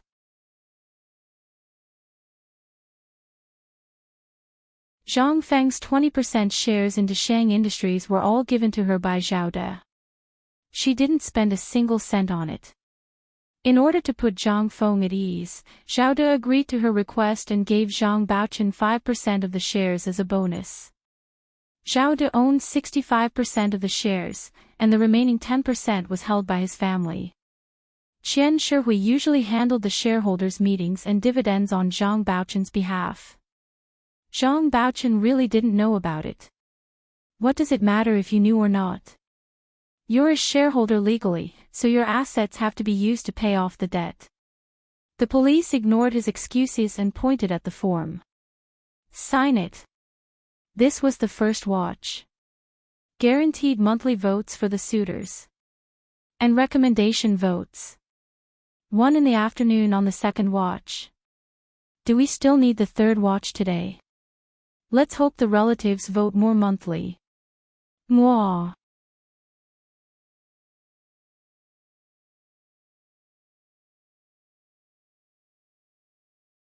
Chapter 343. A pen was shoved into Zhang Baochun's hands, but he trembled for a long time and still couldn't sign it. Finally, he mustered his courage and said, I won't sign it. You won't sign it. Unless you're not Zhang Baochun, you have to sign it. The police officer said firmly, it's written clearly on the paper. If you don't sign it, you'll be detained. It's not that I don't want to sign it, I want a lawyer. I want a lawyer to represent me, and I'll sign it after I'm clear. Zhang Baochun finally regained his senses and put down the pen, refusing to sign it. A lawyer? The police officer was taken aback. Do you have a lawyer?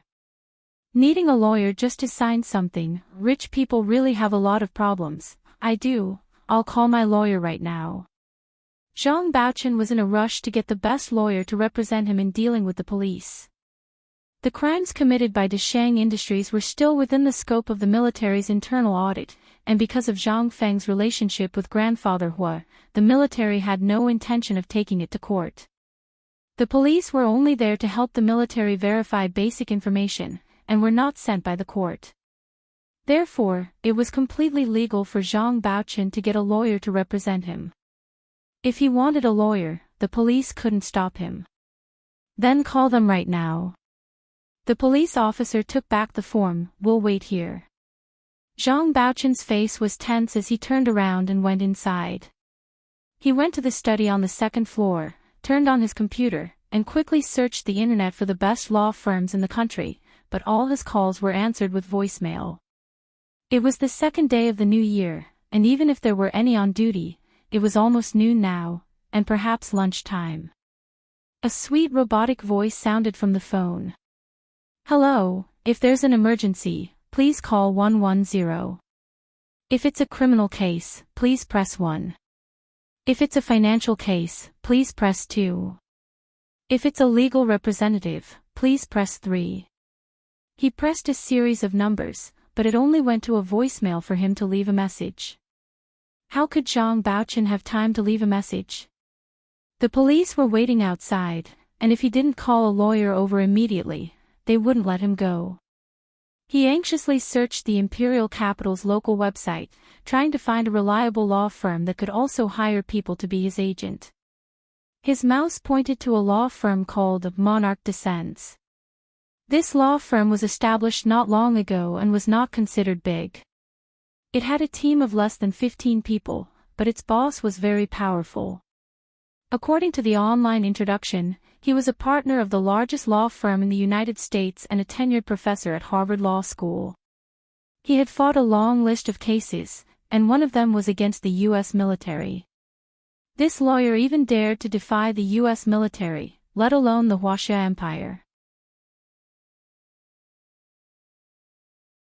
Zhang Baochun rubbed his chin and quickly browsed through the law firm's website before making a call. Hello, this is the Monarch Descends Law Office. How may we help you today? It was actually not an electronic voice message system. Zhang Baochun became even more agitated. He tugged at his bow tie and asked eagerly, Hello, I'm in urgent need of a lawyer to represent me. Could you please send one over immediately? The voice on the other side of the phone seemed to pause for a moment, then said politely, Can you tell me the details?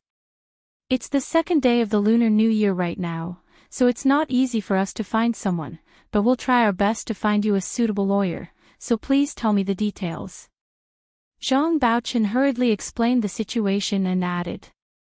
They're outside right now and want me to sign a form, but I don't know if I should sign it. The woman on the other side of the phone paused for a moment, as if taking notes, then quickly asked, how did the police determine that Deshang Industries is insolvent? It shouldn't have happened so quickly, right? I don't know either. Zhang Baochen didn't want to talk about the military. He had finally found a reliable person to answer the phone, and it wasn't an electronic voice. He was worried that he would scare her away. Mr. Zhang, you have to tell me the truth. If you tell me half of the truth, you're not harming us, but yourself. The woman's voice was very gentle. No matter how things go, we will still charge you, so all the losses will be borne by you. Think again, is there anything else you haven't said? Zhang Baochen was defeated by this woman, so he had no choice but to tell her everything he knew bit by bit. There was a pause for a full 2 minutes, so long that Zhang Baochen thought she was going to hang up. In the end, he heard her say, okay, we'll take it. Where are you? I can find a lawyer of our firm to represent you. Huh? Really? Zhang Baochen heaved a sigh of relief, feeling alive again. He wiped the sweat off his forehead and said, I'm at room 1043, Block C of Baolong Court, Jichuan District, 4th Ring Road. Can he come over immediately? The woman smiled. I'll give him a call right away. May I know how to address you? My surname is Wen Shi. Wen Shi put down the phone and laughed softly. She didn't celebrate the Lunar New Year here, so the first and second days of the Lunar New Year were meaningless to her. She had come to the law firm alone to prepare materials and prepare for her classes, but she didn't expect to get a job like this. She sent the payment information to Zhang Baochen, asking him to pay a deposit of 100,000 yuan first, and the lawyer's fees would be deducted from the deposit. Zhang Baochen quickly transferred 100,000 yuan over. When Shi saw that the money had been transferred and called Lawyer Jean. Lawyer Jean, someone is looking for a legal representative. It's urgent. Are you free? Lawyer Jean had been fired from JD Law Firm because he lost by Jeannie's case. Other law firms in Imperial Capital didn't want to hire him because they were afraid of offending the Bai family. Only the foreign law firm, the Sovereign Descends, gave him a chance. He was trying his best to get back at them and win back his honor as the lead lawyer. He was having lunch with friends and relatives when he received Wen Shi's call, but he quickly agreed. No problem. Where is he? I'll go right away. Wen Shi nodded with satisfaction. I've sent the details to your email. You'll see it right away. The person's name is Zhang Baochen. His address is room 1043, Block C of Baolong Court, Jichuan District, 4th Ring Road. His phone number is 136X*X*X. Okay, got it. Lawyer Jean unlocked his phone and saw that Wen Shi had already sent an email to his work inbox. He opened it and skimmed through it. He was immediately excited. Wen Shi's memo was very well done. Not only did it detail the ins and outs of the case, but it also introduced the people behind it.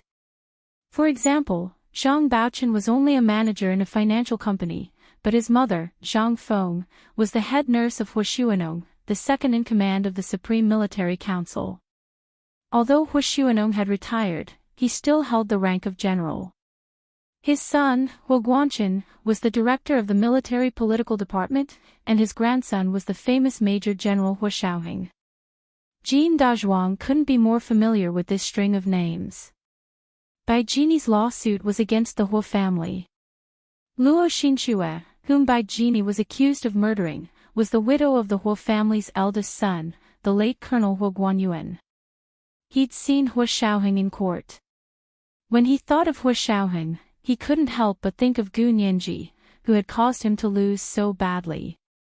Lawyer Jean, as Huashuanong's head nurse, is Zhang Feng close or distant to him?